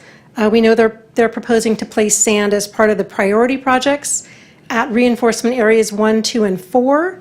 And then also as part of their coastal rail resiliency study, their 10 to 30-year projects, they're also looking at a sand nourishment component there too. So a lot of sand projects in the works. They are still subject to funding availability, so I want to emphasize that, make sure you're well aware. We're planning these, we're trying to move them forward. With grant funding so far, we've been successful in doing that, but to actually get them built, we will need the funding for that. So to support those projects and to make sure that the sand that's added to the beach sticks around for as long as possible, we're proposing sand retention. And we're proposing nature-based adaptation as the method of sand retention. Longer term, once the beach has widened to 100 feet wide throughout the city so that you can walk from the south end to the north at any tide range, then theoretically you could restore the sand dunes, you could do living shorelines at the back of the beach. So for the nature-based adaptation project, over the past 3 years, we've gone through multiple rounds with public review and comment, starting with cobble deltas. That was one of the proposed concepts. Cobble deltas and cobble berms, similar to what is in place at Trestles. We also looked at groins and mini headlands, which are sort of mini groins, and then reefs and breakwaters. And through the process of obtaining community input, through workshops, meetings, commissions, and committee meetings, we came up with a draft report, which was published in June of 2025, earlier this year.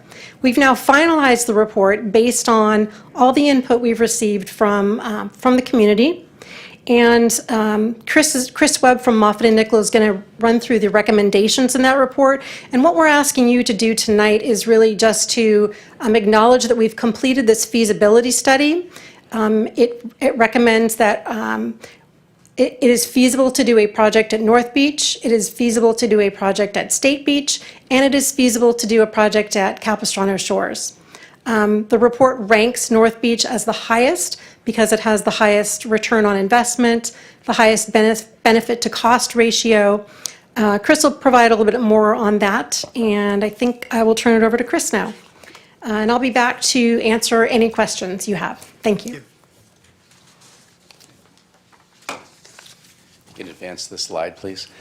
Mr. Mayor, honorable council members, my name is Chris Webb. I work with Moffitt and Nichol, and Ms. Meyerhoff's done a fine job of setting the stage. You can go on to the next slide, please. What we're trying to do, as she's indicated, is build beaches one phase at a time. This is the first phase, we call it, holding sand in place and nourishing it. The next phase would be once beaches get wide enough to build dunes at the rear of the beach, they would potentially exist too, which just adds more sand into the system and provides better buffer for the long term. Go to the next slide, please. This is just a map of a list of projects that Ms. Meyerhoff just described to you in color tones. The different types of projects are shown in a legend. And the proposed nature-based living shoreline projects are shown in orange. And adjacent to each orange sandy area is a gray thing offshore, which would be a retention measure to hold the sand in place. So we've looked at 3 sites and we're recommending that one move forward. Go ahead and go to the next slide, please. We've taken into account the resources within the city. Surfing resources is the map that you see here where the different surf site locations are located that people frequent throughout the city. And what we've tried to do is kind of place these things outside of those so that there's no interference with existing surfing, and maybe there's a new surf site that gets introduced by this type of project. So we've tried to be a complement or an augmentation to the surfing experience. Go to the next slide, please. The timing of all this is simply that the current phase that we're in is going to go into perpetuity, hopefully, where there's sand placed on the beach as often as possible when funding exists and good supplies are identified. The next phase, phase 1, is probably somewhere between 5 and 10 years in duration, to where something's probably in the ground in 5 years, and then it takes another 5 years to monitor how it performed, and then assess that monitoring and identify whether there's any changes or adaptations needed to it and whether we should do another one. And then the living shoreline component follows all that. Once the beach is widened throughout the city, then dunes can form at the back of the beach and provide an additional sand reservoir, and that's at least 10 years out, maybe more. You can go to the next slide, please. Thank you. So we looked at these concepts, we're calling them, 3 different locations, 2 different basic concepts of short breakwaters, and we ranked them for various variables that we were considering in the study. And North Beach rose to the top as being what we call the #1 site that we recommend that a project be considered at. The other 2 sites follow, but they're close. They tie in rank. So Capistrano Shores and the south end of the city really are kind of the same in terms of rank. So if North Beach were to go through and there's a project, then the city has options to look at other locations throughout the 2 other locations too. You can go to the next slide, please. And this is just a graphic of the North Beach concept with a beach behind a breakwater. The breakwater is about 1,500 feet from shore. No, I'm sorry, 900 feet from shore, 1,500 feet long.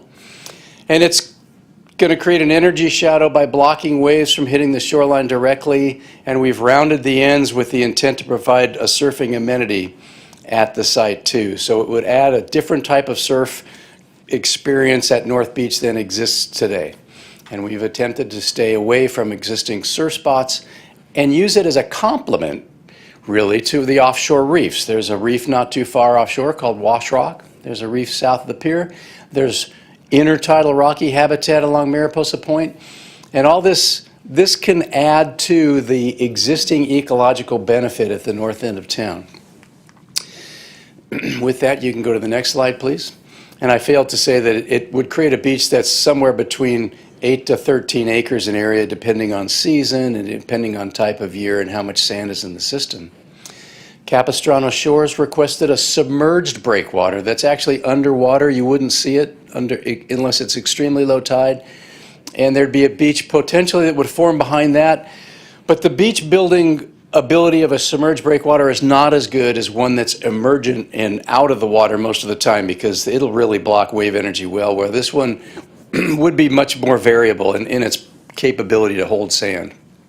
It's drawn with a lot of sand behind it, but that would vary over time. You can go to the next slide, please. The south end of town has been identified as a site for the same concept as at North Beach. Basically, to benefit the south end to the greatest degree possible, it straddles the State Beach and then the Cypress Shore area. It avoids the surf spots down there. But the problem with that one is there was a little bit of an issue with the usability due to access from the State Beach area and laterally too. So North Beach was in more easily accessible site with a parking lot right in front of it and a train station, et cetera. So there were more amenities at the North Beach site that raised it up in terms of its profile for desirability for a site to do a project. You can go to the next slide, please. The modifications to the report since the last time we stood here and presented it to you really come from good quality comments from the city, from city staff, from a former Coastal Advisory Committee member, and the Coastal Commission staff.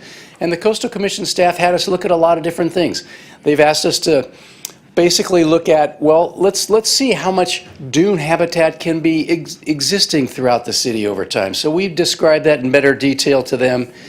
They wanted to know the jurisdictional boundary between city and state. If a project goes in place, where does that boundary move? Does it move seaward? Does it move landward? Well, it would probably move seaward, frankly, meaning the state wants to retain their property in the existing location, and they would require surveying to document the existing condition before a project is put into place that might change that. They also asked us to look at sea level rise in detail and how the project would perform under sea level rise conditions, and we've done that. What types of habitat benefits would the project provide, and we've done that as well. They've asked us to identify monitoring requirements and any sort of adaptation to the feature, and we've done that too. And then they've asked for more information about public access and benefits to recreation, and then environmental justice, and that report includes all that. So there's a significant amount of text and content added to it from the draft stage. You can go to the next slide. And this is just an example of a living shoreline behind a beach, and this happens to be the Shore Cliffs beach area. It's not in the direct project footprint of the North Beach site, but it shows the concept of if beach area grows by sand being added to it, there is the opportunity to restore what was a historical dune habitat at the back of the beach all along there, basically from Mariposa Point all the way to Capistrano Beach in the early 1960s. We have photographic evidence of that. You can go to the next slide, please. So the schedule is that we've completed, obviously, you know, a draft report in the middle of the year that came to you, was out for public review. It's now been modified and finalized and presented to the public in this meeting.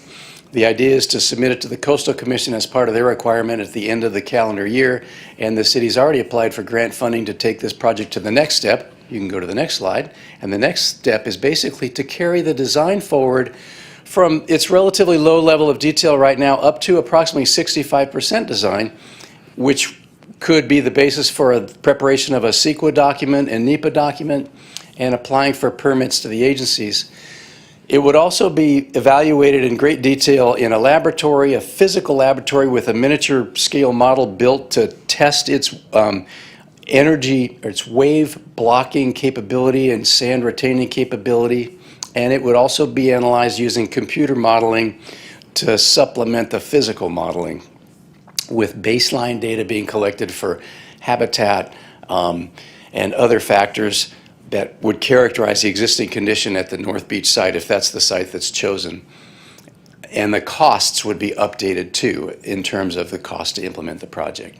So with that, I think we're just about done. The next slide basically just tells you where the documents are available on the city website, with an old black and white photograph of a grounded gambling boat down off Coronado back in the early 1900s that built a beach behind it temporarily. So things do block waves from hitting the shore, and they collect sand. And if you go to the next slide, I think we're done with the contact information for the city's coastal administrator and myself. If you have any questions, comments, or need more information, we'd love to be able to provide that. Thank you. Madam Clerk, do we have public comments? We do. We have one comment. Okay, let's hear from the public, and then we'll, Amanda Quintanilla? I'm so glad that I attended the South Coast Beach Coalition yesterday, because one of the concerns that Dr. Susie Whitelaw mentioned was that she didn't want anything to affect the wave impact, basically, not to affect the surf. And she has stated previous meetings that she is in strong opposition regarding emergent breakwaters, and that's something that I think that Bring Back Our Beaches spoke tonight, that was concerns regarding the surf. Next slide, please. So the final report stated that that the potential for a pilot project at North Beach, because the site has the highest potential for creating significant public benefits and return to investment. However, it's my understanding at one of the meetings that it was like $50 million. And speaking with the city manager earlier today, he said that maybe possibly 89 million, but it doesn't take into consideration how much it would cost to even remove an emergent breakwater, and that's something that the California Coastal Commission will require. Next slide, please. So this was one of the early proposals for the North Beach Reach, which used cobble and boulders, and I'm so glad that Dr. Susie Whitelaw was in strong opposition to that, because there was concerns regarding safety, regarding the boulders falling on people. Next slide, please. And they also proposed this for the Cypress Shores and Mariposa. And fortunately, that people opposed it. Next slide, please. And one of the things that during this study is that they used the real-world concept of Palm Beach Reef, which totally is the opposite of what an emergent breakwater does. An emergent breakwater flattens the surf, and the Palm Beach Reef actually increases the surf. So it's apples and oranges, and they should not have used that example. Next slide, please. Here was another example of that. Next slide. And one of the concerns that having an emergent breakwater at North Beach would be the effects on the California grind and spawn locations, which this is in their study, that it would, that's right in that area of North Beach. Next slide, please.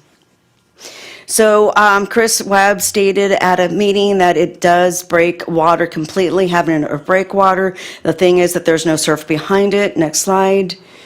And then this is the statement of Dr. Brett Sanders that when Dana Point Harbor came in, they put in 2 million cubic yards, which allowed 20 years of sand. Thank you very much. Gentlemen, any questions of staff? Yes, I have Go right I have a ahead. question. I'm going to start with Leslie. I just want to get some background information about the sand. On page 2, we have the OCTA project, which is, you say 700,000 cubic yards of sand. Is that their current commitment, or is that with, I know we're still negotiating with them, but tell me what that figure represents.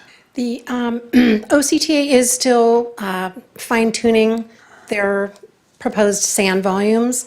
540,000 is the number that we've seen most often. 240,000 cubic yards at areas 1 and 2, and then 300,000 cubic yards at area 4. The additional 160,000 was presented in a PowerPoint presentation that OCTA gave a few months ago now, and so that's why I cited that number as well. So we're still fine tuning the volumes. We still don't know, and then actually, with conversations with the Coastal Commission, they're still not certain what their remediation plan is, as you're leading that effort, so they're not sure what they're going to require yet. Right. Okay. And the Army Corps, you have here 251,000 cubic yards descent every 5 years for how many years? It has 10 cycles, so it's Okay. for 50 years through 2074. And the Sandag, a million? Just over a million. Mhm. And then the Scoop, 300,000, and that's an annual. For 10 years, so 3 million for Scoop in 10 years. Okay. And then Funding, subject to funding availability. all of it is subject to Yes. funding Yes. and negotiation, right? And then I recall last year, there was a couple of events, photo opportunities, I think, where there was commitments made for more money for sand. I don't recall them all. Do you have a recollection of some of those? There was OCTA announcing they had funding for their projects. Yeah. Is that, Yeah, that's one of them, Okay. yeah. that's the only one that comes to mind for me. Nothing federal? No federal commitment? We don't have a federal commitment for any of our projects at this point. Okay, all right. Well, yes, we do have an agreement with the Army Corps of Engineers that they'll pay 50% of the cost share with San Clemente and state parks. We have that agreement in place, but we don't have the appropriation. So in another year or so, we will need to seek that appropriation. Yeah. So after your whole study, I have a little bit of advantage because I sat in on your presentation with OCTA, well, not the OCTA, the Coastal Commission and Coastal Conservancy. Final product recommendation is this one, the dog bone, as it's called, in North Beach. That's where you're at. Can you tell us, either you or Chris, tell us about the funding for that next phase and the number of years that you expect it to take? Sure, I can tell you about that. So we have a grant application pending with the State Coastal Conservancy. We're asking for $2 million. That does not have a cost share match. They will take that to their board in February.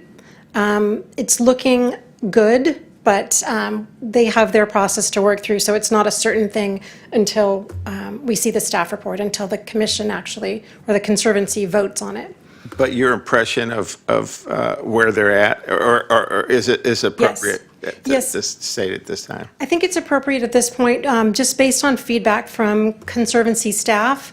They think that this project is a good match for Proposition 4 funding, the climate bond funding, so they're going to be tapping into that if they award the grant to the city. And your impression of the Coastal Commission's view of this project also, can you? Yes, as Chris alluded to, they're supportive of the project. They gave us a comment letter. We responded to all of the concerns raised in their letter, and they're on board with the revisions. They think it's a good example of building coastal resiliency. So I feel like they're excited about it as well. And we would be proposing a pilot project. So really, the main takeaway from this final report is that North Beach is probably the best location to move forward with. It's not necessarily going to be that dog bone, but we do think some kind of offshore structure. It might be shorter, it might be narrower, it might be submerged, it might be emergent. So all of those details are going to be defined in the next phase, where we will do design, we will do engineering, we will do numerical modeling and physical modeling. And then once we have a solid project that the community is on board with, then that would go through environmental review and permitting. And do you expect that to take about 4 years? About 4 years. 4 years for final completion? We'll try to go faster Oh, always, this but stuff because I was at that meeting, Why didn't you just say it then? because it's there. In your council report?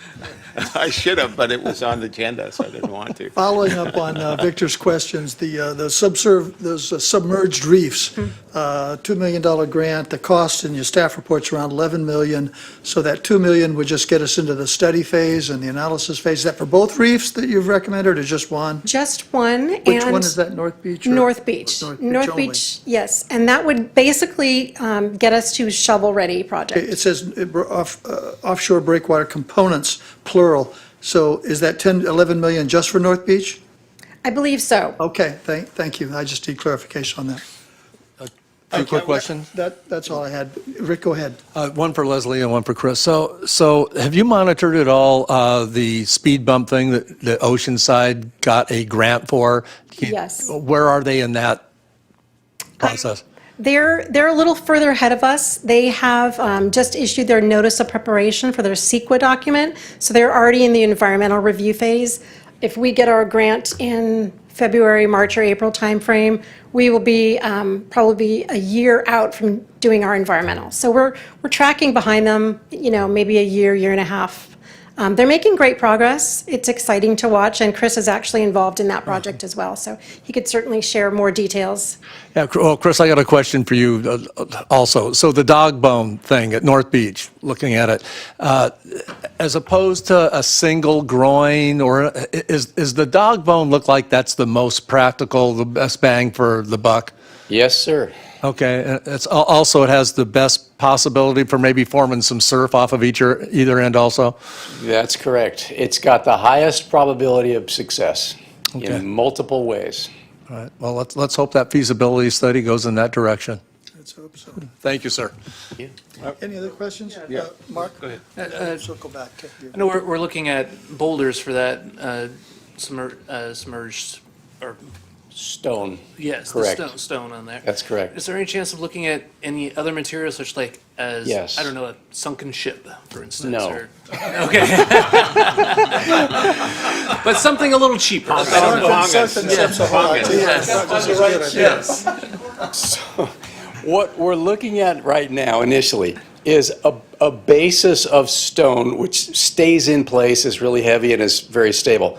But then supplementing that with eco-concrete. And eco-concrete is this material that is also very heavy, which is what we need it to be, interlocks, and it is more of an attraction for marine growth. Stone is an attraction for marine growth too, but this stuff apparently is really an attraction for marine growth. So we wanted to make it an eco-friendly place, like I said, that kind of acts as a new reef, basically, that forms a habitat. So those are the two basic types of materials. Is one cheaper than the other? Well, I don't know yet. We're trying to find that out. We're in discussions with Eco-Concrete about that. My sense is the natural stone might be less expensive than the Eco-Concrete, but I'm not positive, okay? So I probably shouldn't have said that without knowing for sure. But other materials such as, scuttled ships and things like that, they sound good and they're off of San Diego for other purposes, diving, recreation, and things like that. But we didn't want to use that in this vicinity because it starts to leave other things like rusted steel parts and stuff. So we're trying to be as sensitive as we can to the environment with it. Thank you. I'm just a little surprised on the boat issue. You showed a video of a relatively small boat in Coronado, which did a wonderful job. What would a 400-foot-long barge do for their, Well, not only a fraction of the cost, but a incredibly small fraction of the cost with sand and with rust? I mean, I think, is that an ecological disaster to have a?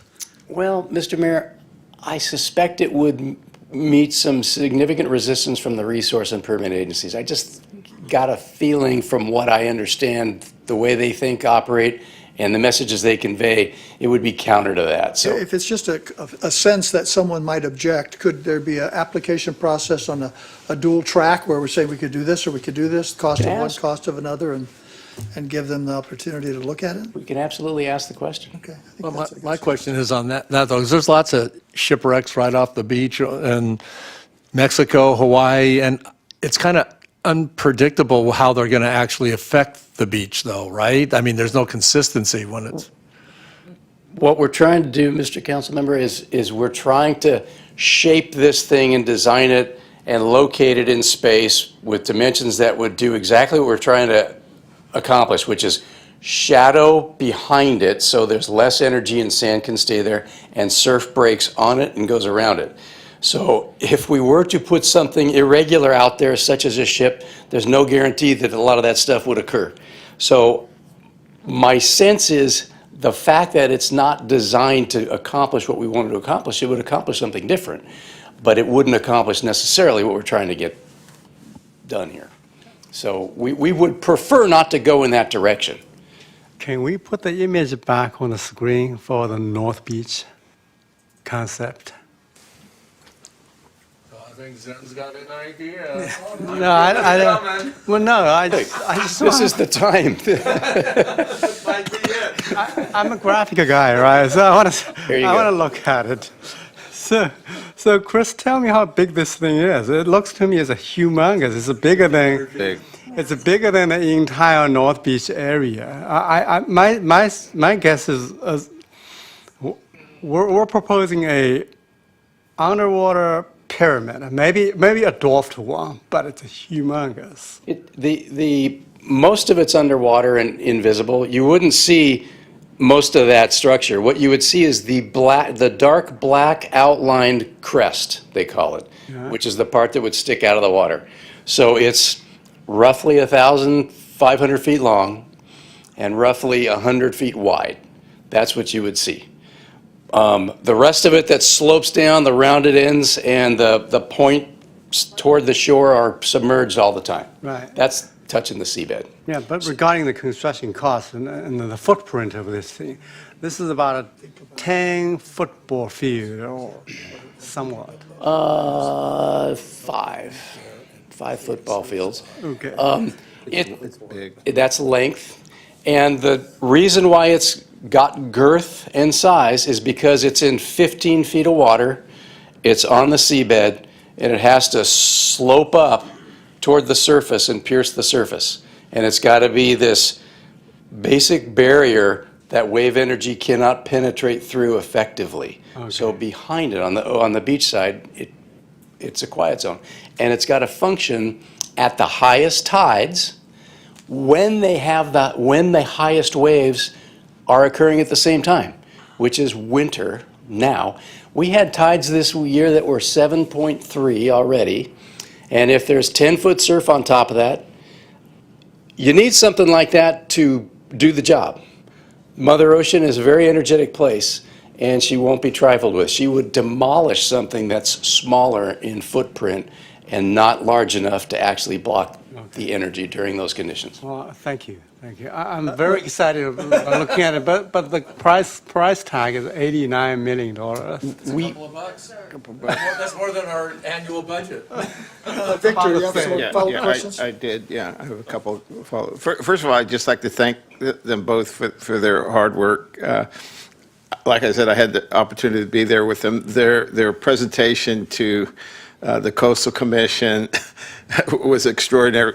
They did it at the beach, in North Beach, and they had the whole line of these brochures and sightings for them to see, and the Coastal Commission, the Coastal Conservancy were very well. They received the presentation very well. We have the best consultant and the best Sanzar No doubt. that we could have in a city that's doing extraordinary work for our city. But I will also say, we were there and we had residents just showing up and joining the presentation because they're very interested in what was happening, and luckily they didn't ask any questions. They also took the commissioners on a walk to the beach to see the other areas. So I think by the end, the commission was convinced that investing, through their hard work, that investing in this next phase and giving the money, hopefully, was the right thing to do to move this project forward. And after that meeting, I hijacked the coastal commission staff that was there, and Steve Lang happened to be there. And so we did another mini presentation for Steve Lang at Bring Back Our Beaches and brought him up to speed on what was happening there. And he was very pleased, too, with the project in North Beach and not in his area. That's it. We'll entertain a motion unless there are more questions. I would move this. Move item 2, 1 and 2. Yes. I'll second that motion. All in favor, say aye. I have a little bit of discussion on the motion. Go ahead, what's your discussion on the motion? It's a great work. I just don't know if we should continue to pursue it, because if we want to spend money, energy to continue towards the end, we want to build these things. This is a year of the general fund budget. There's nowhere close that we have the money to So build you're this not in thing. favor of the motion? We have a motion on the floor that. I thought we this just is voted on discussion Well, we kind of voted. I don't think Rick voted, and he kind of spoke in the middle of the vote, so I don't know that we had a complete vote, so. But it's appropriate to ask a question. I make a motion to just approve this project to be sent to the Coastal Commission as the final deliverables, and then just be. That's a substitute motion? How is that different from the original motion? Good question. The original motion is to continue to seek funding to move forward with this project. No, that wasn't the motion. Direct staff to submit the final nature-based adaptation project feasibility study to the Coastal Commission as a final deliverable, and seek the grant, and direct staff to pursue next phase of study, to study a sand retention project at North Beach. So we'll continue to study eventually. So you would take off part 2? Yeah, do we want to build it? I would take the Okay, that's second substitute part of it. motion? Yes. Okay, do I have a second on the substitute motion? Hang on, let me look at part 2 here, I'm sorry. Go ahead. 10B, Part 2. I think they should keep pursuing funding. Okay, there's a motion. Do we have a second? We don't have a second on the substitute motion. Go back to the original motion. All in favor, say aye. Aye. Passes 5-0. Thank you, gentlemen. Next item is a discussion of possible direction to explore participation in a coalition of coastal cities facing landslide, bluff failure, and general earth movement in coastal areas. And do we have any public speakers on this, Madam Clerk? We do not. Okay, this was a request by, I think, Pacific, what is it, Pacific Rancho? Mr. Palos Verdes. Palos Verdes, thank you. We don't know much about this. They just said, look, we are having serious bluff issues. You guys are having serious bluff issues. We'd like to get together with cities having serious bluff issues, talk about possible solutions analysis. I recommend we have a representative, or maybe the city manager, or perhaps the mayor next year, or whoever, meet with them and say, yeah, let's talk about it. I think. I think it's a great idea. All for it. Is that a motion to, I'll move. I'll move to, for the city manager to be the participation Yes. initially? yeah, or city staff, or city designated staff. Okay, there's a motion. Any discussion on the motion? All in favor, say aye. Aye. Passes 5-0. Next item is emergency support for, this is item 10D. This was your item, but with the government up and running again, is this item, Here's the handout. Right. oh, yeah. I'd like to see if there's any public Any public comments. comments on that that? we can- We do have 2 public comments. 2 public comments. Okay, let's hear from the public. Anna, it looks like Corti or Conti, and followed by Tony Rubolino.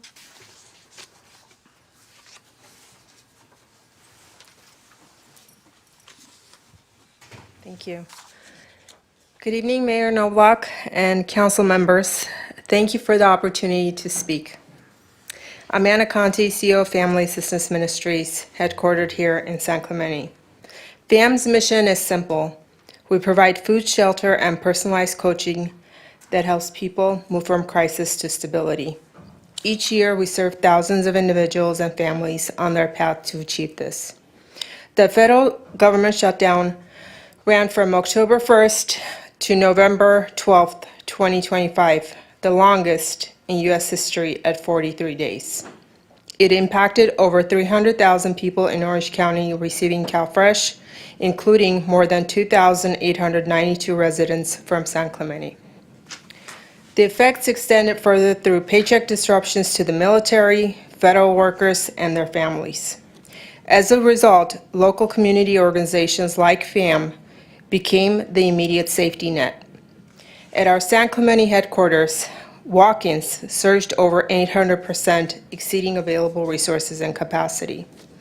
We responded with practical plan to triage and stopgap food by creating pre-packed FAM care bags, roughly the equivalent of $47 per week per person in staple foods. To date, we've distributed over 150 FAM care bags, with over 35% going to San Clemente residents. Since the shutdown ended, demand has remained high.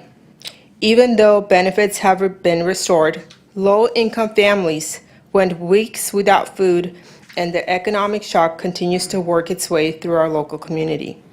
Many working families had to put groceries on credit cards, skip essential bills, rent, utilities, and car payments just to keep food on the table. We project distribution of close to 600 FAM care bags by end of December. The impact is also felt by community organizations.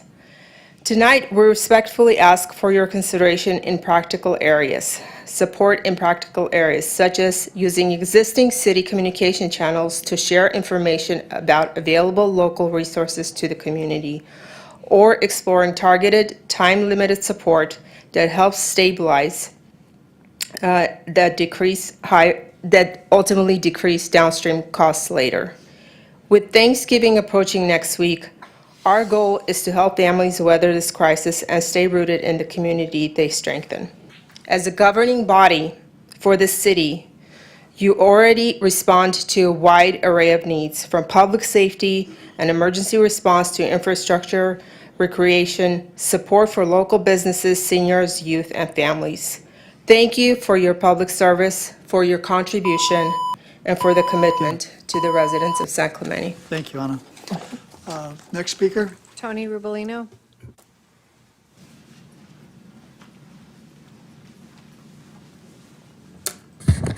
We should be referencing this as the Schumer shutdown, not the federal government shutdown.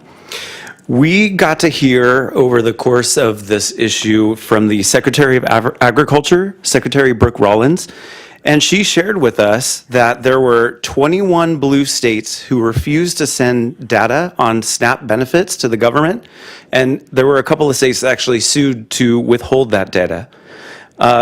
Secretary Rollins also shared with us that there were 186,000 dead people getting SNAP benefits, that there were 500,000 recipients getting double benefits. So there's obviously waste, fraud, and abuse. I really do not want to hear any more about City Council stepping in and trying to alleviate a situation. This is way beyond our pay grade. I understand you want to try and take care of the residents that are affected by the Schumer shutdown, but in reality, you have no way of honoring checks and balances to make sure that there is no waste, fraud, and abuse, and you certainly shouldn't be committing taxpayer dollars or efforts to that without having proper vetting in place, in which case you can't. The federal government can't. So now they're having everybody reapply to get those SNAP benefits and make sure that they do actually need those benefits. And in terms of FAM, we have seen for years, and we have documented for years, many from the community, that there were concerns about FAM's vetting of those individuals who are receiving services. We have seen individuals take canned goods into the valleys and were basically cooking in these dry brush fields, and we've seen fires and fire responses as a result. We've seen individuals load up their car, drive to North Beach when we had those encampments over at North Beach, and unload their car. There were no stops along the way. It was directly from FAM to North Beach. We have seen individuals who were outside of FAM's building when it was the city building, and they obviously looked like they were under some sort of drug use, and they walked in and they came out loaded down to the gills with bags and paraphernalia. So we already got out of bed with FAM. We do not need to get back in bed with FAM. So please just end this and be done, and don't look back. Thank you. Any more public comments? No. Okay, gentlemen, unless there's any more discussion, I'll entertain a motion. Well, what is, Mr. There's nothing, there's no motion right now. Agenda thing, I don't know. Well, there's no measure, it's, Well, Mr. Wu, the it's request, Mr. the Wu's request, item, the so- request was for the city to donate X amount of dollars, I think you originally mentioned. Well, I wouldn't Amount of call, I money. wouldn't call it donation. I would say, at the time, my request was to provide some emergency funding to help the needed family through FAM. Doesn't have to be FAM because I was thinking senior center needs to be part of the network, and we also have Baha'i. We also have St. Michael's and Helping Hands at Alton Moore. They deliver some food to military families. So that was the network that would go through FAM. Apparently, this issue has sort of has been resolved because the federal government reached a deal, the Congress reached a deal, the government reopened, Correct. and on, I believe, according to a report on November 7th, the SNAP recipients received their benefits in the state of California. So is there anything you want to do, have us discuss if the problem's been resolved? You want to table the matter, or you have a specific recommendation? I do think that the disruption substantially increased the food demand at the time. I also spoke with the senior center. Their demand increased at least doubled for that week or so. So it kind of depleted the food pantry in town. And so it's a different situation. It's kind of a mood, but it's a one-time impact. I want to see if there's a willingness from the council to just help a little bit to restore some of the food pantry to a certain level. It doesn't have to be the previous amount. I hear that families requesting about 10,000. It's whatever the council is willing to help. Is this something that, I don't want this to make a gift of public funds, but would this be something that would be a grant issue? If people were to, assuming that the council were to say, yes, we want to provide some extra help to those who had their stores diminished, how would then they go about, or how would the council go about helping those organizations? The council would want to make a finding that there was a broad public benefit to the community of providing that funding, and then it would be, So they wouldn't need to do a grant process or anything, it would just be, we could, well, this was placed on the agenda as emergency support, which would be a reason to go outside the typical Okay. grant process. okay, so then it would be. And it's in the council's discretion to make exceptions to that policy. Okay. I would be in favor of this and looking at all areas. Do you have a number in mind that you were thinking? So whatever we can agree to. I mean, families requesting 10,000. Originally, it was 20 two weeks ago. Situation is different now. It's any number that the council is willing to help. We just gave up about more than 20,000 to waive the fee. The emergency is resolved. We have zero evidence that we have any, even though folks that were providing food at the time they've had a deficiency, we have zero information that there's any current deficiency. I would move that we table this matter. And thank the sponsors for bringing it up in the event of a potential emergency, but since there is none, I would just table the matter. Do I have a second? Well, are we still in discussion? Yeah, well, if there's a second, we can discuss the second it. motion. Okay, there's a motion, a second, a discussion to table the motion? I'll make a counter motion that we, and then I'll be willing to accept a friendly amendment, but that we appropriate $5,000 to help local organizations with resupplying some of the emergency stockpile that was You used up. mentioned a friendly amendment to the motion. My motion was to table, and that No, was sorry, seconded. I was saying, I didn't have a making motion. It's a substitute. substitute. I'm making a substitute motion, and I would say I would accept a friendly amendment to that substitute motion if need be. What is your substitute motion, to grant $5,000 to somebody? Yes. I will support that. I will second that. Okay, so we have a motion to invest $5,000 to whom?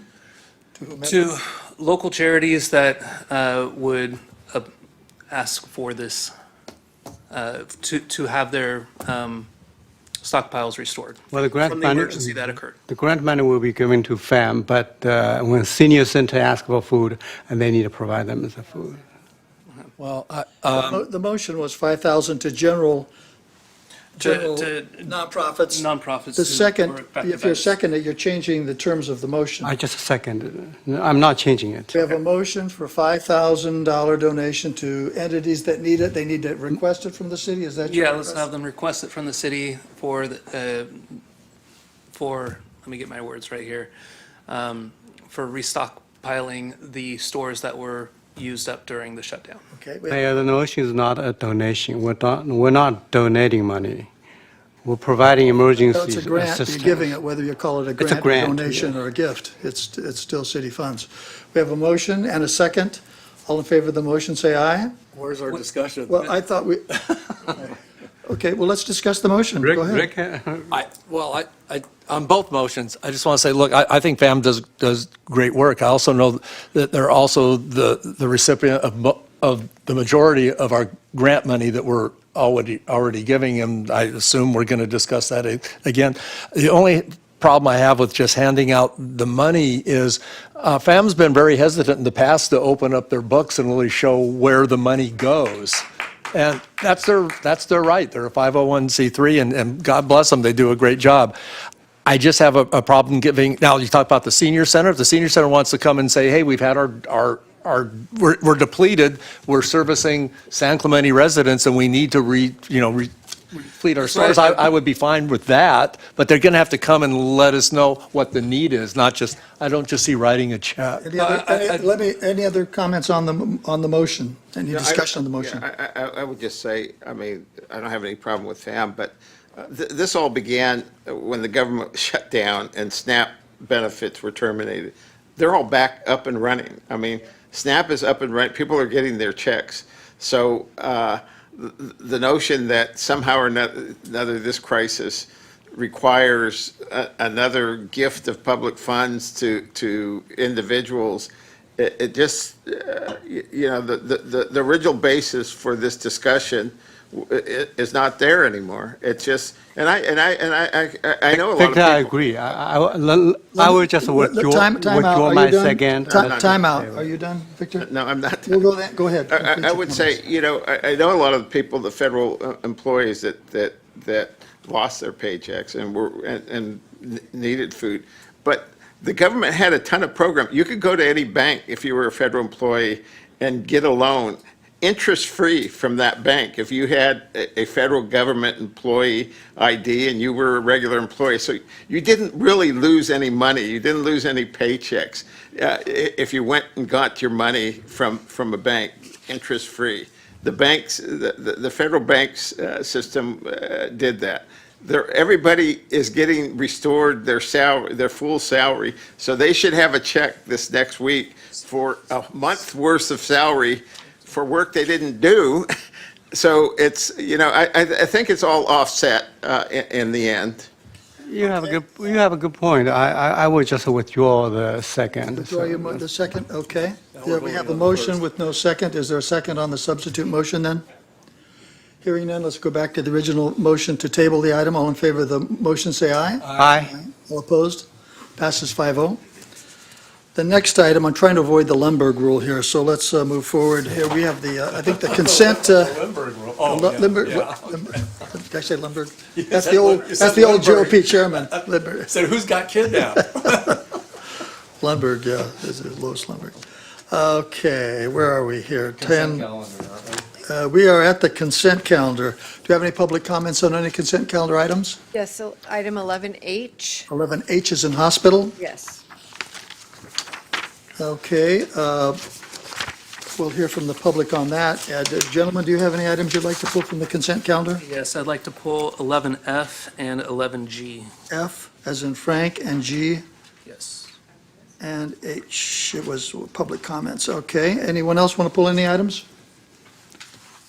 I'll entertain a motion on the items other than 11F, G, and H. Move them. Second, all in favor, say aye. Aye. Passes unanimously. Let's take item 11F first.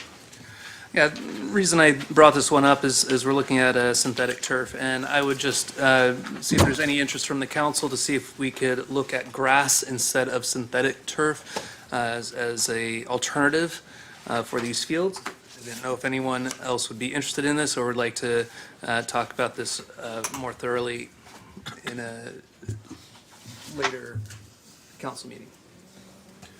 Okay, That's a discussion on 11. You want to have a staff report on that? Can I get Andy Yeah, to comment on so what? I did get a chance to talk to our parks director. She wanted to be here, but she needed to go home, but you could tell she was starting to get the cold that I think I've given everybody else, and I apologize. Her goal is to make sure that the city has a nice mixture of both synthetic fields and grass fields. We can use the synthetic fields much more because they don't wear down as much, the grass doesn't wear down as much, and we can use them in inclement weather. But we want to have grass fields for those sports that prefer grass fields. So this one is already a synthetic field. She like to keep a synthetic field. The improvement of the meadows that we're talking about is intended to be natural turf. So we do want to kind of have a mixture of both types of facilities. So which field, this is the current? That's field? correct. The This one on is the right? replacing existing turf. Yeah, That's right. yeah. Okay, any questions of staff?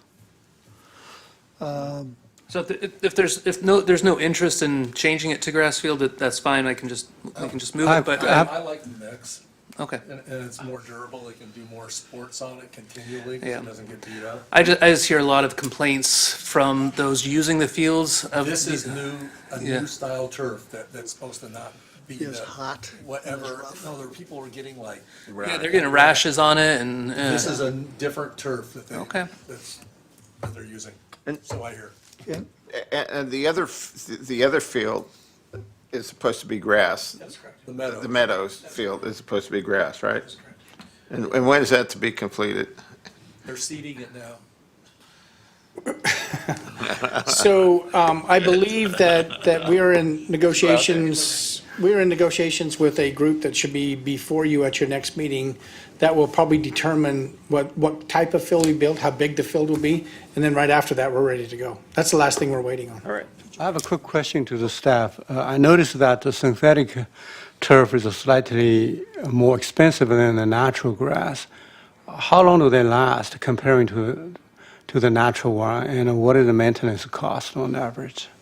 Yeah, this field, I believe, is 11 years old, I could be mistaken. I think it's 11 years old. So they probably last between 10 and 15 years. The maintenance, of course, is much lower. You don't mow them, you don't water them and whatnot, but the upfront cost is a little bit higher. All in all, they're probably a little bit cheaper, but like you say, they're probably not as flexible. They're good for soccer, they're good for some sports, not good for others necessarily. Like the rugby team has told us that they really prefer natural grass. So we probably need to have a mixture of both. Okay. I think that's important.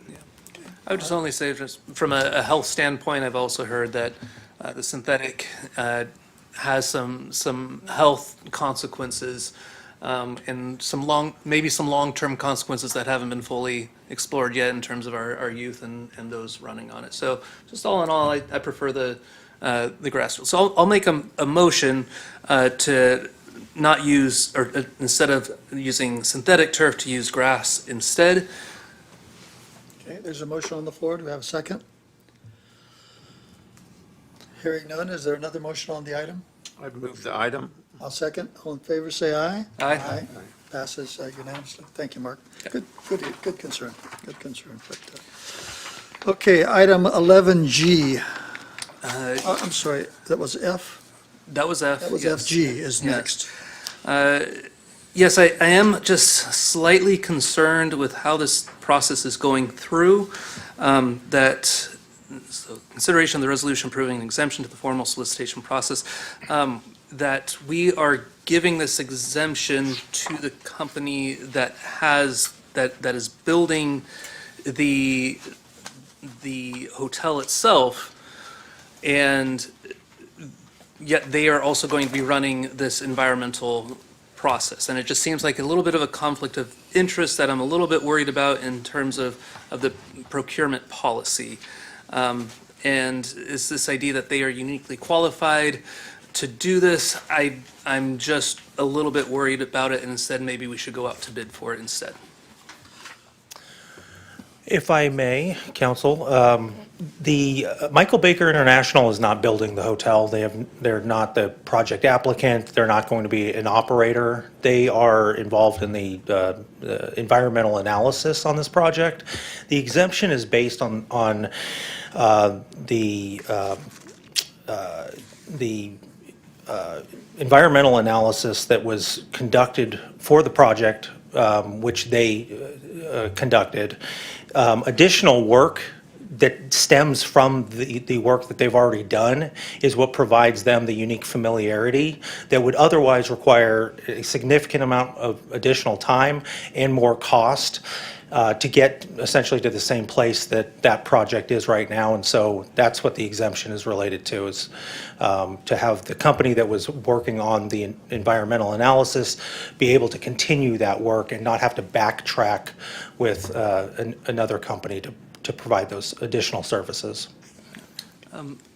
Madam Attorney, is there any concern here about the idea of having a group that is uniquely, saying they are uniquely qualified for this without going to bid? The city council has the discretion to approve exemptions to the formal solicitation process, so that's within your purview to decide whether you think that exemption applies or not. So just, in my view, that exemption is not there, but that is up to the council as a Okay, whole. any other questions of staff? Well, I have comment. Or any other questions of staff before we Question, get to yeah, comments? yes. Adam, can you confirm a few things? The city is the lead agency for the secret analysis. That's correct. Yes, the city will certify it and is responsible for it. That is correct. And the study is independent and under the agency, which is the city control. That is correct. It is not prepared by the developer. That is correct. It is paid for by the developer, but that's through a deposit account that the city manages those funds in contracting with this company. Okay, and also the exemption is because this firm has unique familiarity with the project. It is not because this firm is the only qualified firm to do the work. They're not the only qualified firm. However, their previous engagement on this project makes them uniquely qualified to continue this work. That's all, thank you. Rick? And the developer of this project doesn't have any reservations about using this? Okay. No. Okay, any other questions of staff? No. I'll entertain a motion if there is one. I'll move the item. Second. Motion's made and second. Any discussion on the motion? All in favor, say aye. Aye. Passes unanimously. The next item is 11H. Do you have any public speakers on this, Madam Clerk? Yes, Amanda Quintanilla?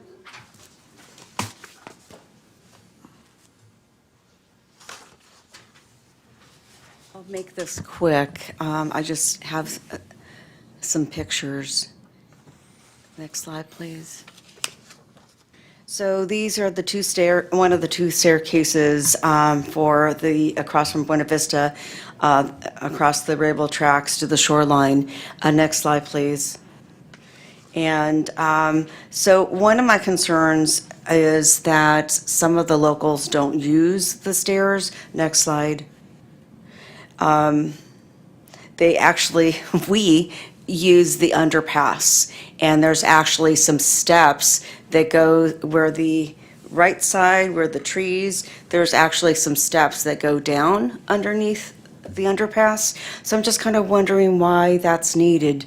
I spoke to a couple of surfers in the neighborhood, and one of them said they didn't even use it because when it's high tide, the wave comes up, and she doesn't even use it, and she surfs there. And I know some of the wonderful, famous surfers, the two twins, we always went underneath, under the underpass. So I'm just kind of wondering if that one's really needed. I know that it's important to have coastal access. However, everybody's gone down underneath the underpass or the overpass. So I'm just kind of wondering if that's actually even needed. And I know where that little arrow is pointed at, many years ago, actually, that when the tide's different, it's usually really deep. So when you're trying to step off of it, it's really difficult. So it's just, there's no way you could just jump down on there.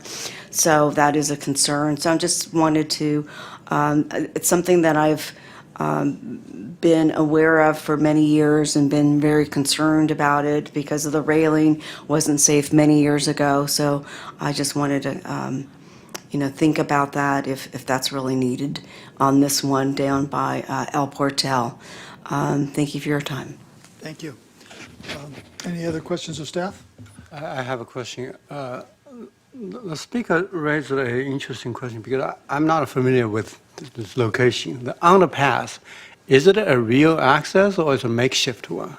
No, it has become a pedestrian, but it's really a drainage facility. And so, of course, like in the last few days when we happen to have a lot of rain and that drainage facility is being used for drainage, the lifeguards still need to be able to access the beach. So I think it's important to make sure that we have an over-the-tracks access in that area as well as underneath. Okay. Any other questions of staff? Any motions on the item? I'll move the item. I'll second. Motion's made by Mr. Cabral, seconded by Mr. Enmeyer. Any discussion on the motion? I think Amanda makes a good point. I think they're going to keep on using the underpass, but I think we have to ensure that we have access to the beach, so. Good point. Any other discussion on the motion? All in favor, say aye. Aye. Passes unanimously. I think that concludes the the consent calendar. The next item is item 12, oral communications, part 2. Do we have any requests, Madam Clerk? We do not. Okay, future agendized items, number 13. Gentlemen, any requests? Mayor, yes, I'd like to agendize an item for the December meeting's closed session for a conference with the legal counsel regarding a anticipated litigation of an undisclosed item.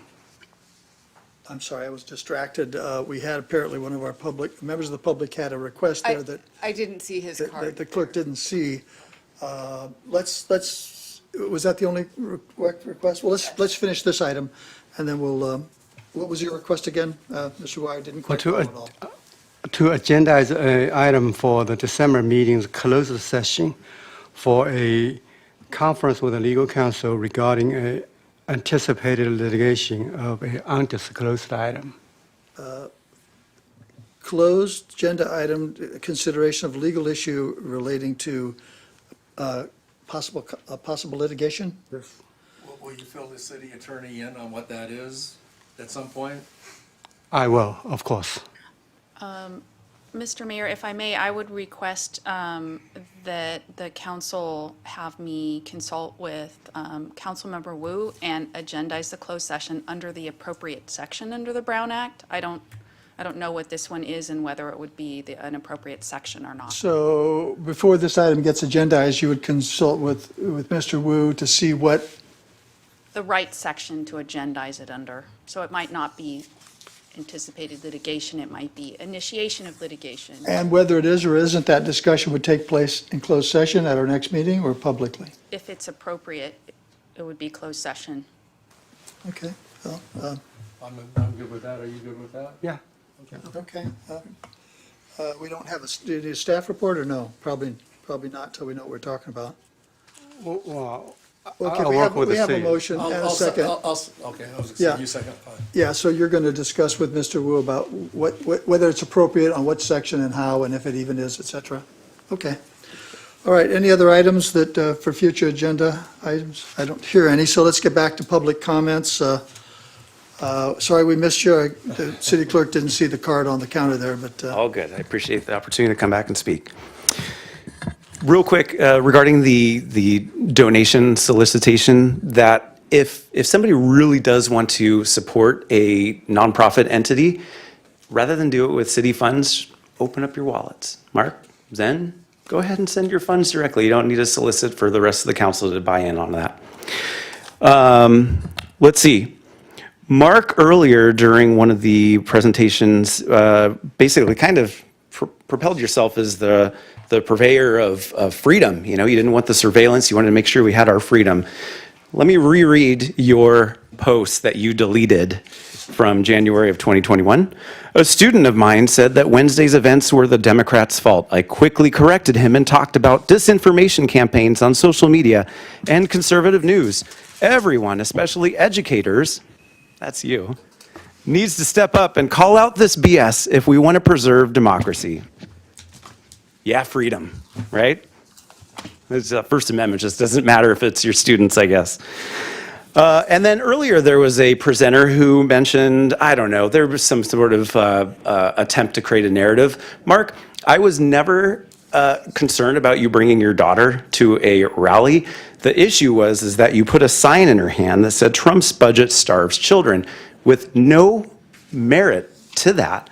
And then on top of that, you're not just a private citizen, you're an educator and you're a public official. And you identified yourself in that video, which I would like to state that video is deleted. It is no longer on the internet. Thankfully, I screen recorded it, so I don't know if you reached out to the person who had posted it or if they took it upon themselves to delete it, but it's gone. Thankfully, I have it. So that way, if you run, boy, oh boy, tyrant, I'm sure that's going to be a great campaign material for your opposition. I did submit a public records request. I don't have the timer going. I just want to make sure I'm okay. Sorry. Oh, it is. Okay, it says 3 here.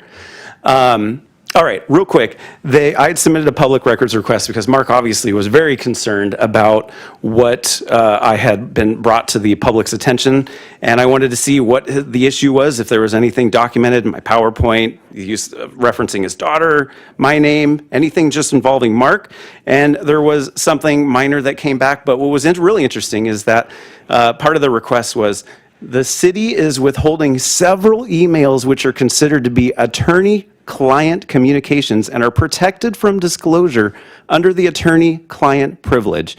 Now, I totally appreciate that attorney-client privilege is protected. I would assume the attorney being the city attorney. And the fact that Mark, I mean, we can all just speculate. What was the concern, Mark? Was the concern that I was sharing information that was already out in the public domain? I don't know, but maybe you could dispel some of your wisdom of what your concerns were that you sought legal counsel. Time's up, thank you. My number one fan. City Attorney, do you have a report, Madam City Attorney? No, it's just a pleasure to serve the city of San Clemente. Thank you. I know it's late. Mr. City Manager. It's such a pleasure to serve the city of Imperial Beach, where are you? Imperial Beach, exactly. No, thank you, guys. It was a great meeting tonight, very difficult issues, and I want to commend the council on moving through them in a very thoughtful way. Okay, gentlemen, before we adjourn the meeting this evening, we're beating the 11 o'clock rule by about 60 seconds. I just want to say this is my last meeting as the mayor, formally as the mayor. We'll be picking a mayor at our next meeting. So I want to thank the council for allowing me to serve as mayor. It's been an honor. It's been a pleasure. And with that, I want to adjourn this regular meeting of the City Council to be held on December 9, 2025. Closed session will begin at 4:30 with a regular business meeting beginning at 5:30. The meeting will take place here at these council chambers at 910 Cali Negocio, second floor, San Clemente. Do I have a second? Second. Motion's made and seconded. All in favor say aye. Aye. This meeting is adjourned. And we beat the Lundberg rule.